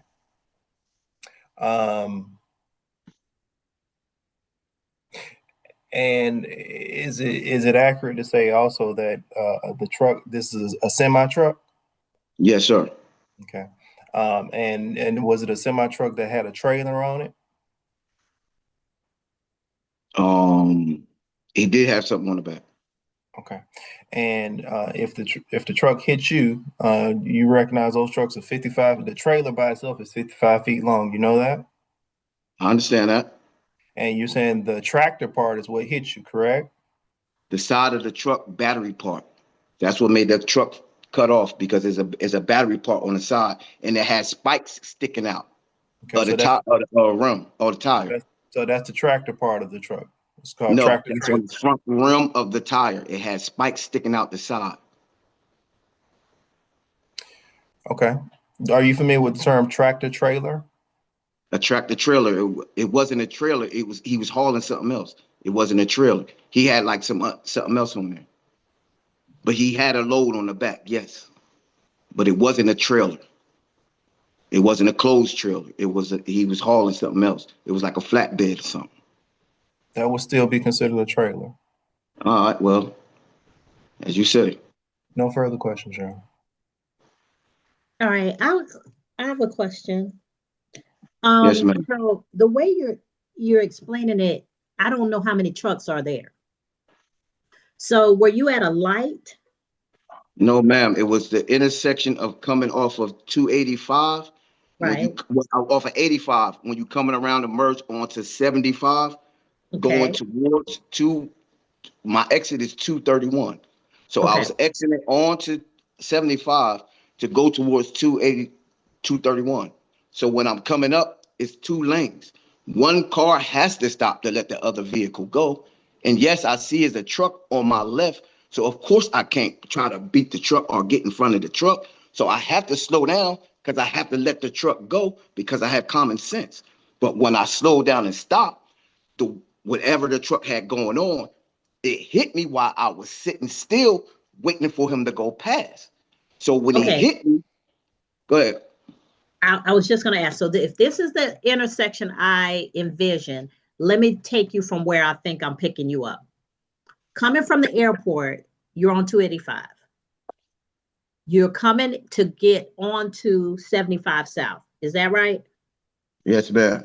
Okay, so that's at that lane, that intersection where initially when you're approaching the intersection, it goes to there's a left lane that goes to 75 North, and then there's another lane in the middle, and they'll say whatever the city of the one of them will say Atlanta, and the other one will say another like Jonesboro or whatever the next. I can't remember the sign. I know it says a city, and then there's a curve that goes down towards 75 South. And when you turn towards 75 South, there's 2 lanes.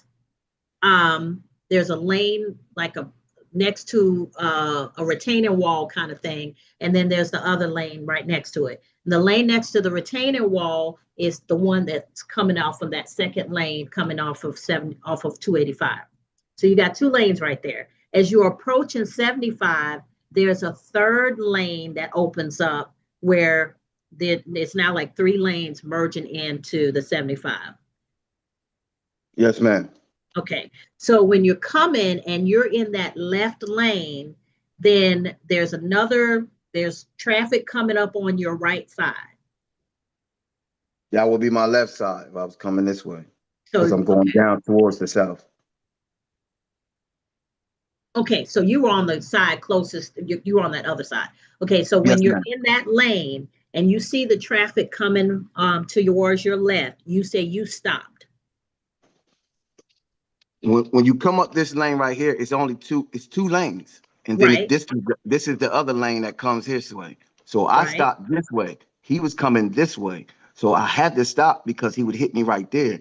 So I stopped right there. He hit me when he came past, boom, and kept going.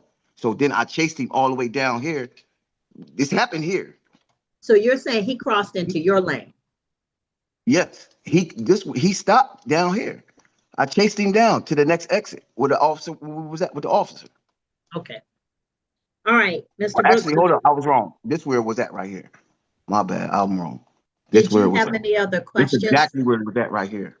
Okay. This where it was at. I was in this lane. I came up and stopped here. He was coming this way to go straight. He came out of here. I'm in this lane, he in this lane. I had to stop right here for him to go past. When he was coming past, he hit me going past this way. I stopped here. He hit me going this way. Boom. He kept going. I chased him down to here where the officer came in at. Well, to that next exit. Right here. But whatever that next exit was. Because this would let me see. He went down to the next exit when he hit me at the first exit. This where he stopped at, where the police was at. Because this where the cop came right here. Because this was the whole next exit. He stopped right here because his truck stopped. I stopped behind him. And this where we stopped at where the police came. But the accident happened back here. Mr. Brooks, did you have any other questions of Mr. Dawson? No additional question, no. All right. Mr. Dawson, did you have anything else at this time? No, ma'am. I paid for the ticket, but it's still, I wasn't wrong. So it ain't like I'm trying to get out no money or nothing. I wasn't wrong. I got you. All right. All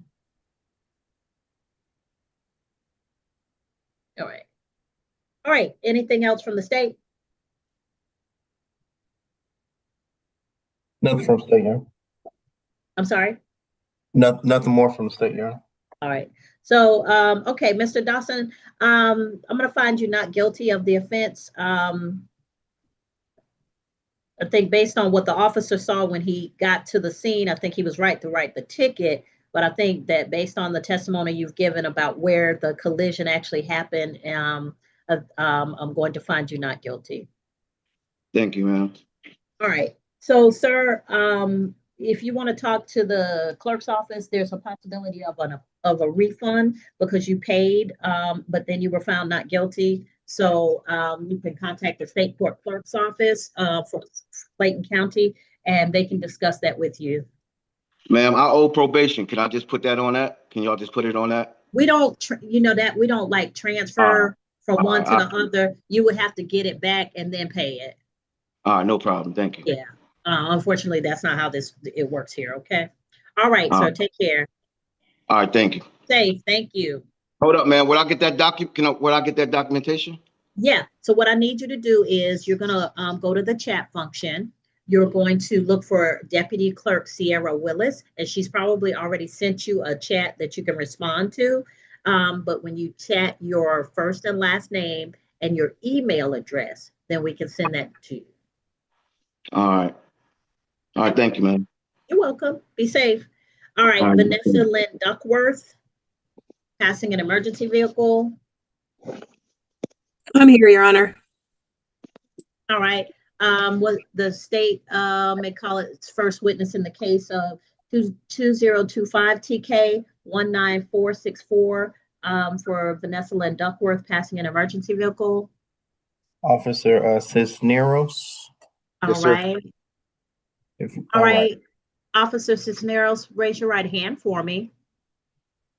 You solemnly swear or affirm any testimony you give in this matter will be true. Yes. All right. So you can put your hand down. So you're before the court. Mr. Brooks, you're a witness. All right. Officer, if you would, state for the record your name. Officer Roberto Cisneros. Okay. And are you employed with the Clayton County Police Department? Yes, I am. Back on September the 16th of 2025, were you employed in the same capacity? Yes, sir. On that date, do you recall issuing a citation to a Vanessa Duckworth for improper passing of an emergency vehicle? Yes, sir. Would you recount for the court how that citation came about? I was dispatched to the vicinity of 285 West and Old Dixie Road. A unit was requesting assistance due to his traffic investigation, and a lot of vehicles were passing the unit without disregard of either not slowing down or moving over. So that's when I was dispatched there to that vicinity. And that area, I-285 West and Old Dixie Road, is that located here in Clayton County? It is. You said there were several vehicles that were passing another unit that was investigating the accident scene. Did you observe a gray Nissan Sentra pass that unit? Yes. Did it appear that that vehicle had an opportunity to get over prior to passing the officer's unit? Either slow down or move over, yes. And did the vehicle slow down below the posted speed limit? No, sir. What was the posted speed limit to your recollection? 65. Okay. When you initiated a traffic stop on the vehicle, were you able to identify the driver? Yes. Was the driver Ms. Vanessa Duckworth? That's correct. How did you identify the driver? By asking for a driver license. And the picture on the license matched the individual who was in front of you? That's correct. Do you see a Vanessa Duckworth online presently? Yes, she's wearing glasses. And does she resemble the person that you saw on scene? Yes, sir. Did you issue a citation for the same? I did for a fellow to move either slow down or move over from an emergency vehicle. When you made contact with Ms. Duckworth, did she make any comments or statements to you? I don't recall her statements. Okay. No additional questions at this time. All right. Ms. Duckworth, did you have any questions for this officer? Yeah, I was wondering if he checked my speed when he claims that I did not slow down. I did not check your speed, man, but you did not slow down based on my dash camera. And that doesn't show the speed? It doesn't show the speed, but you were going at a high rate of speed. Okay, I disagree, but okay. All right. Anything else, ma'am? No, no other questions. All right. Mr. Brooks, did you have any follow-up with Officer Cisneros? Officer Cisneros, how long have you been a law enforcement officer? For 2 years, sir. Was it part of your training to do speed detection? Yes. Recount for the court the nature of your training to learn or to detect speed. I'm certified to use LiDAR, which specifically points to a vehicle, or radar. Now, as a part of your training for LiDAR and radar training, are you required to do visual estimations of vehicles? That's correct. How does that work? By observing the distance and speed. And what's to be able to be certified in LiDAR or radar? Is there an error rate, or do you have to get so many vehicles correct within so many miles per hour, or how does that? That is correct. Okay. And did you pass that certification? I did. And how long ago was that? That was about a year. And is it part of your daily responsibilities to do speed detection? That's correct. Okay. No additional questions. All right. Any additional questions for Officer Cisneros, Ms. Duckworth? No, ma'am. All right. All right. Does the state have additional witnesses or evidence to present? No, Your Honor. All right. So, Ms. Duckworth, do you wish to have the court make the decision based on the testimony and evidence presented by the state, or do you wish to offer evidence and testimony? You have a right to remain silent and do not have to offer any evidence or testimony in this case. I would like to offer my testimony, Your Honor. All right. Raise your right hand for me. You solemnly swear or affirm any testimony you give in this matter will be true. I do. All right. You can put your hand down. So has anybody threatened you in any way or forced you in any way or promised you anything to make you give up your right to remain silent? No, Your Honor. All right. Are you voluntarily and freely giving testimony in this case? Yes, Your Honor. All right. Go ahead and tell me what happened. So I was driving in the right lane and I did slow down. There was cars all to my left of me. There was actually quite a bit of cars on the road that evening. And as I'm driving in the right lane, I seen the cops pulled. There were 2 cop cars pulled to the right, realized I couldn't get over safely into the left lane. I did slow down. I was probably going about 50, 55, slowed down, and the officer pulled me over. As soon as he approached my vehicle, I apologized. I said, "I'm sorry, officer. I could not safely get over." And he proceeded to give me the ticket. All righty. Mr. Brooks, any questions for Ms. Duckworth? Ms. Duckworth, you advised that you did slow down. How fast were you going initially? I was probably doing about 65. I set my cruise control on, so I'm going to say about 65. I drive in the slow lane. So. You recall what the posted speed limit was? I believe it was 65. Okay, and your testimony is that you reduced your speed below 65. Yes, correct. You're on. All right, no additional questions. All right. Anything else at this time, Ms. Duckworth? No, Your Honor. All right. Now, any argument from the state? Your Honor. I'm sorry? State submits, Your Honor. Okay.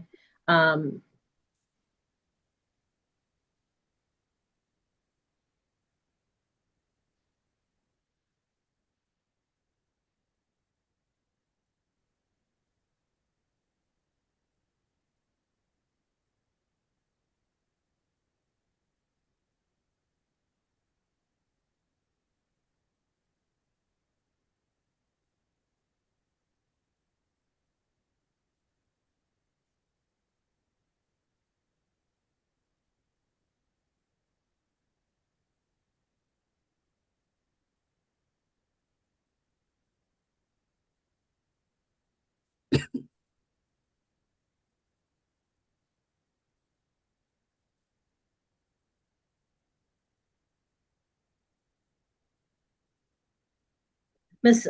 Duckworth, I'm going to find you guilty of the offense before the court.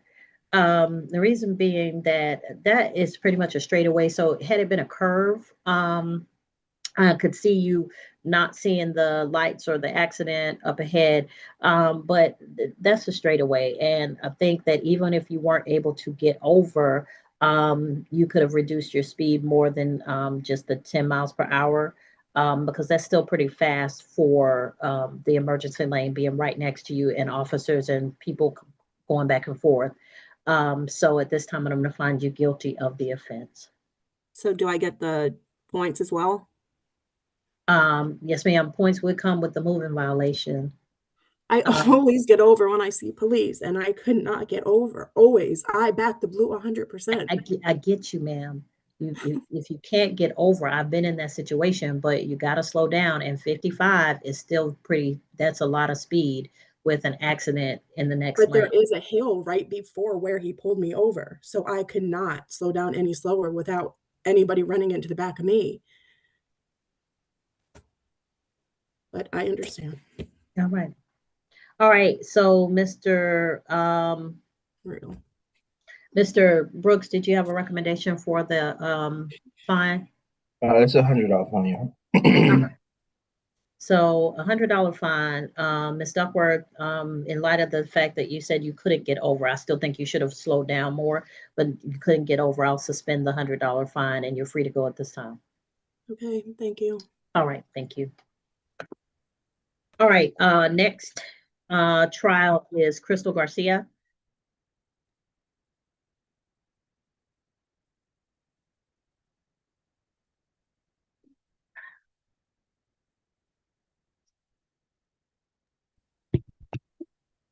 All right, you're free to go, Ms. Duckworth. All right, on the trial for Crystal Garcia, who's the officer? Officer King. All right. Do we need Officer Cisneros for any other case? If you have no other cases, Officer Cisneros, well, take that back. I think you're on the next case, Hudson. Oh, well, hold on a second on Garcia. Let's go to Hudson. So when we excuse Officer Cisneros, he can be done. Hudson, Mashburn, and I believe that will be it. Hudson and Mashburn. Okay, so we'll do Hudson and Mashburn so that when we excuse Officer Cisneros, he's done. All right. So Officer Cisneros, this is case 2025 TK 17305. Raise your right hand for me. You solemnly swear or affirm any testimony you give in this matter will be true. Yes. All right. You can put your hand down. So Mr. Hudson, you're in the courtroom. You'll be able to ask any questions of Officer Cisneros when he testifies, and any other witness brought by the state. And you, if you wish to, you can bring evidence and testimony at the appropriate time. However, you do have a right to remain silent, and the state has the burden of proving the case against you beyond a reasonable doubt. You do not have to give any evidence or testimony if you intend to do so, but just please wait until the appropriate time till I've gone over your rights with you. Do you understand, sir? Yes, yes, Your Honor. All right. So, Officer Cisneros, did I swear you in again? Yes. Okay. Mr. Brooks, your witness. Yes, ma'am. Officer Cisneros, for the record of this case, please state your name. Roberto Cisneros. And are you employed with the Clayton County Police Department? Yes. Is it part of your responsibilities and duties to do traffic enforcement? That's correct. Would that include the area of Forest Parkway and Quick Trip Way? That's correct. What is that area, that streetway intersection, is that located here in Clayton County? That's correct. On August the 15th of 2025, approximately 2:08 in the afternoon, do you recall doing traffic enforcement within the school zone for a speed detection? That's correct. Now, in prior cases, I know you've recounted your training, but for this case, for the record of this case, recount for the court your training in speed detection. So I am certified LiDAR and radar certified. LiDAR is the more accurate, where I specifically point to a vehicle. And on this particular day, I did point out a specific vehicle traveling on the school zone while the lights were activated. Okay, and the way LiDAR works is, does it lock in on a specific vehicle once it's engaged? That's correct. Does it stay with that vehicle where the vehicle travels? Yes. No, Does it doesn't LiDAR state where the vehicle travels. However, it provides me with the speed. Okay, and the way the LiDAR device that you were using on that date, had it been had you tested for accuracy prior to your use before shift? That's correct. And to your knowledge, had it been calibrated within the year? It's been calibrated within the year. Now on that date, did you record a speed or a vehicle traveling at a rate of speed 42 in a 25-mile-per-hour zone? That's correct. Did you initiate a traffic stop on that particular vehicle? I did. Was the driver an Adolphus Hudson? Correct. And when you initiated a traffic stop on Mr. Hudson, how did you identify him? By his driver license. The license, the picture that you saw on the license, was it similar or identical to the person that was seated before you? That's correct. Do you see that person present in the courtroom? Yes. He has a white T-shirt underneath. Okay. When you made contact with that driver, Mr. Hudson, did he make any statements to you about his speed? Can I look at my citation? If it will refresh your recollection, I encourage you to.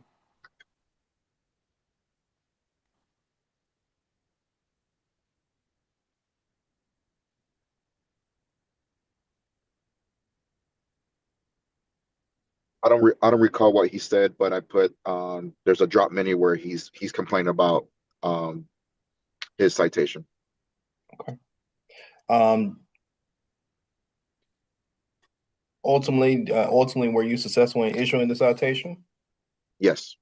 And to be clear, that school zone area, do you recall what school is within that school zone area? I don't recall the name, but I know there's a Quick Trip in that vicinity. Okay. And we're talking about Forest Parkway and Quick Trip Way. That's correct. Do you remember the grade level? Is it elementary, middle, or high? It's elementary school. Okay. No additional questions at this time, yeah. All right. Mr. Hudson, did you have any questions for Officer Cisneros? Yes, I do, Your Honor. Okay, go ahead, sir. One question I have is, where were you sitting in the Quick Trip parking lot when I pulled up to the light? I'll have to look at the camera. I'm positioned on Quick Trip parking lot, or I'll be positioned right in front of the McDonald's, or I'm sorry, IHOP. Okay. Do you remember me stopping at a light? I would not pull you over if you stopped at a light. Okay. Unless you were already coming, I already clocked you going over the speed limit, then I will pull you over after the stoplight. Are you familiar with that? There being school zone differences on both sides of the street. So I'm familiar with that school. The school is called Utopia. Previously, we've had contracts on that school. And I previously worked in the Atlanta public school system, so I know this area. Are you familiar with that particular area? There's on one side of the street, you got school zone all the way down the street. On the other side, the direction that I came, which I'll mention and I'll allude to that in my testimony. But do you remember the conversation you and I had? And one of the reasons why I'm here, I asked you, I said, well, Mr. Hudson, you're testifying, sir, and it's not time for that. Okay, and I'm sorry. Number one, and number two, you got to ask short questions that are answerable, because you keep asking a question and then you go on to another thing. Okay, so ask him a question, let him answer it, and then go on to your next question. Okay. After looking at my driver's license, what did you see on my license? I don't recall, sir. Do you remember me mentioning that I was a disabled vet? I'm a veteran myself, sir. But to answer your question about the street, the lights activated, if you're coming eastbound It is located it's after Highway 42 and Forest Parkway. And the other street light indicating the 24 miles per school zone is located on the westbound on Forest Parkway and 675 South. Yes, sir. Your Honor, that's the end of the questions I have for him. I'd like to address what my testimony is. Okay, Mr. Brooks, did you have any follow-up for Officer Cisneros? I do not, Your Honor. Okay. All right, did the state have any additional witnesses to present? One moment, Your Honor.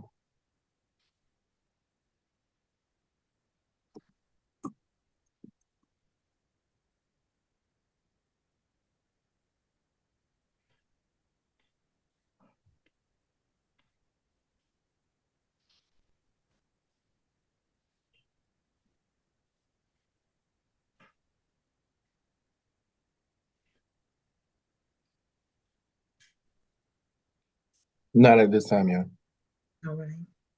All right. All right. The state rest?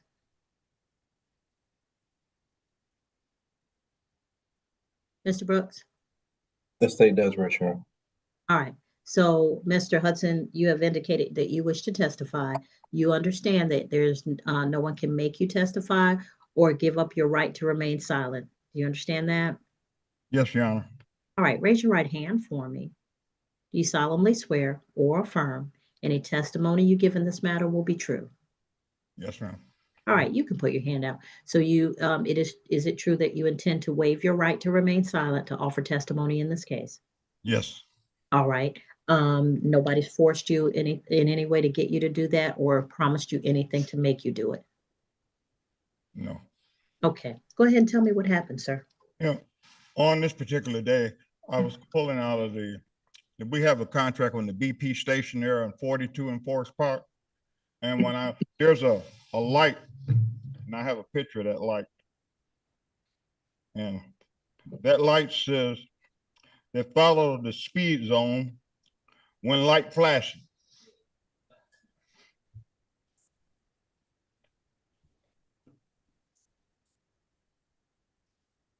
Okay, what were you saying, sir? On that particular, coming from that direction from 42 and Forest Park, there's a light. Okay. And it says school zone. All right, hold on, Mr. All right, okay, I can't hear you and see you at the same time because the microphone is back on the other place, but I can see, but sir, I'm gonna tell you, this doesn't give me a whole lot of context because all you're showing me is the light. Do you have anything that shows me the light in context with the street or any buildings? Okay, I can't hear you at the same time. So unfortunately, we got some limitations on the audio in the courtroom, okay? I thought that I was going to have a chance to show this information to the solicitor prior to. Well, you would have if you had chosen conference. I thought about conference, but that's okay. You know, the only reason that I decided not to go forward just paying whatever the ticket was, but for this officer insulted me. And by him telling me that don't give him that manure in terms of me being a disabled vet. And that was an insult. It was insulting to me. But the Utopia School, which I'm very familiar with, because I know the people that's administrators of that school. So that's the school he didn't know about, that he works that area. But coming out of 42 in Forest Park, there's a light that says 25 in the school zone when the light's flashing. That light does not come on, and I did the research. On that side, that light comes on at 2:30. He gave me a ticket at 2:08. Now on the other side, because I drove the other side, there's signs that says school zone, school zone. On that side, when people are coming, they're going, or even if me driving that fast, and I've never had a speeding ticket in 53 years, that's upsetting. I get people blowing the horn at me because my tag says handicap, so speed up, not the speed. You know, and I have a problem with that, a serious problem. And the reason why this officer pulled me over, I told him too. I said, my spirit told me he pulled me over because I opened a container. I had a 7-Up can bottle and I opened it up. That's when the lights came on. Mr. Hudson, Yes. so I'm a mama in elementary school. So my son is 2 years out of elementary school. Elementary school, we always had to be there in the 2 o'clock hour. So when you say the light doesn't come on until 2:30, that hasn't been my experience because usually the light is on because they get out around 2:30. That particular school, you know, it's not only it's a middle school. They go up all the way up to middle school. And like I've said, I've previously stated, I've had the contract on that school. I know when they're out because that's when we service the buildings. So on that particular location, that light, whether it was working or not, that light, I'm taking a picture, that light comes on at 2:45. All right. Okay, you just said it comes on at 2:30. I don't know, 2:30 to 2:45. They don't get out of school till 3:45. The light comes on an hour before and an hour after. Okay. Mr. Brooks, did you have any questions for Mr. Hudson? I do. Mr. Hudson, you just testified that you hadn't received a citation in the last 53 years. Is that correct? It's not speeding. I've had a citation, not speeding. You haven't received a speeding citation in the last. Yes, sir. But you have received citations for other things, correct? I've had another ticket, but I have not had a speeding. We're dealing with speeding right now. I have not had a speeding ticket in 53 years. Okay, that wasn't my question. I said, but you have received other citations for other traffic infractions, correct? I didn't say I was an impeccable paragon. I stated that I never received a speeding ticket. Okay, did you hear my question? Yes, and I'm telling you, I'm answering. So that's a yes or no? No. Yes, I received a speeding ticket, a ticket. Okay. All right. Now you're aware that Utopian Academy is both an elementary and middle school, correct? Yes, sir. Now I understand they got a high school around the corner, not too far from them. That's correct. And you know, elementary school students get out before middle school students. You're aware of that? Yes. I'm only going by what that light said. The light says that I have to drive the speed limit when the light is blinking. And if the light's not blinking, what else am I to go by? There's no other signs on that side of the street.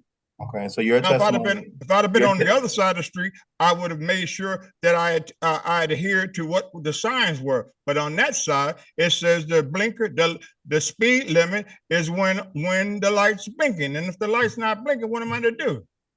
Now, Mr. Hudson, you've also very adamantly testified that you're very familiar with that area, correct? Yes, I am. Not only are you familiar with that area, you're familiar with that school, correct? Yes, sir. And so you know when the school is in and out of session, correct? Yes, sir. And so this particular day, sir, I was focusing. Let me finish my question, Mr. Hudson. Let me finish my question. Whether the light is flashing or not, you know when the students are actively in and out of the building, correct? That would be common to a person who's familiar with the school, correct? That's a yes or a no, sir? It's going to be a yes. I know when they're out. But the point I'm making with you right now is that I was not speeding. And if he's got me on a radar, show it. And not only was he to show it, I don't speed. And that's the point. Now, I got to bring 5, 10 people in here to tell you this man never speeds. Now, I've got a ticket, okay, for a car that something else that was done, but that was a NOLO plea. But the point is, I don't speed, you know. And I explained that to the officer. He gave me he gave me a warning for taking my seatbelt off after he came back to the car with the ticket. He said, "You took your seatbelt off." I didn't know you're supposed to keep your seatbelt on once you pull over. Okay.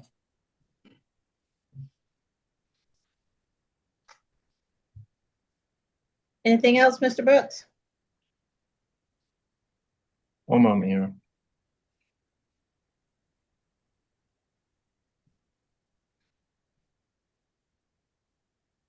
Your Honor, can I add something? Hold on, Mr. Cesaros. You're not my witness. That's up to Mr. Brooks.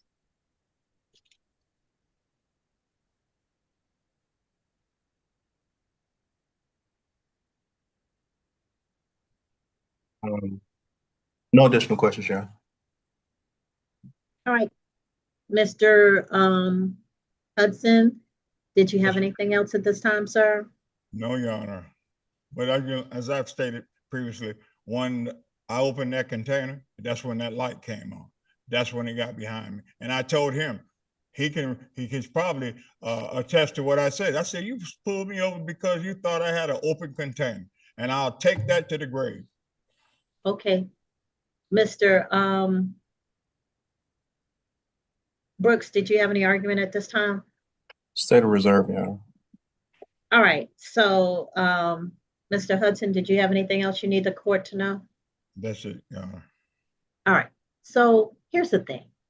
So, Mr. Hudson, you stated several times that you're familiar with the area. You have a contract with that school, but the court is really familiar with elementary schools. And I happen to know that they get out in the 2 o'clock hour because what they do is they graduate the times that kids get out. And so my son is in middle school now. His school gets out at 3:15. When he was in elementary school, I had to be there by 2:15. So I know that once that light starts coming on in like right at 2 o'clock in any school zone. Now this light may have been malfunctioning, but it's still a school zone. And so you understand that as long as school is in session, you have to slow. And I get that you're looking for the light to indicate it, but it wasn't a holiday time. It wasn't summertime. School is in session. And so when school is in session, you have a responsibility to drive the speed limit that is indicated when school is in session, sir. Couple of things I want to address. So I have all the respect in the world for veterans because my mom is one, my aunt is one, uncles, my dad. And so, but what happens when somebody gets pulled over and the first thing they say is, I'm a disabled veteran, they're virtue signaling, which means they're trying to get the officer to give them more credit for whatever they are about to say next because they're a veteran. Officer Cisneros or any other officer can still appreciate your service to this country without giving you the benefit of the doubt because you're a veteran.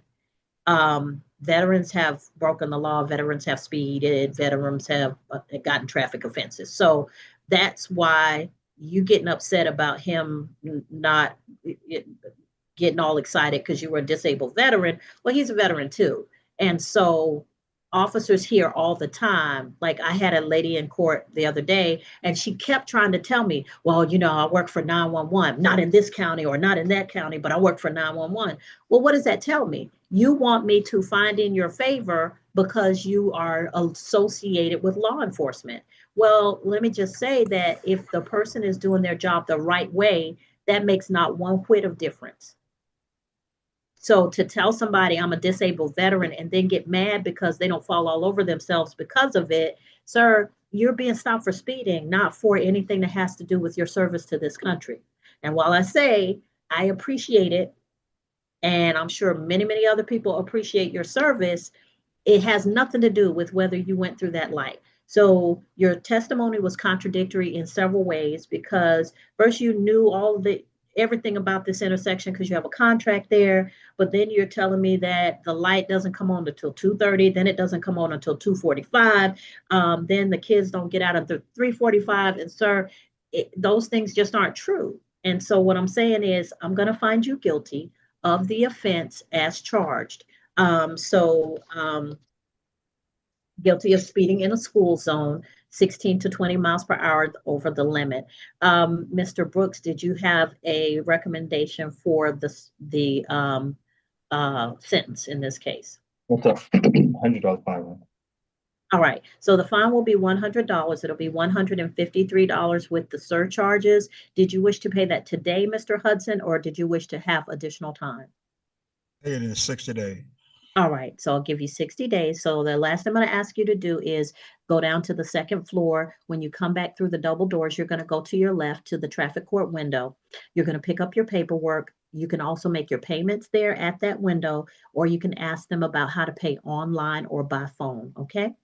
All right, thank you. All right, be safe, sir. All right, next is Aileen Jenkins. Ms. Jenkins, come on up. Your Honor, I think it would be Mashburn. That'll be. Oh, I'm sorry, that's right, for Officer Cisneros. Ms. Jenkins, just have a seat for me. I'm sorry, I'm trying to get everything done with this particular officer, and then we'll move to the next officer. Tommy Wayne Mashburn.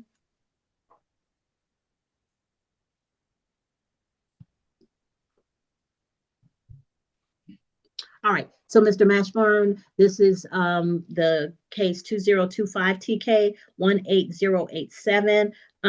You're before the court for a traffic violation. Mr. Brooks, your officer, you're calling Officer Cisneros, is that correct? That's correct, yeah. Officer Cisneros, raise your right hand for me again. You solemnly swear or affirm any testimony you give in this matter will be true?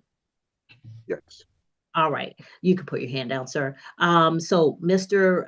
Mashburn, the state is going to present their evidence first because they have the burden of proving the case against you beyond a reasonable doubt.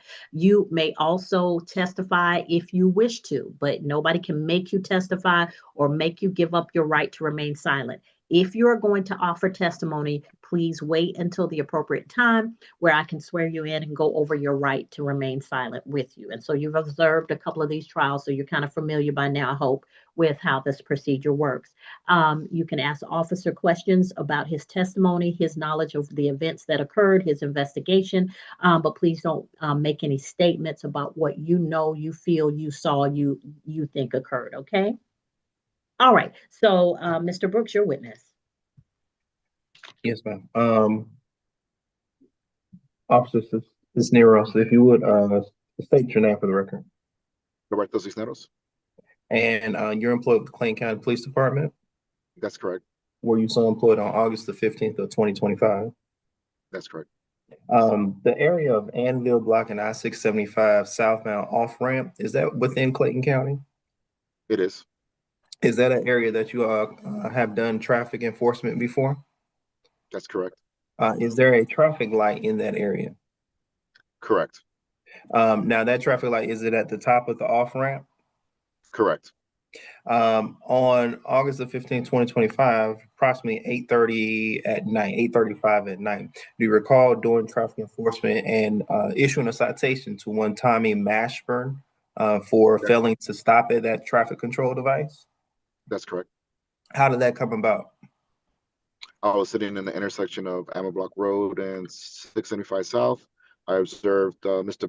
Mashburn failed to yield and stop at the intersection, and he ran the red light while exiting 675 South ramp onto Ammo Block Road.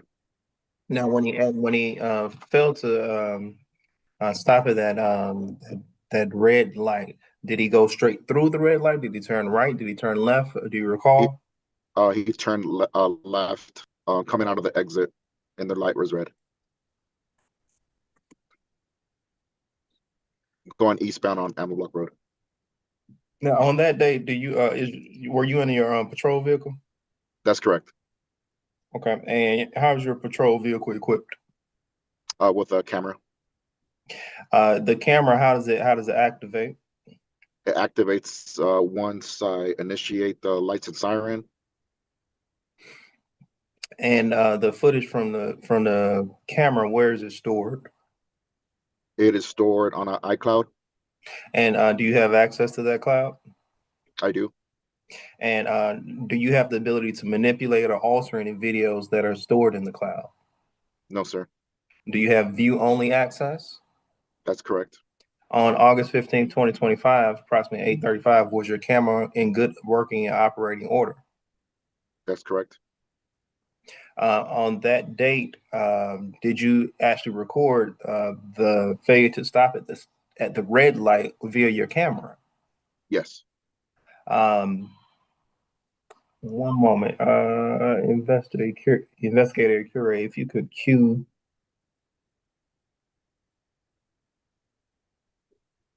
the video of this particular incident.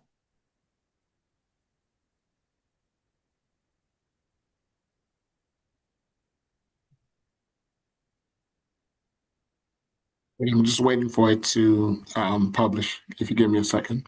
Not a problem. While we're waiting on the footage to load, Officer Cisneros, when you executed the stop on the vehicle, how did you identify that driver? By him providing me his license, and I was able to identify Mr. Mashburn with it.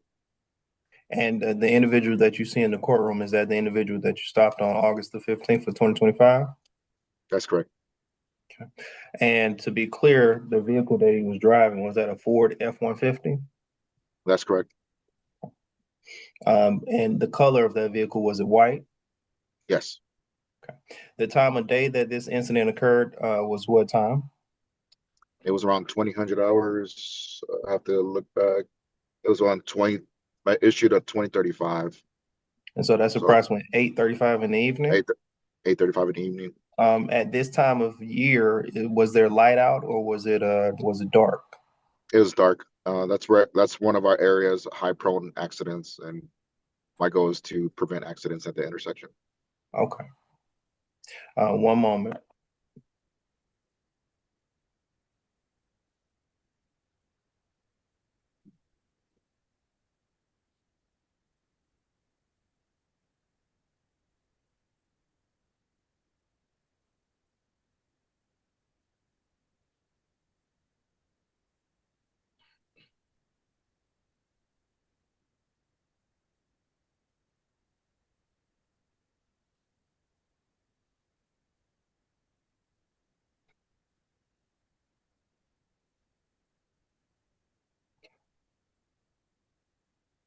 Forgive the technology. This is why it's difficult for us to pull videos instantaneously, because it takes time to download, even when we have it set up to run.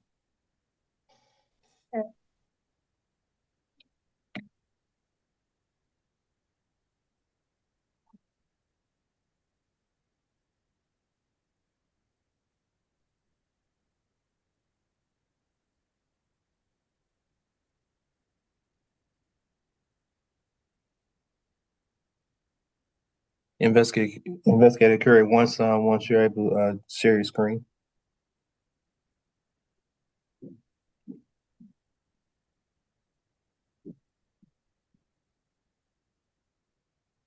Yes, I'm just waiting for the assembly to complete to publish. Okay. Officer Cisneros, what's going to happen is we're going to show you a clip, a small portion of the video to identify. And once you're able to identify, then we're going to attempt to enter it into evidence to publish. Okay. Okay.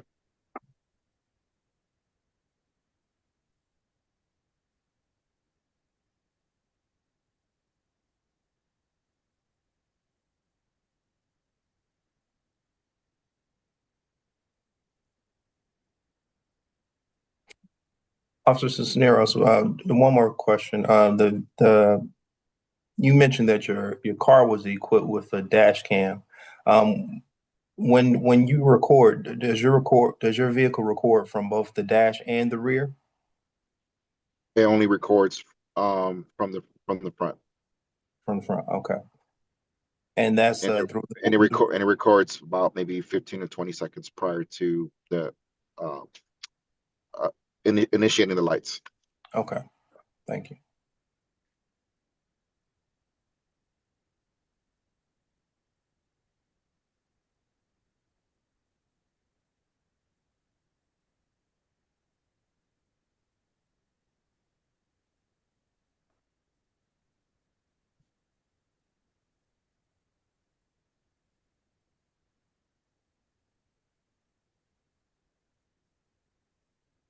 Here's videos to assembly.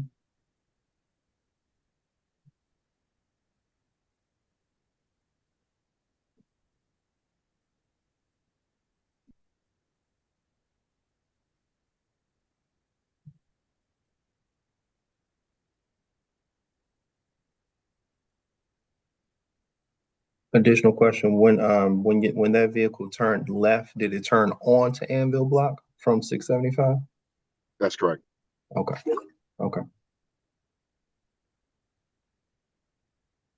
Your Honor, I believe that's going to complete the state's questions of Officer Cisnero pending the video.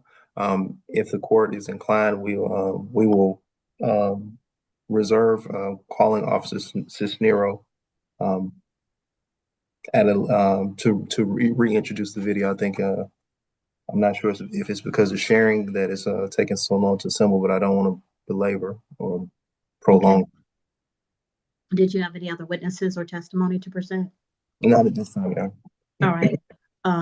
So Mr. Mashburn, the video, we're awaiting the video. I'm willing to wait for the video if you wish to examine the video before you make a statement. Otherwise, if you wanted to make a statement, you're not required to, then I could take your statement now and then we could review the video once the officer testifies. So it's up to you. To view the video. Okay, come closer to the microphone or speak up for me, okay? I do want to view the video. Okay, so we'll hold on a minute. I had tried to Your Honor, this is Investigator Carey. Would you want me to stop sharing my screen and see if I could jump start it before I reshare? Could you do that for me? Yes. Thank you. All right, so we'll hold on for a second. I'll be right back. Yeah, I had tried to put in a request for evidence, but was not successful in that area.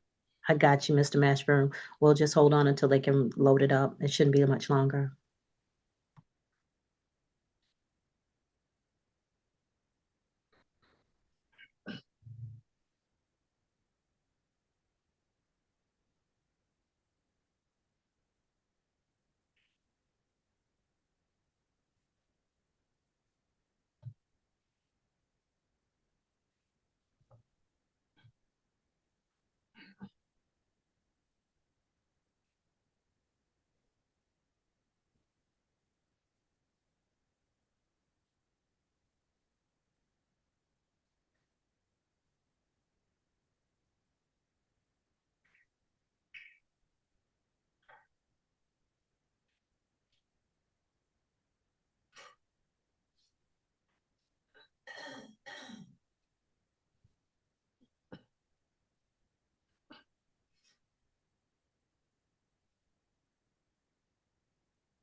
You're on, may I sit down till the video comes up?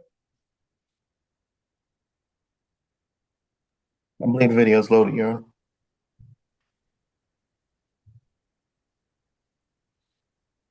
All right, I'm ready. You can share screen.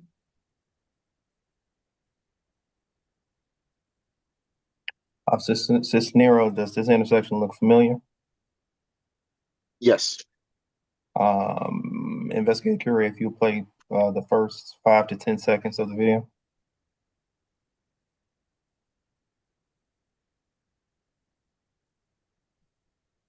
Can you stop the video? Start the video, please. Is this your video, Officer Cisneros? That's correct.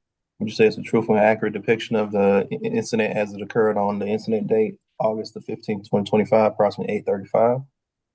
Yes, sir. Your Honor, at this time, same move to evidence will be marked as State's Exhibit number 1. All right, Mr. Mashburn, you're okay with us playing the video, is that correct? Correct. All right, go ahead. Video will be admitted. Start from the beginning, Investigator Curie. And Officer Cisneros, what exactly are we looking at? I'm currently in the gorge in the center lane, and I'm observing traffic exiting from the ramp. And if you can see the light to the right, it is completely green at the moment. Okay. And so the light that we're looking at is to the right corner of the video. Is that correct? That's correct. And the vehicles we're watching are coming from the left-hand side of the video. Is that right? That's correct. Okay. Please start from the beginning, Investigator Curry.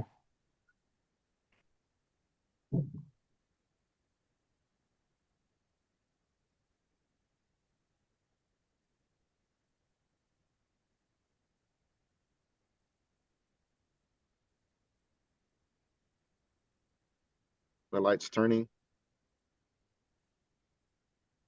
And the light's red. Is that a white F-150? That's correct. Is that the vehicle that you stopped at, that the driver was Mr. Tommy Mashburn? That's correct. Okay. No additional questions at this time. Go back, Investigator or Curie, and play it at the from the time that the light turns. All right, go ahead.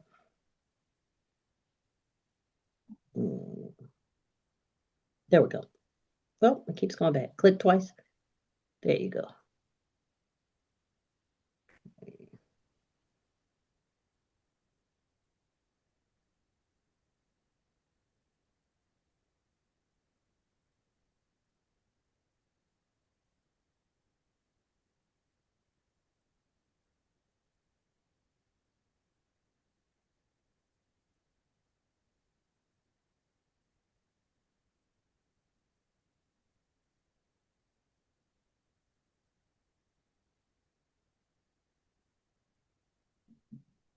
Okay.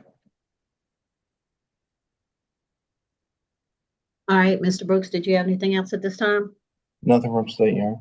All right, Mr. Mashburn, did you have any questions of Officer Cisneros?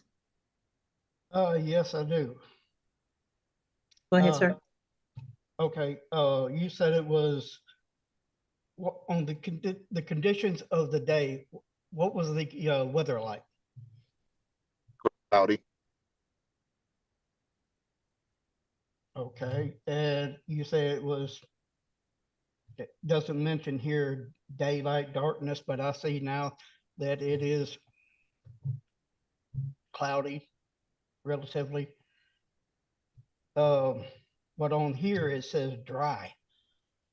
Had it not been raining that day? It might have, but during that time I put dry, or it might have been my error not to put the correct one. Well, if it wasn't raining, it's dry.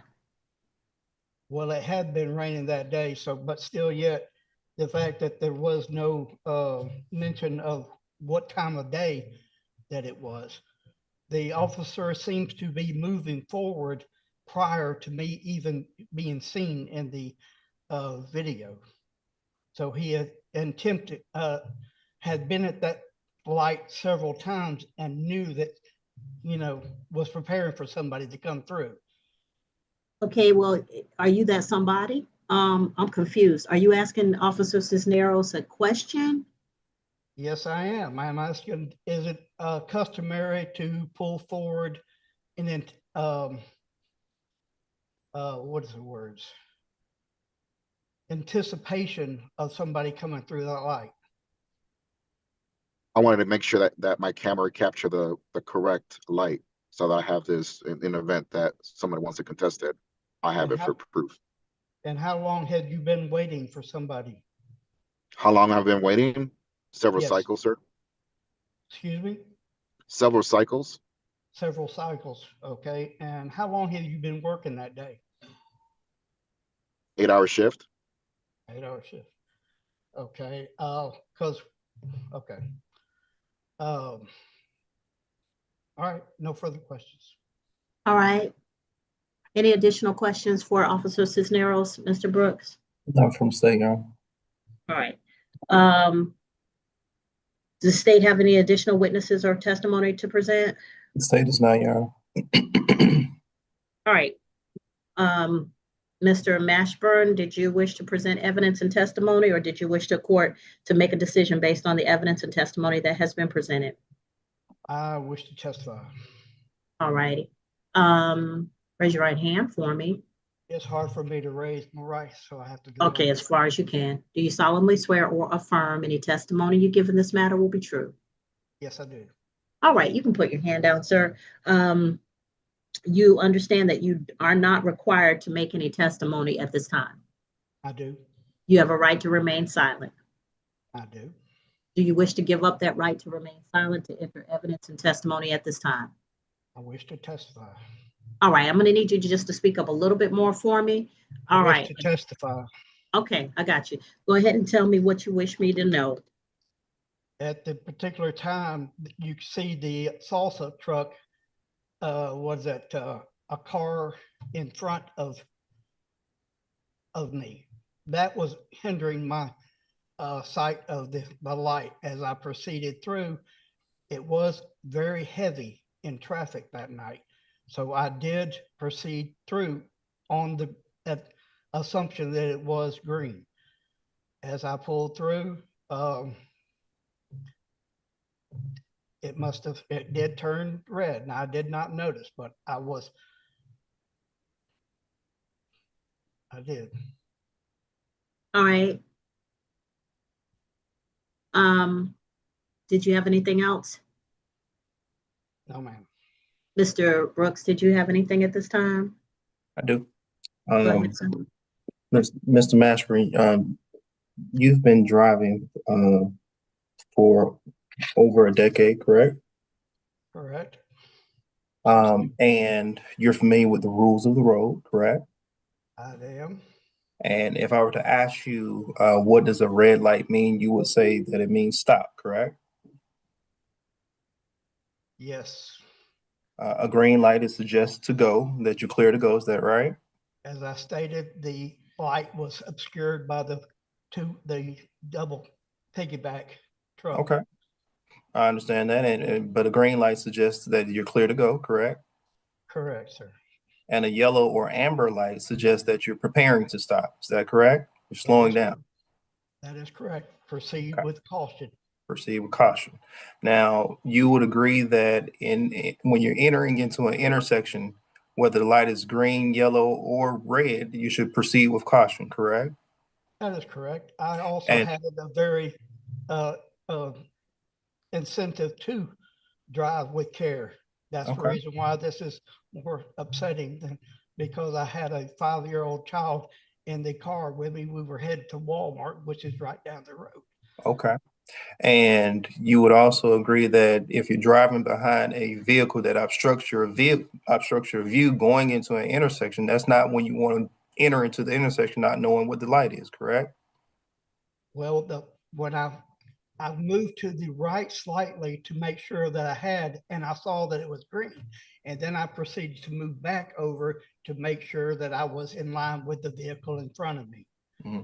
And the vehicle in front of you, immediately in front of you, was not the truck, the semi truck, correct? No. It was another vehicle that was immediately in front of you, right? Yes. And you would agree that there was some distance, maybe 25, maybe 50 feet worth of space between you and the vehicle in front of you. Like I said, it was obscured. I could not see it. So with an obscured view of the intersection, you would agree that the best thing to do is slow down as opposed to speed up into the intersection, correct? That is correct, but I wasn't moving that fast to make it through or else. Okay. All right. No additional questions at this time. All right. Anything else, Mr. Mashburn? No. All right, anything from the state? Nothing from the state, yeah.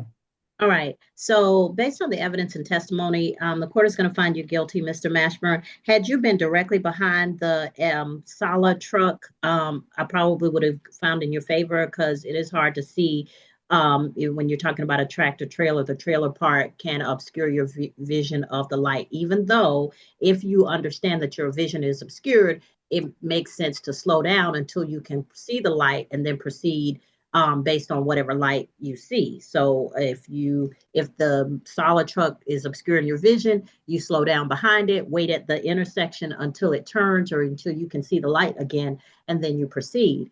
But in this case, the tractor trailer and an SUV had fully turned before you started to enter or were turning before you started to enter the intersection. So there was no obstruction of the light from your point of view, sir. So I'm going to find you guilty of the offense.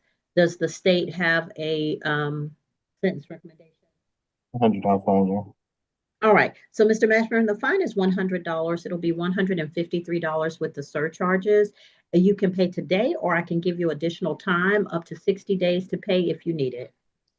Can I ask for a reduction for the fact that I am on disability and I'm barely making it as it is? That's up, Mr. Brooks. I'm sorry? He wants a reduction based on disability. Although I'm sympathetic towards the request that we're past the time for negotiating. All right. All right. Well, sir, the most I can give you is the 60 days to pay.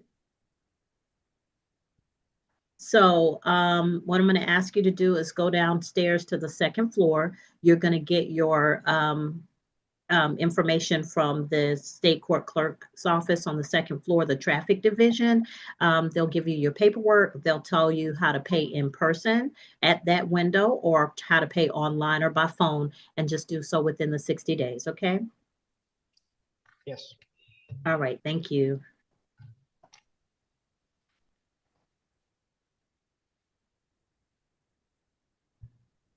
All right. The next case is Officer Garcia. We've done all of his cases, correct? Cisneros, we have, and he's free. Sorry, no, I'm looking at Crystal Garcia. Officer Cisneros, we've done Yes, all Your your Honor. cases. Crystal Okay. Garcia was the next person I think that I was going to call, unless I got that mistaken too. No, it's Miss Garcia. Okay, thank you, Officer Cisneros. Thank you. All right, take care. Crystal Garcia. All right, Ms. Garcia, you have observed several of the trials. The state's going to present their evidence. You can ask questions of the witnesses brought by the state. Then if you wish to, but you're not required to, you can we'll go over your rights to remain silent. And if you wish to give up those rights and offer testimony, you can do so at that time. All right, so is this Officer Kidd? Yes. Raise your right hand for me, sir. Do you solemnly swear or affirm any testimony you give in this matter will be true? Yes. All right. So state can go forward at this time with your witness. Thank you. Thank you, Your Honor. Officer, please state your name for the record. Harris Kidd. And you're employed with the Clayton County Police Department? Yes, sir. Back in September 22nd of 2025, were you employed in the same capacity? Yes, sir. On that date, do you recall participating in an accident investigation in the area of I-75 southbound and Forest Parkway? Yes, sir. Is that located here in Clayton County? It is. Ultimately, did you issue a citation to a driver involved in that accident? I did. Do you recall if the driver was one Crystal Garcia? Yes. How did you become involved in the investigation, and recount for the court the nature of your involvement in the investigation? I was dispatched to an accident at 75 South and Forest Parkway. Once I arrived on the scene, I identified Miss Garcia by her driver's license, along with the other driver involved in the accident. And she pretty much told me that he had got over into her lane, and she ended up rear-ending him from behind. Now, when I spoke with the second driver, he stated, yes, he changed lanes, but he already maintained that lane. So the damage on her vehicle isn't from like a lane change, as it would be in the far front, the right side far front. It was in the middle of the vehicle. So she pretty much told me that she ended up rear-ending him. Your assessment of do you have the opportunity to assess both vehicles, the other driver as well as Miss Garcia's vehicle? I did. The other vehicle had very minor damage. Hers sustained the most due to it being lowered.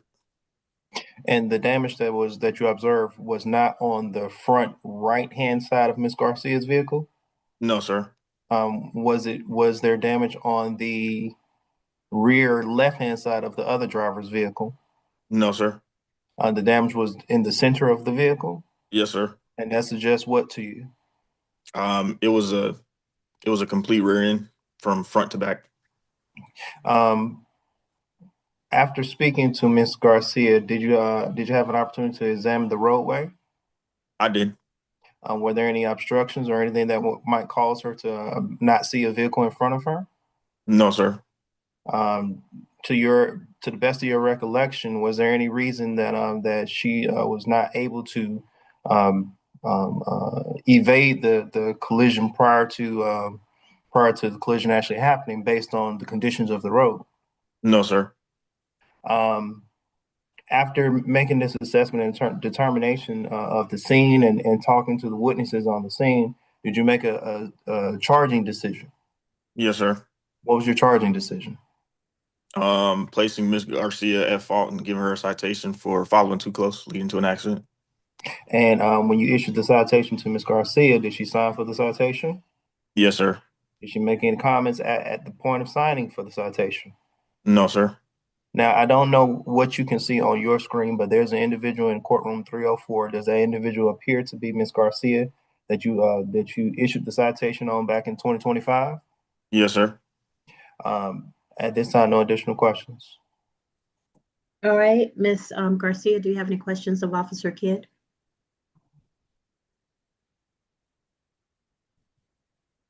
Miss Garcia, you got to speak up and you got to speak towards the microphone. I said I do. Okay.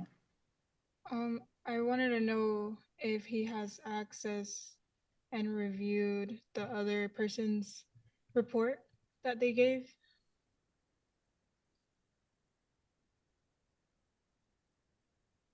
As far as what report?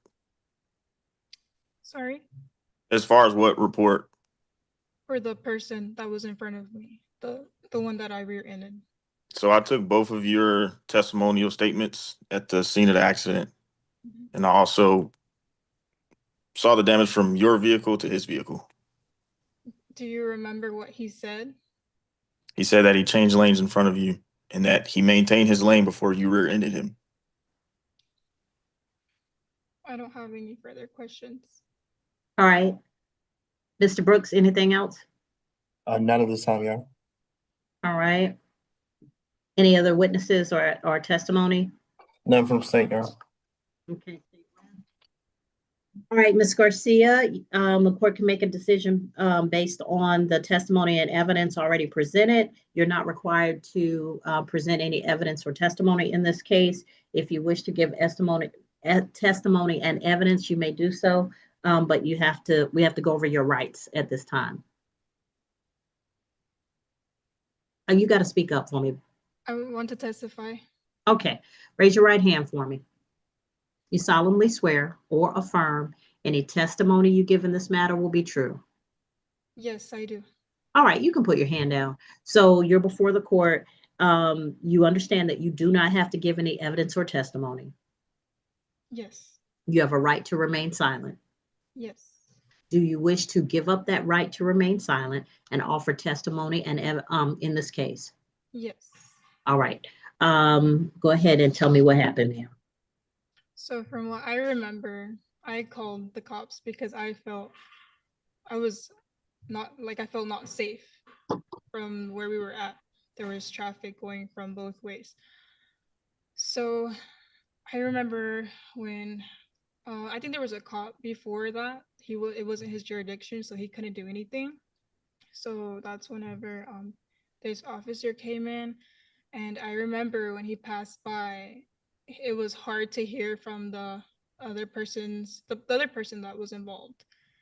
And I remember he had to turn his lights on and his intercom and ask him like everything that had happened. So I know that he said that he was surprised that he did break hard and that he was surprised that he didn't hit anyone in front of him. So I don't understand how I'm supposed to have enough time. Yes, he changed a lane in front of me, but he broke too hard. So I don't know how it's like I'm being charged for this whenever he himself in his report said that he broke way too hard, that he was surprised he didn't hit anyone. Okay. Mr. Brooks, do you have any questions for Ms. Garcia? Ms. Garcia, the other driver is not present to testify, but your statement said that driver stated that they broke hard. Is that right? Yes. Okay. And you were driving behind that driver, right? Yes. Okay. Now, if there was an obstruction in the road that required that driver to brake hard, then you still would have hit him, correct? Yes. And you're familiar with the rules of the road, correct? Yes. And you're familiar that you're supposed to keep enough distance where you can brake without hitting a vehicle in front of you, correct? Yes. Even if that vehicle brakes hard. Yes. Okay. No additional questions. All right. Anything else, Ms. Garcia?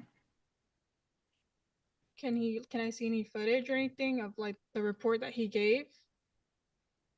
Admitting that he was wrong. He admitted he was wrong and that he was surprised. And if anything, I was scared that I was going to be squished from both sides from the car. Luckily, the car behind me had time to move over because I was on the farthest left lane. So they had enough time to move over it and avoid me. So I just want to see if, the other person admitted to it. Okay. All right. Did you have anything else at this time, Mr. Brooks? No, ma'am. All right. Any argument? State of reserve. All right. Ms. Garcia, did anything else you need me to know before I make a decision? That's all. All right. Mr. Brooks? Your Honor, I think Ms. Garcia's testimony is the definition of following too closely. If there is an obstruction in the roadway that requires a driver to brake hard, or for whatever reason a driver brake hard, the uniform rules of the road require that a driver behind another driver is in best position to avoid the accident. And so they're supposed to maintain enough distance to be able to brake without hitting the vehicle in front of them. Ms. Garcia testified that the vehicle behind her was able to avoid colliding with her because they maintained enough distance behind her where they could brake without hitting her. And the fact that she did collide with the vehicle in front of her suggests that she was following too closely to that vehicle. For that to say, we'll ask that the court find Ms. Garcia guilty. Normally, Mr. Brooks, I would agree with you. But in this case, here's the rub. So Ms. Garcia was in control of how much space there was between her and the car in front of her until the other driver came into her lane.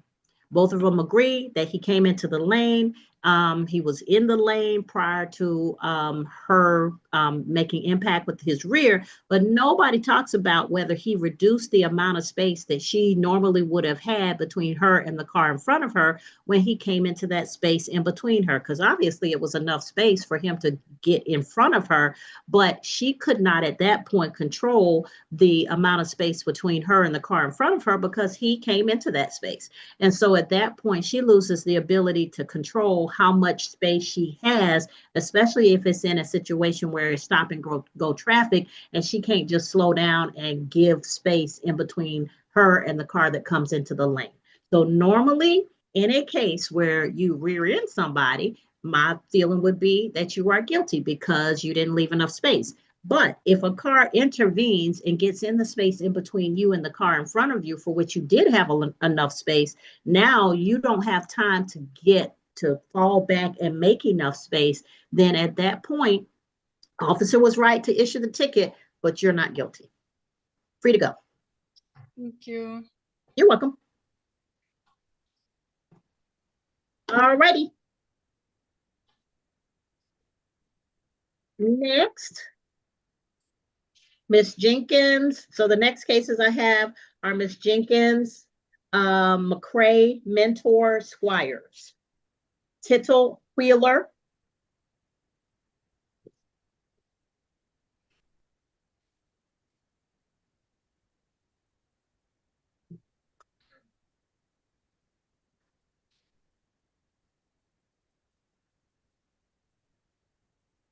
all right, going forward with Miss Jenkins. Yes. Officer Just is the officer.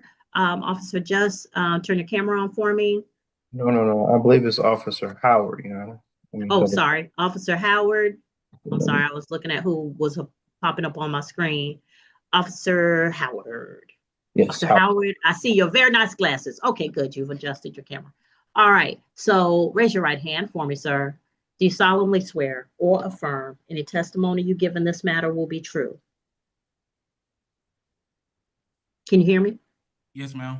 Okay, so you're gonna speak up for a little bit for me. You can put your hand down, sir. All right, so Officer Howard, Miss Jenkins, as you have seen, the state is going to present their evidence. You're going to have the opportunity to ask the officer any questions that pertain to the citation, to what they observed or didn't observe, to what their investigation was. Please don't make any statements about what you thought or what you felt or saw with respect to whatever happened, because we're going to give you the opportunity to determine whether you wish to waive your right to remain silent and offer testimony. So at this time, the state's going to present their evidence, and you will have the opportunity to question any witnesses brought by the state. Yes. All righty, thank you. May I proceed, Your Honor? May I proceed, Your Honor? Yes. Okay. All right. And the officer has been sworn in. Is that right? Yes. Okay. Officer Howard, please state your name for the record. Jamal Howard. And you're employed with the Clayton County Police Department? Yes, sir. Were you actively employed in the same capacity on September the 19th of 2025? Yes. On that date, do you recall being dispatched to an accident investigation in the area of North Highway 85 and Thomas Road?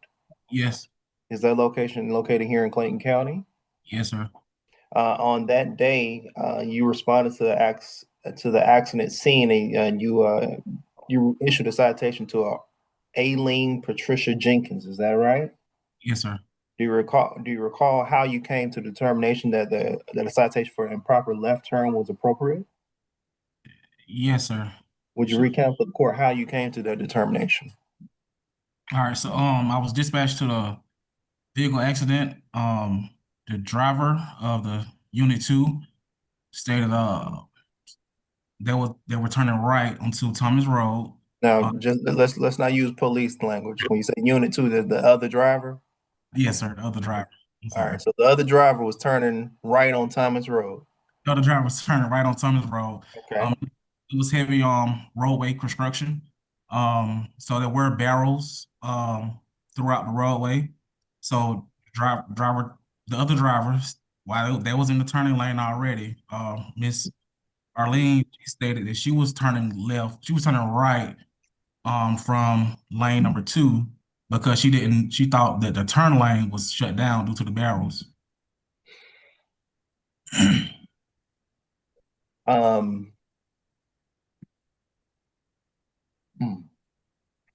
The roadway, from your recollection of the scene, the roadway had barrels throughout the turn lanes, throughout the lanes. Yes. Is it conceivable that one driver might be confused about which lane is open and which lane is not? Yes, sir. Okay. Your Honor, the state's gonna move to null pros. Right, Ms. Jenkins. So because of the nature of the traffic and the barrels and the state is going to null pros this case, and you're free to go at this time. Thank you. All right, thank you. All right, so next is McCrae, Trayvon McCrae. Officer Howard, you're free to go Oh, if you have yeah, no other case. yeah, Trayvon McCrae. Thank you, Officer Howard.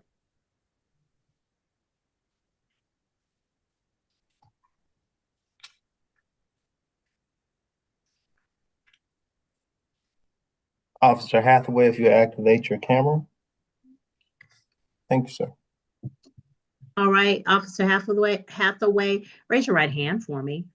You solemnly swear or affirm any testimony you give in this matter will be true. Yes, ma'am. All right, you can put your hand down. So you're before the court on 2025 TK 17359. This is State versus Trayvon DeAndre McCrae. Mr. Brooks, your witness. Thank you, officer. If you would, state your full name for the record. Christopher Hathaway. And are you employed with the Clayton County Police Department? Yes, sir, I am. Are you assigned to the General and Uniform Patrol? Yes, sir. On August the 17th, 2025, were you employed in the same capacity? Yes, sir. At that time, were you working evening watch, approximately 9 in the evening? Yes, sir. Now, is it part of your duties and responsibilities as part of uniform patrol to do traffic enforcement? Yes, sir. Is Kendrick Road and Flint River Road an area that you do traffic enforcement? Yes, sir, I do. Is that an area that you commonly have done traffic enforcement? Yes, sir. And back in August 17th of 2025, do you recall issuing a citation to a Trayvon McCrae on that day for failing to stop or yield at a stop sign? Yes, sir. Now, do you know that intersection fairly well? I do, sir. Yes, sir. And how do you know the intersection? Due to the I've lived in the area for about 35 years before moving, and I've been through that roadway a good amount of time, so I know there's a lot of stop signs going through Kendrick Road.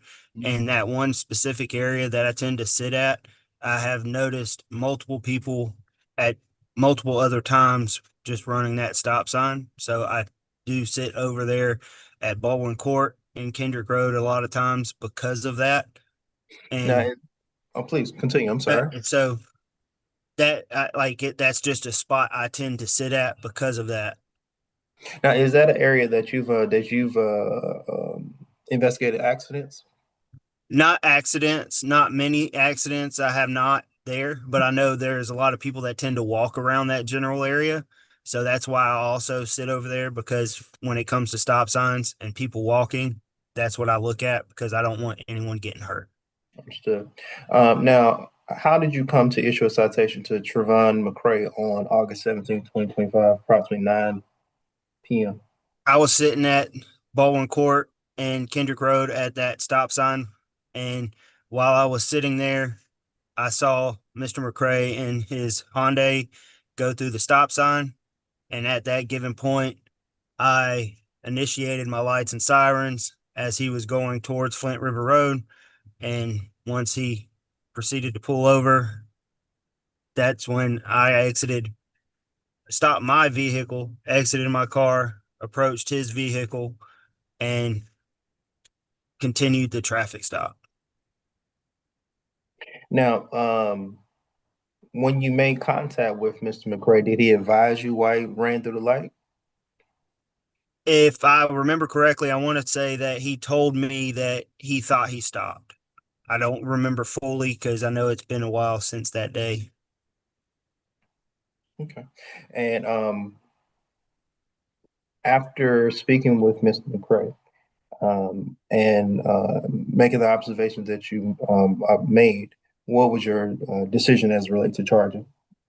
Due to watching at that stop sign for a little while, I proceeded to issue the citation for stopping and yielding. for failure to maintain or failure to come to a complete stop at a stop sign. Okay.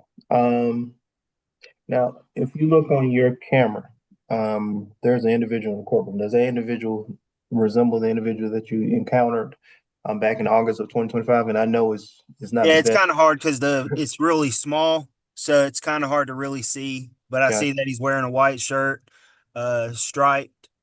I want to say he has dreads that's up in a bun. Okay. For what I can tell.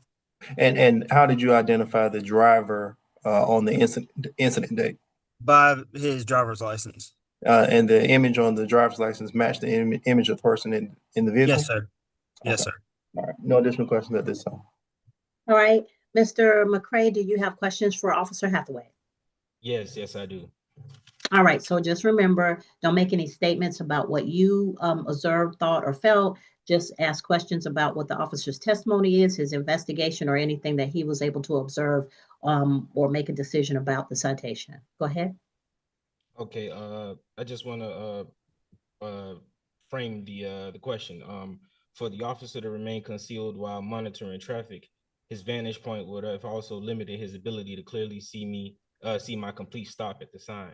And my opening question would be in terms of position and visibility. So the first question, Mr. Hathaway, where exactly were you positioned when you observed my vehicle? I'm sorry, I can't really hear you. Speak up a little bit louder for me, and you can pull the microphone towards you if there's room to pull it towards you, but you speak up loud. Sure, no problem. Okay, that's better. Okay, so I wanted to frame my question. No, we got that part. The question was, where were you positioned? Yes, where were you exactly? Where exactly were you positioned when you observed my vehicle? Where I was positioned at the first house to the left, once you turn on to Ballroom Court, I sit back a few feet from the resident's driveway to be able to observe both ways of the stop sign. Okay, and my next question was your view of the stop sign fully unobstructed? For what I can remember, it was not obstructed to where I could see fully of if anyone ran the stop sign. Another question I have is, could you clearly see my vehicle the entire time as it approached the stop sign? Probably, I want to say it was maybe I couldn't see 20 feet before, but if you were 5 to 10 feet before the stop sign, I would be able to see you. I know there's a little hill right there from a residence, but to be able to see if anyone ran the stop sign, I'd be able to see it. There was no obstruction.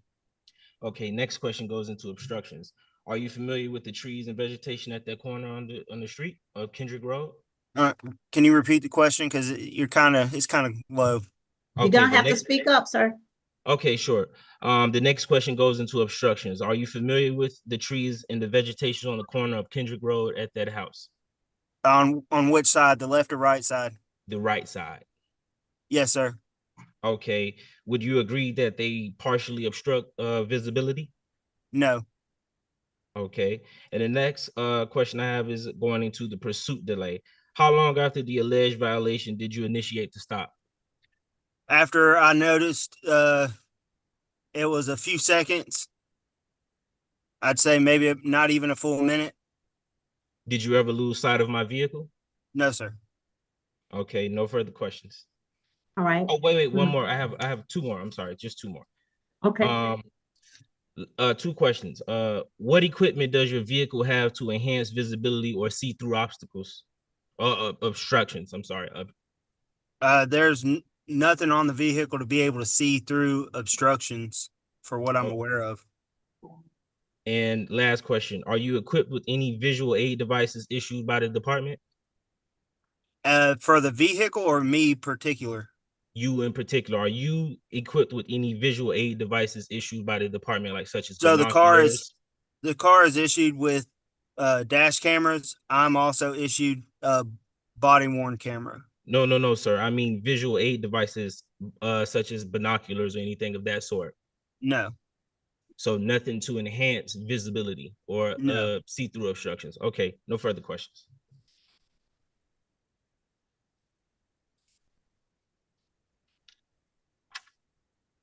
No further questions. Mr. Brooks?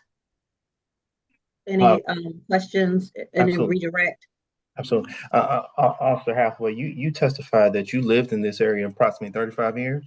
Yes, I've been around this general area. I lived off of Winding Way, but my dad used to actually stay over there off of Kendrick Road.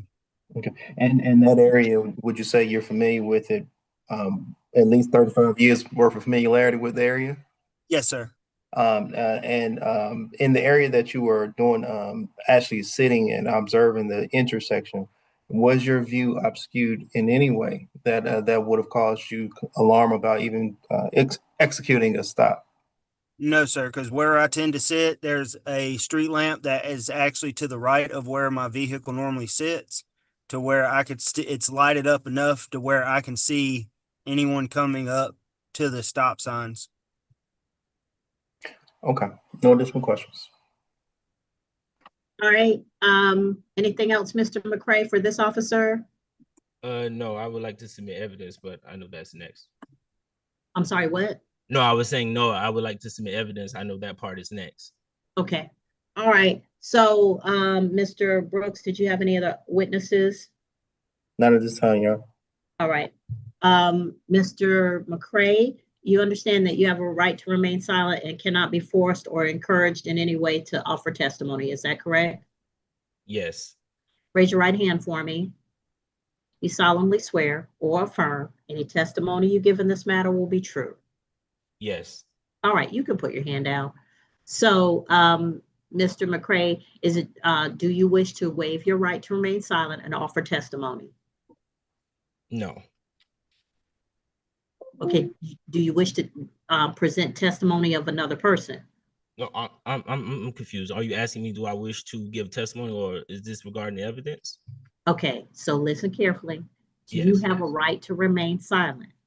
In order to offer testimony, you have to give up the right to remain silent, and you have to do so knowingly, freely, and voluntarily. And so you understand that you have a right to remain silent and nobody can make you testify? Correct. Okay. Are you willing at this time to give up the right to remain silent and offer testimony in this case? No, I do not want to offer any testimony. Okay. All right. So what is it you intend to do? If I wanted to present my evidence. Okay, when you say present my evidence, okay, offering testimony and presenting evidence is essentially the same thing. You are speaking, you're either speaking in the form of a testimony on your part, or you're speaking in the form of offering evidence into the record of the court. For both, you have to give up your right to remain silent, because the state has the burden of proving the case against you beyond a reasonable doubt. And when you give up the right to remain silent, anything that you put into the case, the court can use against you, the state can use against you in making the determination of whether you are guilty or not guilty of the offense before the court. And so that's why you have to first know that you have a right to remain silent. Second, understand that in order to put evidence into the record, whether it's your testimony or any other evidence, you have to give up your right to remain silent and offer that evidence. So do you wish to offer the evidence into the record?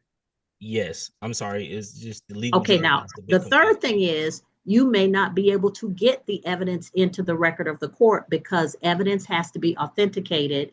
It has to be based on there's some rules to it. So even if you wish to enter the evidence, we still have to go through determining whether the evidence is sufficient and whether it meets the criteria to be entered into the record of the court. Do you understand that? Yes. All right. Do you wish to give up your right to remain silent? Yes. The legal jargon is a bit confusing. I'm sorry. That's okay. That's why I'll break it down for you. Okay. So what evidence is it that you wish to put into the record of the court? Yes, I have visual aid evidence that that are Google Street Maps that actually have visual evidence showing the exact location, and it shows the layout of everything that was there on the day. and during the daytime, which is a lot more visible to see, and it also shows the things that he's mentioned. Okay. Do you intend to testify using that demonstrative evidence? Yes. And you understand about giving up your right to remain silent? Yes, I do. All right. Mr. Brooks, any objection to the Google Maps? The state would object to the authenticity of maps, not knowing that it's accurate as to the date of August the 17th, 2025. Okay. The way Google Maps work is my understanding that they do satellite imagery over a period of time. And so if we're talking about August the 17th, the map, August 17th, 2025, the Google map that he may have may be from 2026. It may be from January 2025, but it may not be the day of the incident. All right, Mr. McCrae, when did you print out the Google map? These maps are dated for August 2025, the exact time frame of the stop. Okay, that's when you printed them out? Yes, ma'am. Okay, so one of the questions Mr. Brooks has is not when the map was printed, which you've answered, but also when it was created, because we're not sure how often Google updates their satellites. But for the purposes of this hearing, for demonstrative purposes only, since you wish to testify, I don't have a problem because I'm real familiar with that intersection, and I'm just going to say this for both sides.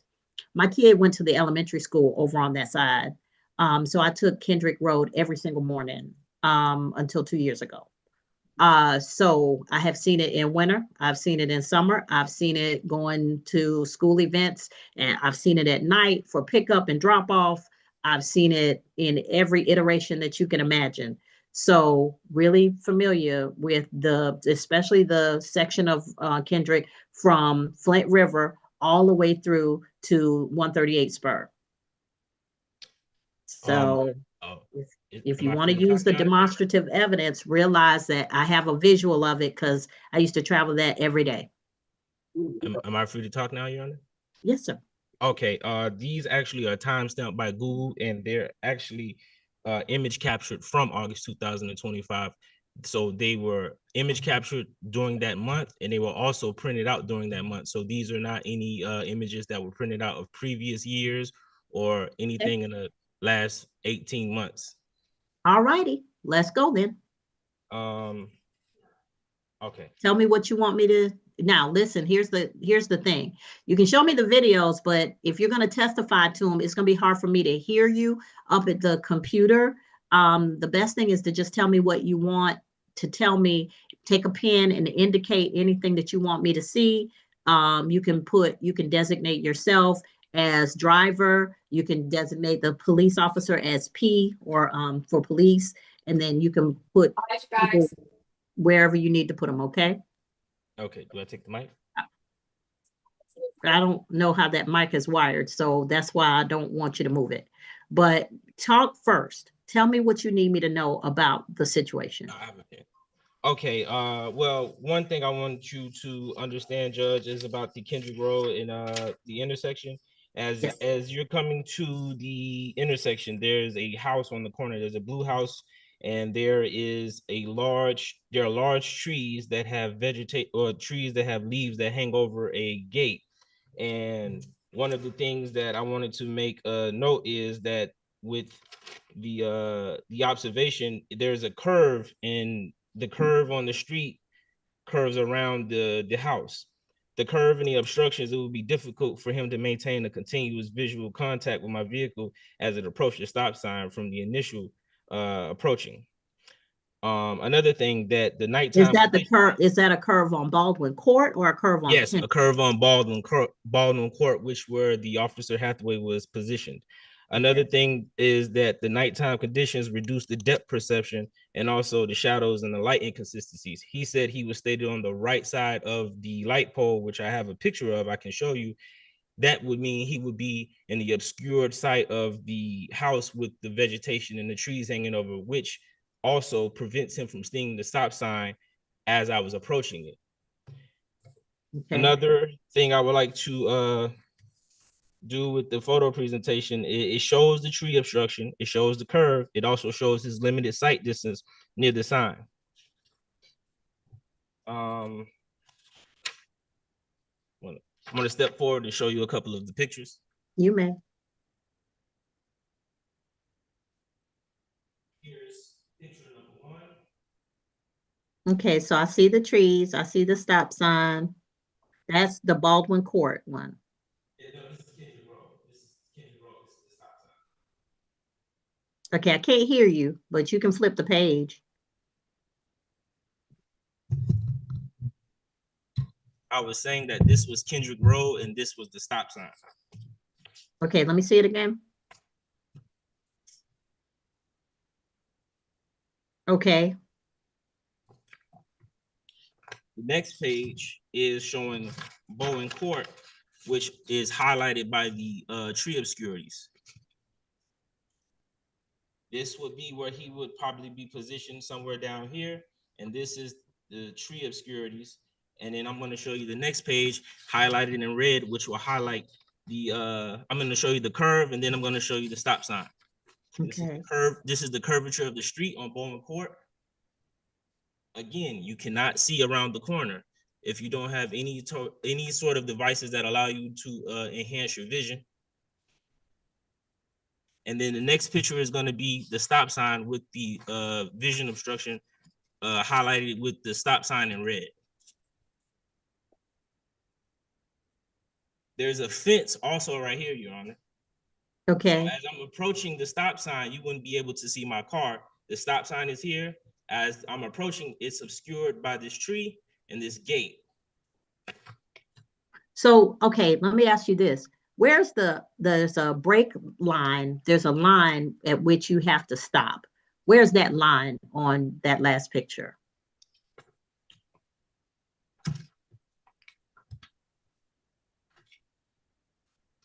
The brake line would be right here in front of the stop, right here in front of the stop sign, but he would be obscured with that, which goes into the depth perception on the following pages.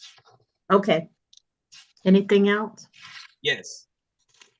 Here is a diagram showing the distance between the mailbox and the stop sign, which is 11.2 feet.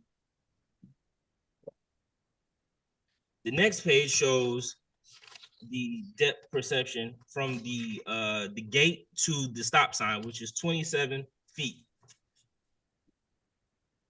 Okay. And the last page shows the total depth perception from the position he was stationed at around the corner all the way to the stop sign in the middle of the street. This is a total of 73.7 feet. Okay. And that's where you saw the officer? Yes, the X marks the spot right here where the officer was located, where I seen him. As he stated, he was by, wait, let me go to the beginning. He stated he was by the traffic light, which is, I'm sorry, traffic light is right here. As you can see, but there's a car parked. So he would have to be further on this side, and that would put him in the line of sight with obscurity of the trees and the gate and the fence, which goes back to here. His depth perception would have had to be enhanced by some type of visual apparatus or tool. And as he stated, he's not equipped with any of those in his vehicle, nor is he issued one. Okay. And this is a total of 73.7 feet, ma'am. Okay. So here's the thing.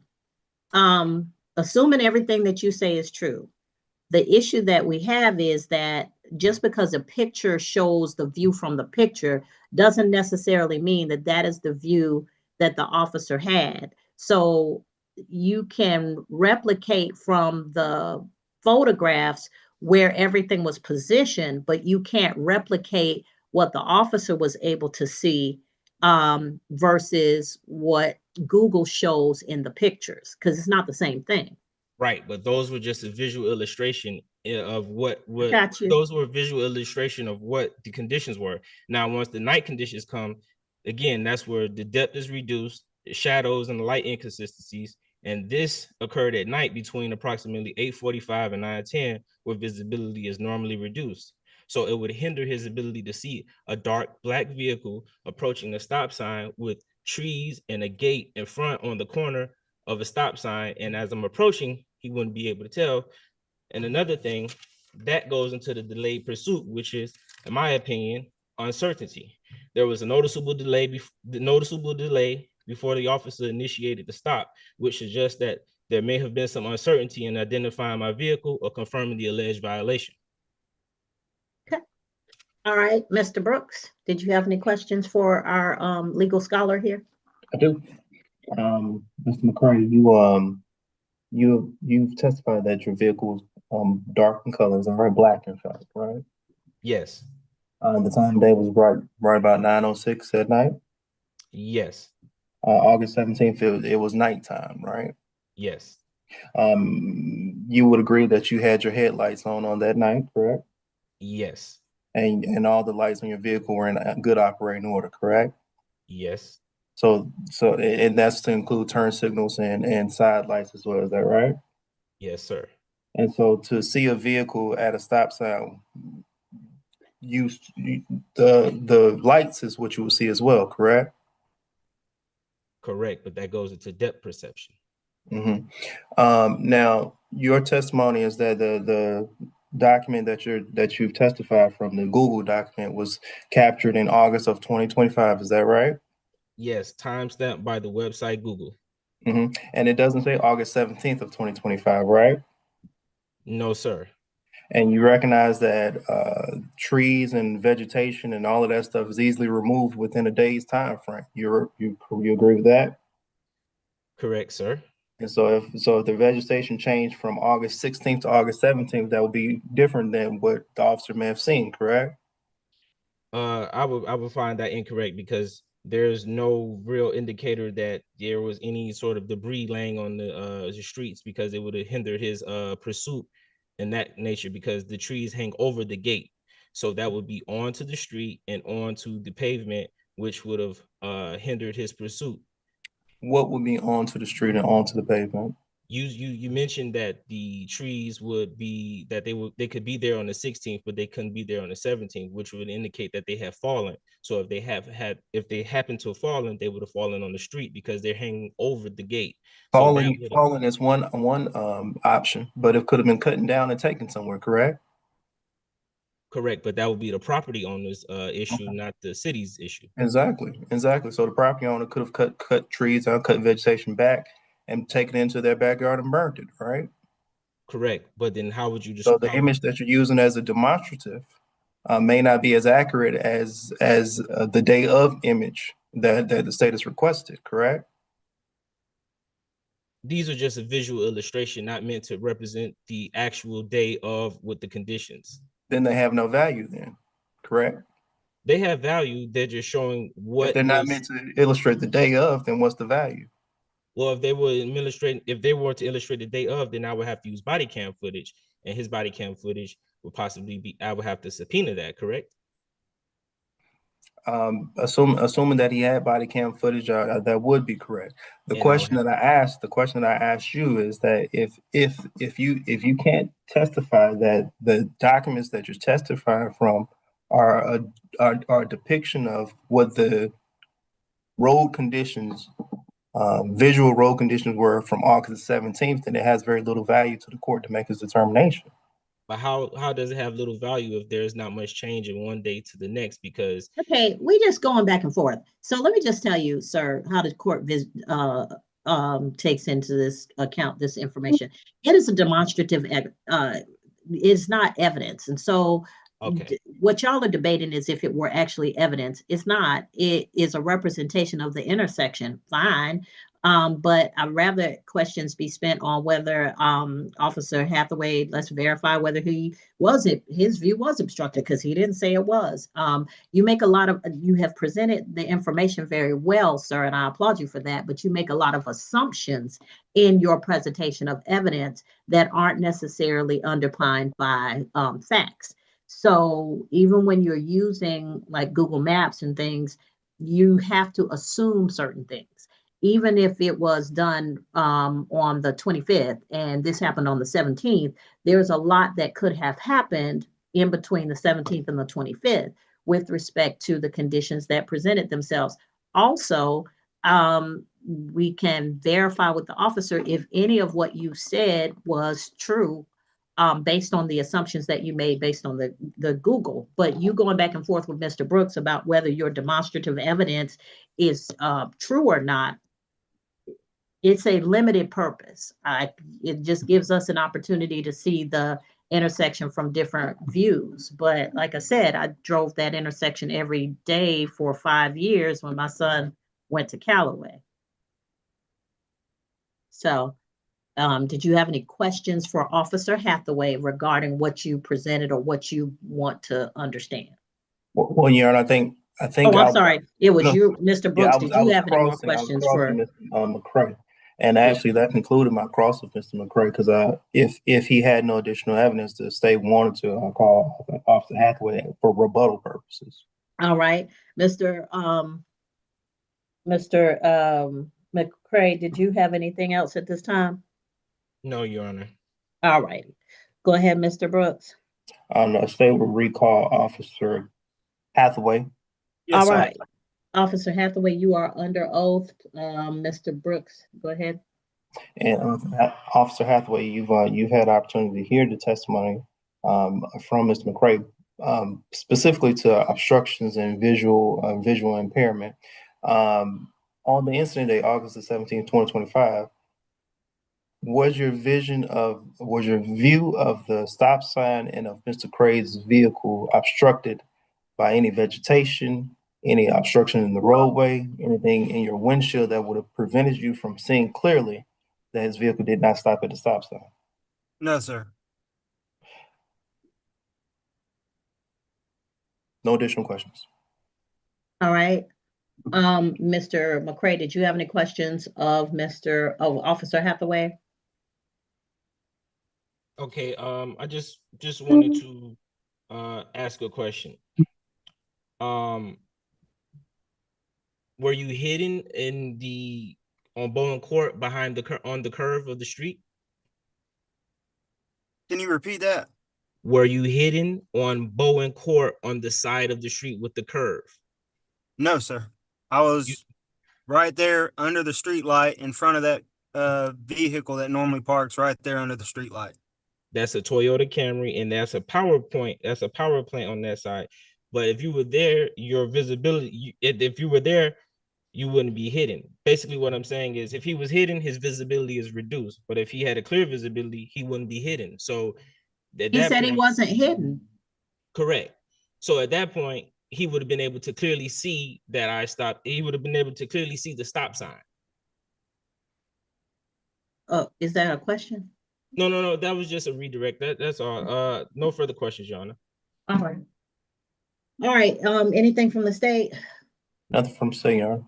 All right. Anything else with respect to argument in this case? Yes, Your Honor. State reserves after Ms. McCrae. All right. Mr. McCrae, did you have any argument to make before the court makes its decision in this case? Just a closing statement. Given the obstructed view from the overhanging trees, the curve of the road, and the nighttime conditions, I believe there is reasonable doubt that the officer had a clear and continuous view to accurately determine whether I came to a complete stop. Additionally, the delay in initiating the stop raises further uncertainty in identifying my vehicle. Based on these factors, I respectfully request dismissal. All right. Mr. Brooks? Your Honor, of all the testimony that the court has heard from Mr. McCrae, the large majority related to obstructions and depth of perception, but no testimony from Mr. McCrae to the court was that he did not run the stop sign. And that's telling, Your Honor. Your Honor, the state believes that there's been sufficient evidence provided to the court that Mr. McCrae did in fact fail to stop at the stop sign, and we ask the court to find Mr. McCrae guilty for the same.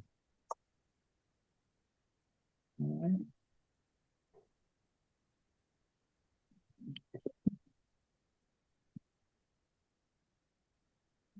All right, the court will find Mr. McCrae guilty of the offense of failing to stop at the stop sign. Mr. McCrae, does the state have does the state have a recommendation for a sentence in this case? The state will commend Mr. McCrae for his presentation, and for that reason, we'll offer a $100 fine suspended. All right, I'm with that. Mr. McCrae, consider going to law school, sir. $100 fine suspended. You're free to go at this time. Okay. So that's it? Yes, sir. Okay. Thank you, Your Honor. Thank you. You're welcome. All right, next is Harold Mentor. No, I'm sorry. Does the Officer Hathaway to have any other cases? No, ma'am. The one I had earlier was at 10 o'clock. That was about it. Okay, because I was going to do all your cases and then go to the next person. All right. Thank you, Judge. You're welcome. Mr. Mentor, seatbelt violation.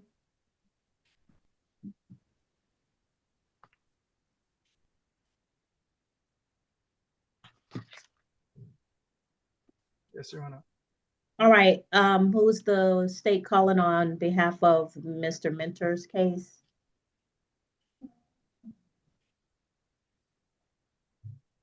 It's Officer Roland.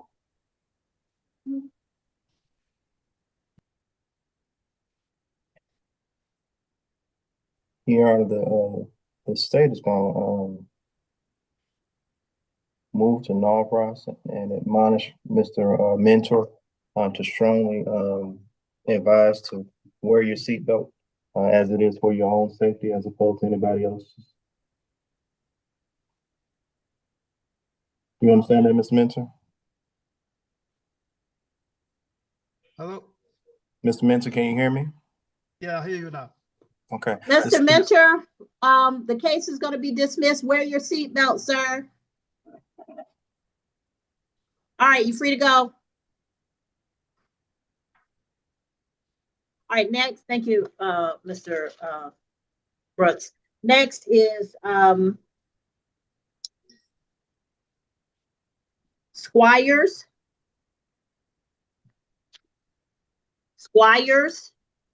Tyrie. Yes, Your Honor. All right. Well, who's the officer on Squires? That's Officer Kirilova. All right, Officer Kirilova, raise your right hand for me. You solemnly swear or affirm any testimony you give in this matter will be true. Yes, ma'am. All right. Mr. Squires, I need to see you and hear you, sir. Okay.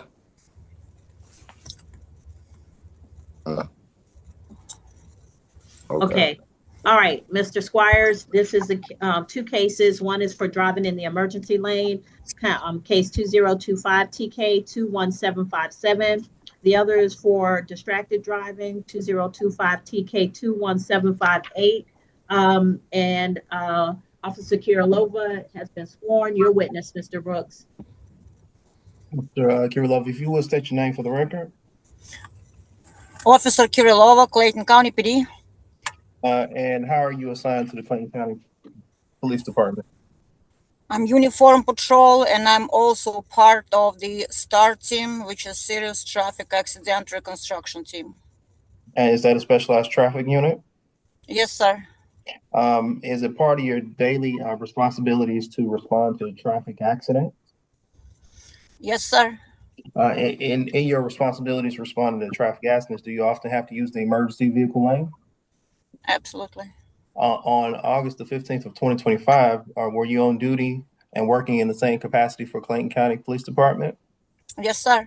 On that day, did you have to issue a citation to one Tirie Squires for driving within the emergency lane in the area of Terra Boulevard and Mount Zion Road? That is correct. Is that located here within Clayton County? Yes, sir. Would you recount for the court how you came to investigate that matter, and how did you come to issue a citation? Well, that is my usual stop for the traffic enforcement in the area of Terra Boulevard and Mount Zion Road due to increased amount of the accidents right after the turn from Terra Boulevard northbound onto Mount Zion Road, and therefore If no calls holding, I staged my vehicle at the Shell station by the sign, and I'm facing northbound, and so I can clearly observe two emergency areas, which a lot of people use as a travel lane when they get impatient and just get in an emergency lane and try and bypass the vehicles which are sitting at the red light instead of waiting when the light moves forward, and so they can enter a right turning lane at the designated place. That's what I observed this time as well. And when you observed that, what did you do?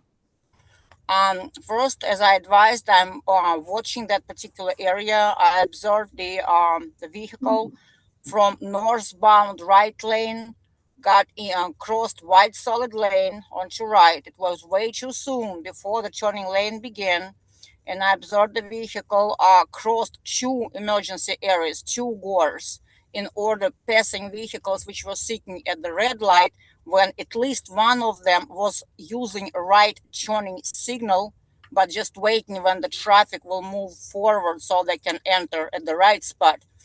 So as soon as I observed the vehicle going through emergency areas, I activated my lights and I conducted a traffic stop.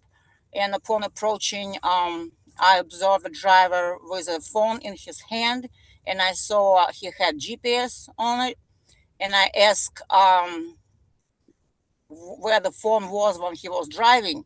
He said he grabbed the phone to call somebody to let them know that he was getting pulled over while he was still in a public roadway operating a motor vehicle. Therefore, the second citation was distracted driving, and I also issued two warnings for improper lane change and improper passing. Okay. When you spoke, did you have an opportunity to speak to the driver? Yes, sir. And when you spoke to the driver, how did you identify that driver? He provided me with valid driver's license. And the driver's license, the image on the license matched the image of the person who was driving? That is correct. And also check GCIC image all the time. That was the same person. And once you made contact with him, did he advise you anything as to why he was in the emergency lane? He didn't make any statements. He did not deny he was not there. Unlike most of people, they say, no, it's not emergency lane or nobody was there. He did not say anything like that. He just stated about the phone. He mentioned that he grabbed it to let somebody know that he's getting pulled over. Okay. All right. No additional questions at this time.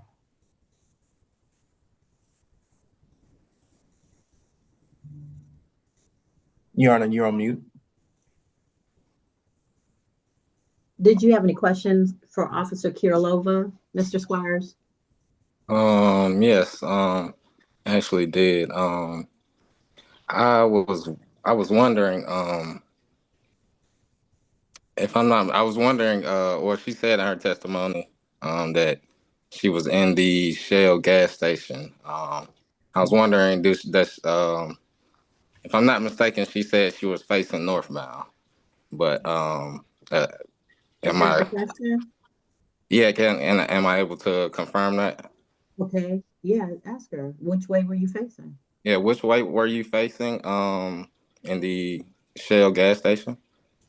I was looking at the northbound. That's where the emergency lanes are, emergency areas right before you making right turn from Terra Boulevard northbound onto Mountain Zion Road. And if you're traveling northbound, Shell station is on your right hand side, and I'm facing northbound, facing the drivers who entering emergency lane. Facing northbound would be facing like going towards the interstate, correct? That is northbound. That is correct. Okay. Okay, you said that. As well as, do you remember anything else about the reason why you pulled me over? Like I already advised, that was the main reason. That was driving with an emergency lane. That's what you got citation. Distracted driving, that was second citation. You also received warnings. And I believe it was no seatbelt on as well. And I believe I gave you another warning for that too. And do you remember what else? You said that was the main thing, but it was another reason. Do you remember another reason why you may have pulled me over on that day or for I that stop? think I just answered your question. Okay. And I want to know how do you wear contact lenses, or I see you're wearing glasses. Do you wear those every time you conduct traffic stops or My when you're out vision, traffic enforcement? yes, sir. My vision is 20/20, and I wear reading glasses and for the computer only. For the computer only? Yes, sir. And for reading, my vision is 20/20. Do you remember were you wearing these or on this day during this incident? I do not wear glasses, period, unless I'm reading or looking at the computer. Okay. And also where you were sitting in the gas station, or are you say you're very familiar with the area? Are you familiar with anything that may have constructed like trees or shrubs that may be sitting in front of that McDonald's or that Shell gas station in the area? Yes, sir. I remember every single tree and every single bush since I'm in that area for the last 3.5 years. I would say daily. And it's Okay. 1,000 citations issue for that reason. Yes, I do familiar very well. Okay. Would you say on that day, were there any trees or bushes that day They're there that every may day, construct sir. your view? Nothing was obstructing my view and my camera view as well. But you said they're there every day? Yeah, they're growing there. They're there. Okay. But they're not on my way. Well, not in your way. Okay. All right. And as well as during heavy traffic times, do you conduct traffic enforcement in the same manner as you would say during like slower periods or? Most of times, yes, sir. And usually when it's between 3 o'clock and 5:36, that's the heaviest traffic in that area. And that's the reason why I'm there if no call for services holding. And the other reason why it's dangerous, besides that's not travel lane, period. When the people getting impatient and passing other vehicles, they making right onto Mountain Zion Road way too soon, which is preventing other drivers to enter Mountain Zion from multiple side driveways, from restaurants and businesses. That's why we have so many accidents over there. And yes, I specify this time over day. That's the most heavy traffic over there. Okay. As well as are you familiar with many intersections in the Clayton County area or just this one? No, I'm familiar with most intersections in the Clayton County, sir. And when you say during those heavy traffic times, during this time, are there many, when you say many, at many intersections, would you say there's heavy traffic where cars would merge into, let's say, slightly into the emergency lanes to make a left-hand turn or right-hand turn? Yes, there is another area just like that. This is Tiddle Boulevard southbound and Highway 138, where also 3 emergency areas, and there's another hot spot where the people always almost doing the same thing what they're doing in the northbound in Mountain Zion. That's the busiest street, Tiddle Boulevard, 24/7. And that particular time, a lot of people use an emergency lane as a travel lane, and that's not what it's designed for. Okay. And I think my last question would be, is it possible the vehicle that you're stating that was signaling right may have decided to turn right it may have decided to turn right after previously deciding to go straight, maybe making a late right-hand turn? I believe they were signaling right because they already had a ticket over there. As I advised earlier, so many people were cited for the same reason, and most of people taking the same road, going to work or from work. And one of the reasons why, or they just obedience the law and they're trying to enter right turning lane at the correct place, or they just had a ticket over there already. But the vehicle was signaling right ahead of you. Okay. All right. It was not cited for improper passing, sir. That was a warning. Okay. I was gonna say, did you see my vehicle with a turning right signal? If I didn't cite you for right signal, you possibly used it. You wasn't even cited for improper lane change when you crossed white solid. You was given another warning. Okay. I think that may be oh, and did this improper passing cause any accidents or anything? One more time, in your case, you did not fortunately cause any accident, but yes, that a lot of reasons why people coming from McDonald's, and once they entering Terra Boulevard, somebody driving in the emergency lane and they T-bone them. That's pretty often. Okay, all right. I think that'll be all, Your Honor.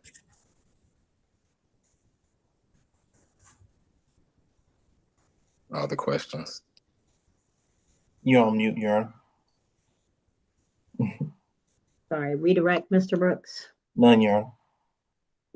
All right. Any other witnesses from the state? No, none, Your Honor. All right. Mr. Squires, did you wish to present any evidence or testimony? You have a right to remain silent. You do not have to give any evidence or testimony before this court. If you wish to do so, then I need to go over your rights with you. Yes, I would like to, Your Honor. All right. Raise your right hand for me. You solemnly swear or affirm any testimony you give in this matter will be true. Yes, ma'am. All right, you can put your hand down. Okay. So, Mr. Squires, you understand you have a right to remain silent. Yes. Okay, and nobody can promise you anything or force you in any way or to get you to give up your right to remain silent. Yes. All right, do you wish to offer testimony and give up your right to remain silent? Yes, ma'am. All right, tell me what's going on, sir. Yes, I would just like to state my facts or my perspective of that incident that day. On that day, I was coming down. I was going like the officer said 70. I was going northbound on Tar Boulevard, making a right on Mount Zion Road, or I'm not sure if that was road or boulevard. I get twisted sometimes, but I'm very familiar with the area. Lived in Lovejoy, lived in Clayton County for a while. Went to school in Lovejoy, so I've been driving in the area for a while. Never had any incidents at this particular area. So I'm very familiar with how it works. And on this day, I was in the farthest lane possible, the right lane at the time. And like I said, during this time, this was, I believe, around 4 o'clock in the afternoon on this day. So it was heavy traffic. And I was just going with the normal flow of traffic, like many intersections. Yes, I understand, what the officer was saying, but as well as, I'm just going with the normal flow of traffic. I drive fairly all the time. I live in Clayton County as well. So I drive around here a lot. The officer said, I was going right, and I had my signal turned. I did not. I'm so sorry. It may be too late, but I did want to see or ask if there was any video footage of like the dash cam where the officer was sitting, or any body cam footage to show like where the officer was sitting. But when I approached the Shell gas station, the officer was facing, I would say, westbound. That would be towards like that Little Caesars parking lot, or the little, like where the Little Caesars is in that plaza across the way. So they weren't actually facing northbound. They were facing westbound. And from that view, I would say those trees and things right there. And it's fairly a distance back from that McDonald's to be able to sitting westbound, and even facing northbound in that area, because the officer was kind of in the parking lot a little bit. They weren't, kind of pulling out. They were kind of sitting in it. So I think, in my opinion, it would be fairly kind of obstructed to see that far down, to see me pass two emergency lanes, which I did not. As I told the officer, she's saying I didn't say anything, but I did. As well as the officer pulled me over. When she pulled me over, she stated her name, and she said she was with the Clayton County Police Department. She said the reason why she was pulling me over was for illegal tint and improper passing, or improper lane change, or something, like, what she said. And when she went to go run my information, she came back and she said, "I'm so sorry about that. It looks like your tint is, darker in the back than the front. So I'm not going to give you, write you a tint violation for that or anything." And then after that, she walks up and she's stating, that I have my phone. She goes to give me all these other citations after the fact, after I'm already pulled over on Mount Zion Road.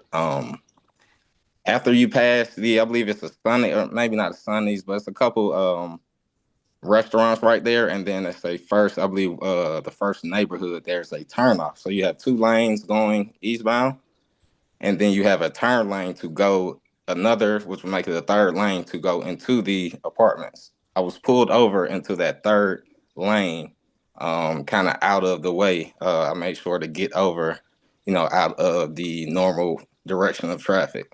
So I wasn't in the direct main flow of traffic. We were both over off into this turning lane into this neighborhood. So, I thought it was fairly safe for me to take off. I believe she witnessed me maybe take off my seatbelt to get my information out of the glove department.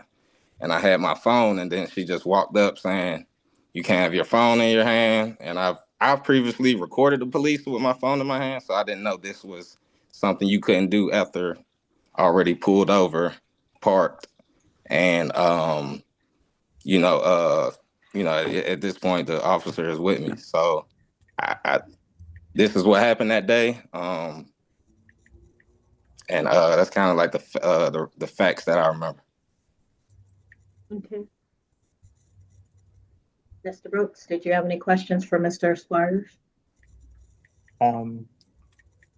Squires, you were turning right onto Mount Zion Road. Yes. And are you familiar with what a gore area is? I believe that's the emergency, those white emergency lanes, correct? Okay. I believe. The gore area would be the area where there are lines, kind of hash lines, horizontal lines. Those white lines, those flash areas, those Mm-hmm. flash lines. And you mentioned that the traffic at this time of day was pretty heavy, correct? Yes. And if it was backed up, is it common for traffic to move into the gore area to try to turn right? It's common for people to do that. And your testimony was that you were following the flow of traffic. Is that what the flow of traffic was doing? No, at that time, no. And I forgot to also state that when I was getting pulled over, I told the police officer, I was like, I was following a red vehicle. I said it was a car in front of me. So as far as my concern, that car, didn't, that car entered in the same correct entryway as me. And I was just simply following that car. I waited until with the normal flow of traffic, and I waited until my turn to enter into this area. And so your testimony is that the car in front of you did the same thing? Yes. Okay. No additional questions.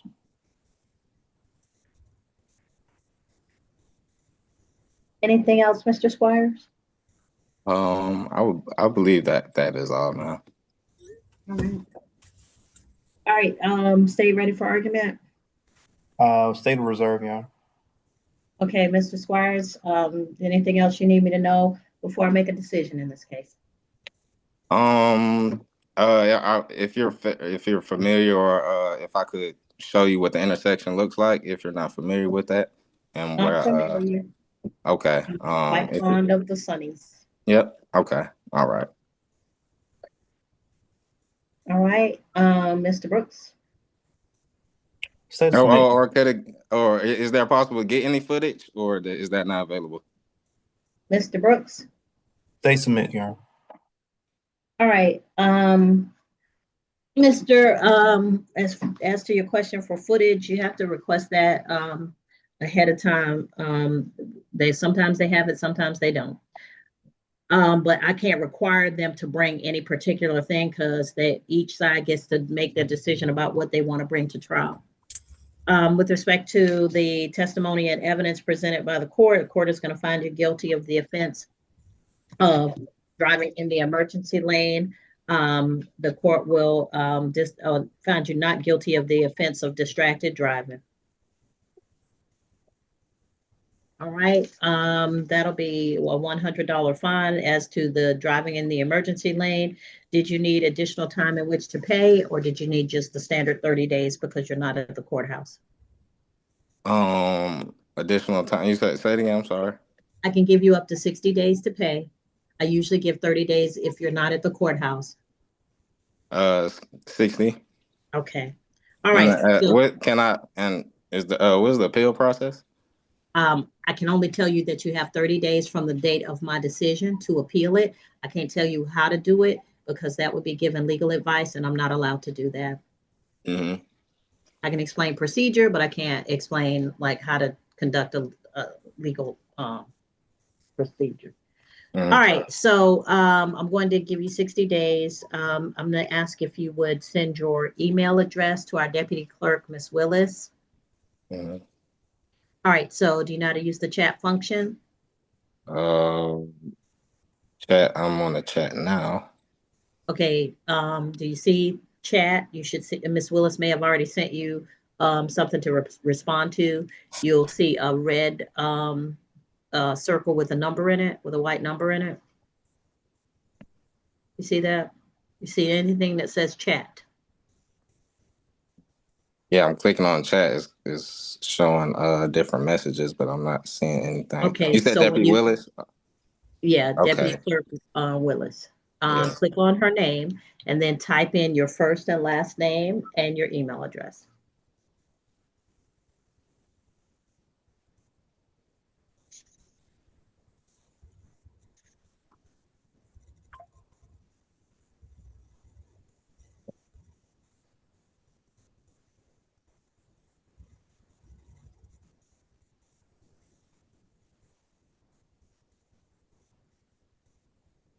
You got it?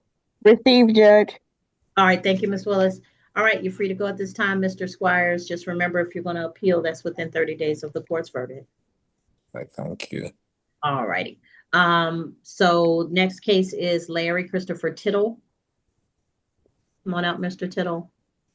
Who's the officer?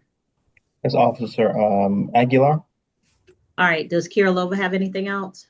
I believe she does not. You're free to go, Officer Kirilova. Thank you. All right, thank you, ma'am. Have a good evening. All right, Officer Aguilar, raise your right hand for me. Do you solemnly swear or affirm any testimony you give in this matter will be true? I do.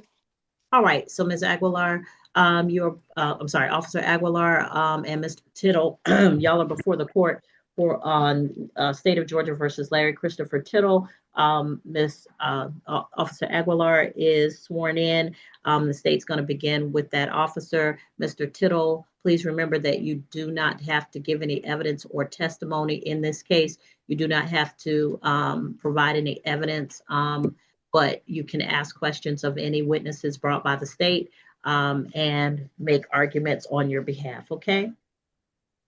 If you wish to testify at the appropriate time, we'll go over your rights and then we'll verify whether you wish to give up the right to remain silent. All right, Mr. Brooks. Thank you. Officer, if you would state your full name for the record. Yes, my name is Jennifer Aguilar with Clayton County Police Department. And how long have you been with the Clayton County Police Department? A little over 3.5 years now. Are you assigned to the uniform patrol? I am. Is it part of your duties and responsibilities to respond to traffic collision investigations? Yes, sir. Is it common that you actually do investigations as relates to those collision Yes, incidents? Are you often the one to issue citations? Yes, sir. Back in September of 2025, September 16th of 2025, did you in fact respond to a Highway 85 and Atlanta South Parkway regarding accident collision investigation? I did. Did you issue a citation to a Larry Christopher Tiddle for a traffic control device violation? I did. Recount for the court how you became involved in the investigation and how did you come to the charge and decision of issuing a citation for a traffic control device violation? Yes, I responded to, it was a 911 call that came in as an accident. I responded to it. It's literally at the intersection, in the middle of the intersection. So Tiddle was coming southbound and the other driver was coming northbound. So on opposite ends, and there's a physical median. So were the vehicles perpendicular to one another? Yes. Almost like a T shape? Yes, like literally, like, yeah. Going opposite directions. Okay. So although Mr. Larry was not cited at fault for the accident because the other driver actually turned left from the farthest right into him, I did use Fuse's software, which is the camera video footage on that intersection to look out the accident. And I did observe Mr. Larry ran the red light. So when the at-fault driver ran into or T-boned Mr. Larry, he was running the red light. So I attached that video to the incident report. Both drivers were cited. Understood. And that footage is captured through the intersection light? Yes, the Fuse's software. And you uploaded that into your report, is that correct? Yes, sir. And do you have the ability to alter or amend that software? No, sir. I'm gonna ask investigator Curry if he will load the video and share his screen so that we might be able to see a sample. And I want you to identify the video before we attempt to enter it and publish. Okay.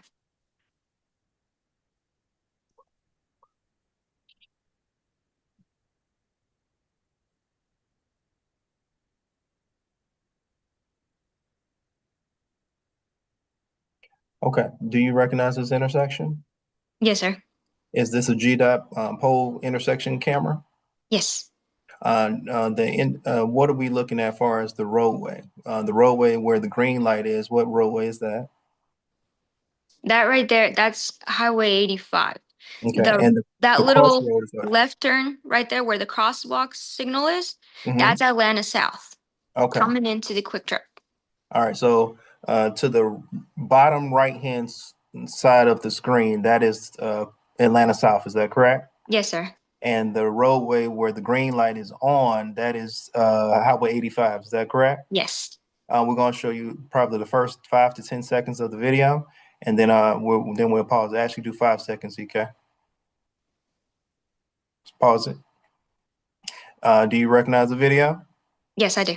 Would you say it's been a truthful and accurate depiction of the video that you observed on the night of the incident? Yes, sir. At this time, Your Honor, state moved to evidence was marked as State's Exhibit number 1. This will be the video of the collision, actually. I think you're muted, Your Honor. Mr. Tiddle, any objection to the video? You have to come up close. I think the courtrooms is on mute as well. Okay, unmute the courtroom for me.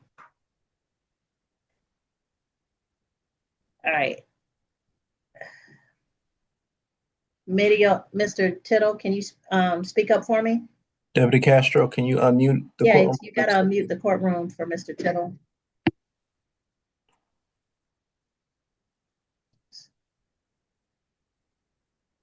All right, is there a deputy in the courtroom?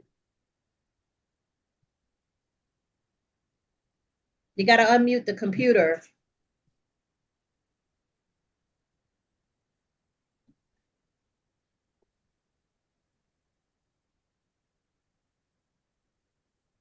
Mr. Tiddle, thumbs up if there's a deputy in the courtroom. Thumbs down if a deputy, no deputy. Okay. Okay, so. He gets walked back inside. Okay. All right. Mr. Tiddle, say something for me. Yes. Okay, thank you. All right. Go ahead, Mr. Brooks. I think the court was asking if he had any objections. Yeah, did you have any objections to us seeing the video? No, Your Honor. All right.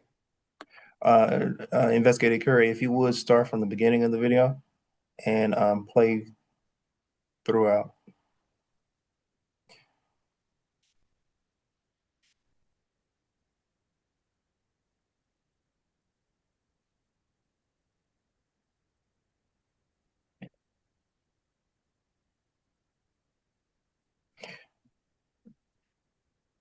Now, Officer Aguilar, the at-fault driver was, you determined the other driver who was turning from the far right-hand lane, is that correct? Yes.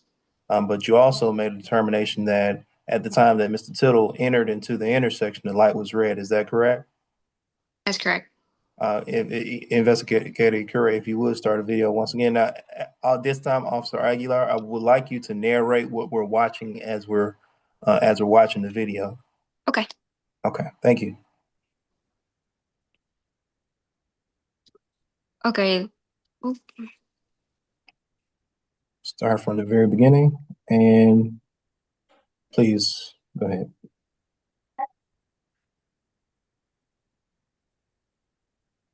Okay, so the car coming. That's the other driver, the one you can see coming down. Okay, when you pull it back, okay, go ahead, Deputy. Investigator Security. I don't know how this works. Okay. So go ahead. That driver is the at-fault driver, the white car coming in. It's gonna turn. Okay, he's in the far right lane. Yes, that's the at-fault, the other driver. This is not Mr. Larry. Lays himself See, apart. So he's turning. That's Mr. Larry coming straight into the car. Okay. So mind you, there is a left turning separate lane coming northbound from Highway 85, but the other driver turned using the right farthest lane. So that's why she was put at fault. But that's not Mr. Larry's case. Mr. Larry's case is just, we have a direct shot at the traffic signal that is red when he is passing through.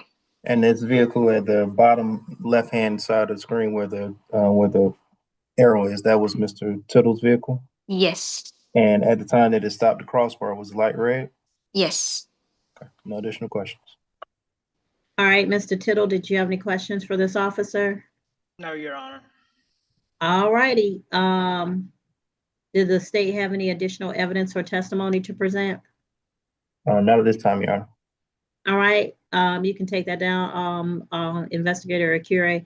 Mr. Tiddle, did you wish to present evidence and testimony, or did you wish the court to make a decision based on the state and the evidence it has presented?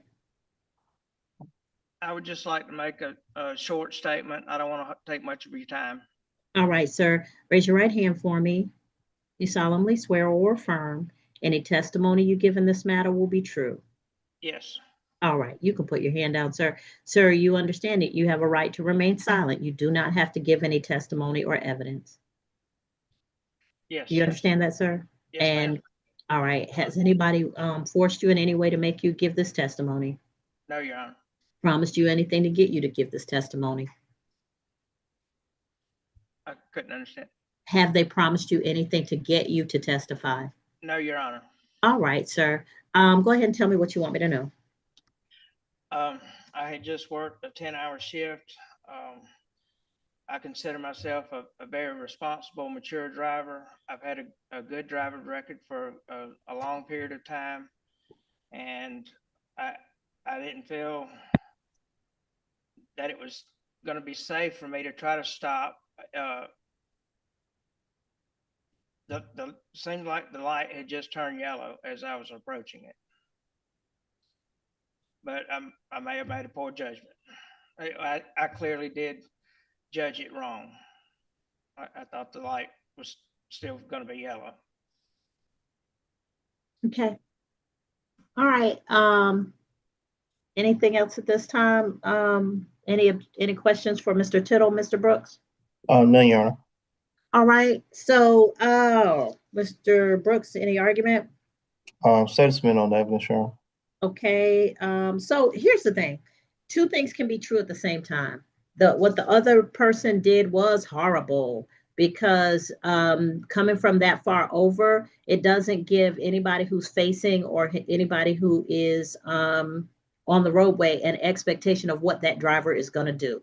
Because not only did they come speeding into the intersection, but they made a left turn from the far right lane, which is the very wrong thing to do. So they were wrong. But you also have to anticipate the lights, Mr. Tiddle. And I understand being tired, but tired kills more often than drunk does. People who are tired drivers tend to be a safety hazard, even more so than people who are impaired drivers, because it lessens your ability to react. And in this case, the video clearly shows that it turned yellow and then it turned red before you crossed the intersection. And you probably could have saved yourself a lot of trouble had you slowed down and anticipated that when you saw the yellow light, it's not to beat the yellow light, but to slow down to prepare to stop. I got you though. All right, so at this time, based on the evidence presented, I find you guilty of the offense of traffic violation, which is running the red light. Mr. Brooks, do you have a recommendation for a sentence in the case? $100 fine suspended, yeah. All right, that was what I was going to say. $100 fine, but it's suspended, especially based on these circumstances where that other driver was horrific. All right, so you're free to go at this time, Mr. Tiddle. Do I need to speak with the clerk, or I just? No, you're good. Okay, all right. Well, The fine is suspended. I'm sorry? Will I have points on my record? You may have points, sir, but you won't have to pay anything based on what we have. Now, if you have a clean driving record, it won't be enough points to kind of hurt you in that sense. But also, I'm sorry, go ahead. I believe it's a CDL, that's why he's asking. Oh, yeah, that's a problem. But because I don't do CDL law, I can't tell you what it may or may not do. You can ask someone who may be knowledgeable, who you can check with an attorney who represents people who have a CDL, that kind of thing. But there's not anything that I can do with respect to that, because we cannot change anything based on the fact that you have a CDL. That's called masking, and it is actually illegal, and judges and prosecutors who do that can get in trouble. Okay, thank you, Your Honor. All right, you're welcome. Thank you, and thank you for your patience. I know you've been sitting here a while, okay? Yes, ma'am. Thank you. All right, be safe. All right, and I think the last trial that we have is going to be, thank you, Aguilar. Do you have the next case also? All right, Wheeler, Hakeem Deshaun Wheeler. Mr. Wheeler is before the court for driving in an emergency lane. Come on up, Mr. Wheeler. And Officer Charles, if you would activate your camera and microphone. All right. Mr. Wheeler, as you have seen, you have been very patient. You have seen how this goes. So Mr. Brooks is going to present his case. He's going to present his witnesses. You are allowed to ask questions of any witness. Please focus on what they know, see, hear, or their investigation, not what you know, see, or heard, because you will have an opportunity, if you wish to testify. We'll talk to you about your right to remain silent, and then we'll talk about whether you're going to voluntarily give testimony. So, Officer Charles. Yeah, I'm here. Just plugging my computer. Give me a second. Okay. I almost went out. I want to put my cable. Give me a second. Okay. Alrighty, sir. I'm good. Go ahead. I'm waiting. All right. Raise your right hand for me. You solemnly swear or affirm any testimony you give in this matter will be true. Do you hear me? Okay. All right. Yes, so, ma'am. Officer Charles, make sure you keep your voice up, okay? Because we have a very tired court reporter who's going to have to hear this, okay? All right, Mr. Brooks, go ahead. You can begin now. Thank you. Officer, state your name for the record. Sorry, Charles. And Officer Charles, how are you employed? Clayton County Police Department. Are you assigned to the Uniform General Patrol of the Police Department? Yes. Back in July 18th of 2025, were you assigned and working in the same capacity? Yes. Do you recall issuing a citation to a Hakeem Wheeler for driving within the emergency lane on that day, July the 18th, 2025? Yes. Was that in the area of I-285, 285 eastbound expressway and Riverdale Road? Yes. Is that located here in Clayton County? Yes, sir.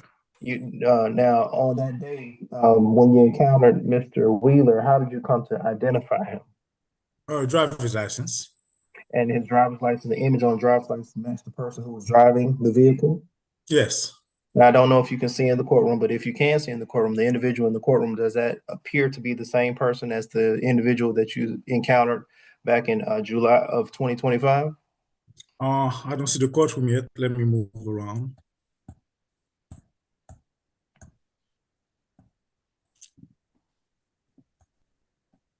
I can see nobody. I see a gentleman standing, but it's very small. I cannot see too well. It's very small. Okay. And I recognize the difficulty with technology. Nonetheless, how did you come to issue a citation to an individual named Hakeem Wheeler? I was going east on 245 inside the one-way tunnel. If you would start over again, because I think it was a jump in your video. Yeah, I said I was going east on 285. Traffic was stopped under the runway tunnels. Everybody was stopped, including myself. I was in the far right lane when I observed vehicles driving on the go to avoid traffic. And when you observed the vehicle driving in the door area, what did you do? A first vehicle passed. It was a small van. Then Mr. Wheeler car, a white Camaro, passed. After that, I pulled behind him and pulled him over. Now, when you initiated the traffic stop on the white Camaro and identified the driver as Mr. Wheeler, did you speak with Mr. Wheeler? Yes, we spoke. It's kind of loud on the tunnel, but we spoke. I told him the reason I pulled him over, but at the end he said I was picking on him because of his vehicle. And did he advise that he had an emergency situation that he was going to or addressing? Yeah, I asked him. I told him he shouldn't be driving on the go. Everybody usually do that when there's traffic to get to the next exit. They just drove on the go. And to be clear, by uniform rules of the road. Okay, Mr. Brooks, you gotta face audio is getting muddy. So I'm sorry. Can you hear me? Yeah, it's better that way. Okay, forgive me. And to be clear, the uniform rules of the road as relates to driving in the emergency lane, is that reserved for emergency vehicles or response to emergency issues? Yes, unless authorized by law enforcement to do so, but yes. And to your recollection, Mr. Wheeler didn't give you a sufficient or viable answer to suggest that he had an emergency that he was addressing?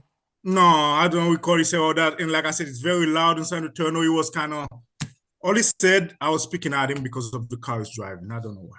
Okay. All right. No additional questions at this time. All right, Mr. Wheeler, did you have any questions for Officer Charles? Yes, ma'am. Go ahead, sir. So I'm a diabetic. That day I was driving. I wasn't. So we already starting wrong, Mr. Wheeler. I wasn't feeling very well. So Mr. Wheeler, we already started. I asked if you have any questions. You're testifying. Yes, I have a question for him. Ask the question. When you pulled me over, did you see or did you not see me vomiting in a cup? And I wasn't feeling very well. You asked me, was it okay? Can I call an ambulance? And I barely can talk. You remember? Do you recall that? Yeah, I did offer you to call ambulance, but I don't remember the reason. But since you said you're not feeling well, I have to offer to call an ambulance just in case. But that you seen it was an emergency situation that I was throwing, puking in vomiting in a cup. Again, I asked you if you wanted an ambulance just in case. That doesn't mean I knew you were sick or anything like that.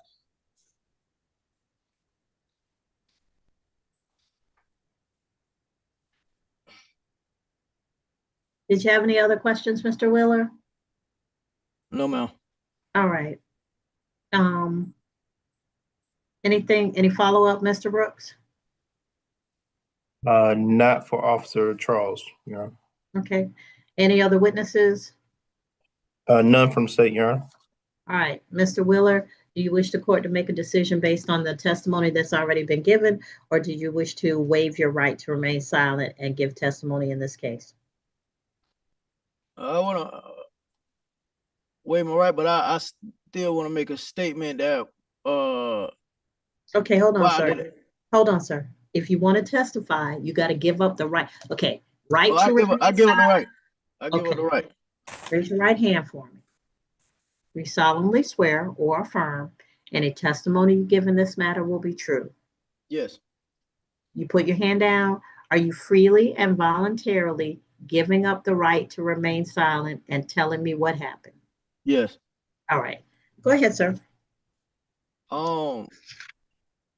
As the officer was correct that it was traffic out there that day. We was inside we were inside a tunnel, which I am a diabetic, but I wasn't really feeling very well, so I had to pull off on the emergency lane. I tried to wait long as possible, but I didn't know how long it was going to wait, so I had to pull over. When I pulled over, the whole time I was waiting for him to come, I was already getting a bag thrown up into a cup because I couldn't find a bag. When he came up to the car, he seen me throwing up, but he stepped back for a second.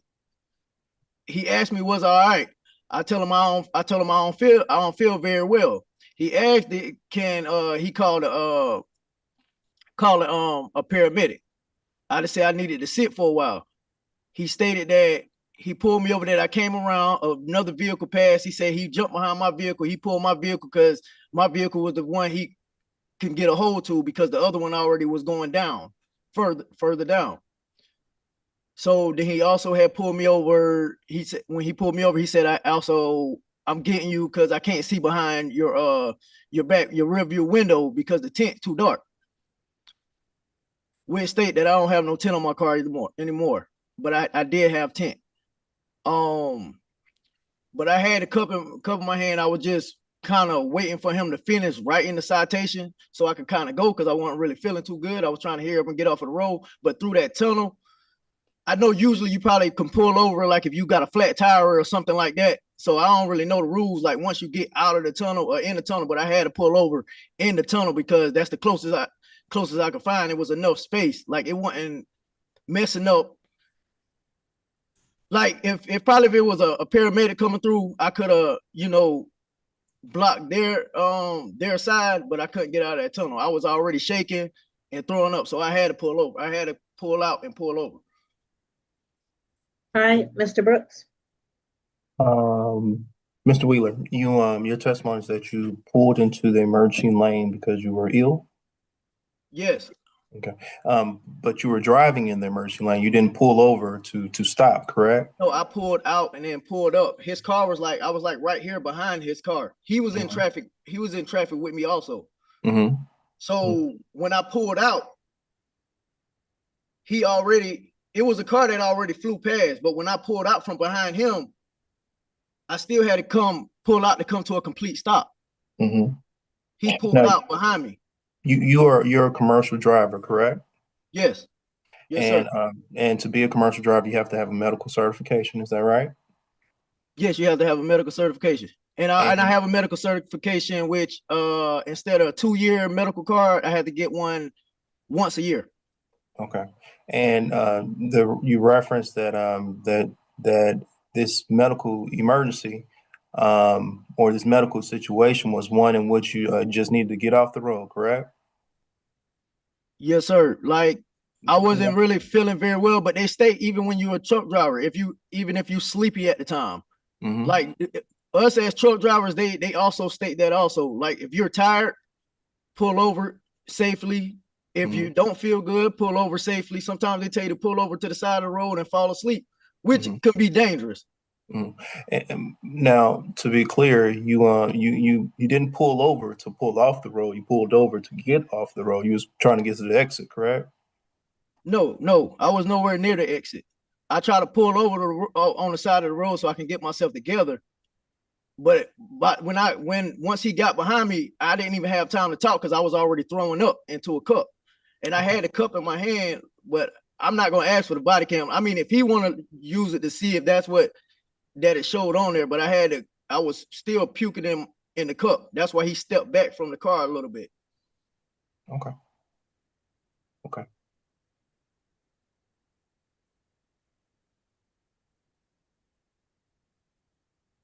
Your license is out of it's an out of state license, is that right? Or is it a Georgia license? No, sir. It's a Georgia license. Georgia CDL? Yes, sir. And the type of routes that you do are you over the road driver, local regional, or all 48? Look, well, I did.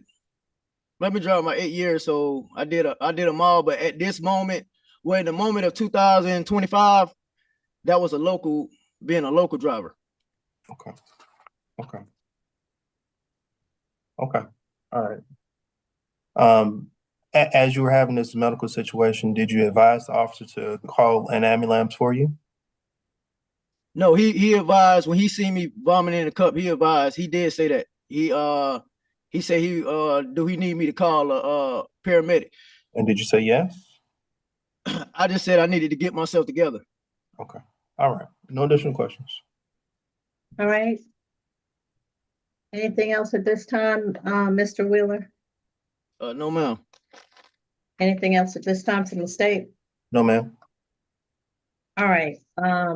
Mr. Wheeler, I don't know what the plan was, but I'm going to find you guilty of the offense. So, sir, when you have a medical emergency and the officer says, let me call somebody for you, then that's the time to say yes, because here's the problem. You getting yourself together, but you still would have been blocking the emergency lane. If you're having an emergency, then have somebody call, they can move your car, they can get you taken care of and out of the emergency lane. But if you don't have the ability to get over to a shoulder, you're in a tunnel. If an emergency vehicle can't get through that tunnel because you're in the emergency lane, that is a whole lot of people could suffer because of that. And so if you did the right thing pulling over, but when he asked you, hey, do you need me to call somebody for you? Well, that was your out, because at that point, I'm sick enough to where I'm not going to be able to drive and be an effective driver. I am having an emergency. Go ahead and call somebody to help me. But I don't understand what the plan was beyond, I'm going to block the lane until I get myself together. No. Yes, sir. So when he asked for that, which means I was already written the citations and everything before he even offered it. I was sitting for a while, but we both. But the citation is not adjudicated on the side of the road. The citation is adjudicated here. If you had a plan and the plan was, I'm too sick to drive, I'm throwing up, at that point, you weren't a safe driver anyway. If you're pulling over into the emergency lane, you can't just sit and block the emergency lane. I don't know what your plan was, but the officer was asking you, hey, you're in the emergency lane. Clearly, there's something going on. Let me get somebody here for you and we can get this moved out of the way. Instead of that, your plan was to just sit and block the emergency lane in a tunnel for how long? It wasn't the block. It wasn't the block, the tunnel, but I did have to pull over, which I stated. I didn't deny to you, Your Honor. I did not. I'm not saying you're denying it, sir. What I'm saying, I understood what I did, but at that moment when I was in traffic, that's like the quickest way I can think, because I was inside a tunnel. So which means, like, I know I wasn't thinking how I was supposed to think at the time, but when I was pulling out, I was already jumped before blue light. Even if I would have got to the side out of the tunnel and I got pulled over out of the tunnel and I had time enough to get out of the tunnel, me and him wouldn't have been stopped, but I got stopped right inside the tunnel so I can pull out to the side. But I didn't feel comfortable with that. I would rather the decision. I understand. I respect the decision. I'd rather ride with this ticket than me actually being in a bad situation or somebody actually getting harmed or getting hurt, or me crashing in the back of somebody because I'm throwing up in the cup or throwing up. All right. So the court is going to reconsider. I'll find you not guilty. I do believe you should have let the officer call for an ambulance or somebody to assist you because I don't believe you were a safe driver. You did pull all over while you were having an emergency. I guess throwing up and not being able to move your car forward does count as an emergency. I think the officer was right at the scene to write the ticket, but I think that in consideration of the fact that there was an emergency going on, even though you refused to have somebody called to assist you, you got to have a plan, sir, because you can't, like, if there had been a shoulder there that you could have pulled over onto, that's fine, because that would have left the emergency lane open and you would have had the opportunity to not impede traffic. But in that sense, I think that you have to be aware that you would have locked down any possibility of an emergency vehicle getting past in that tunnel. And I'm familiar with that tunnel. Everybody is who goes to the airport. So I'm going to give you a not guilty. You're free to go at this time, but please make sure that you keep your health intact. If it is hypoglycemia or hyperglycemia, that you have in the vehicle with you what you need to make sure that your blood sugar is at the right level. Okay, thank you, Your Honor. All right. Thank you, Officer Charles. Thank you for your patience. All right. I got a quick question. Is that our last one? Yeah, I believe so. Okay. Well, I just need you and Mr. Brooks right quick. You need me and Mr. Brooks? Yes. Yes. Okay. So everybody else is free to go. I'm being held back. Sorry, guys. It's quick. It's gonna be quick. Okay. All right. So Miss Val, me and you and Mr. Brooks can go into a breakout room. Everybody else is free to go. I'll put you in breakout room number 1 with Mr. Brooks. It's Miss Val, and I'll come in.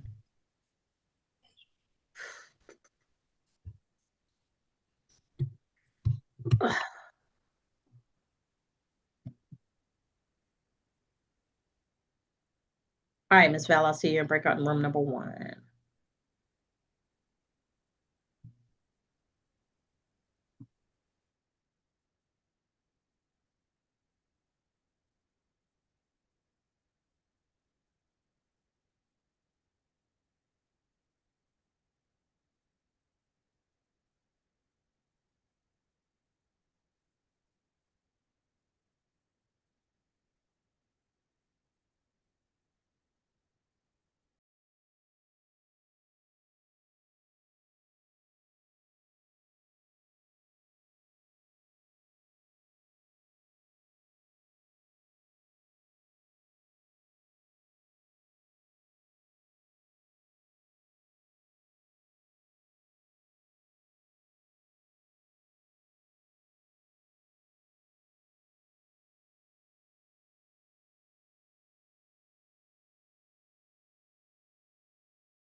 All right,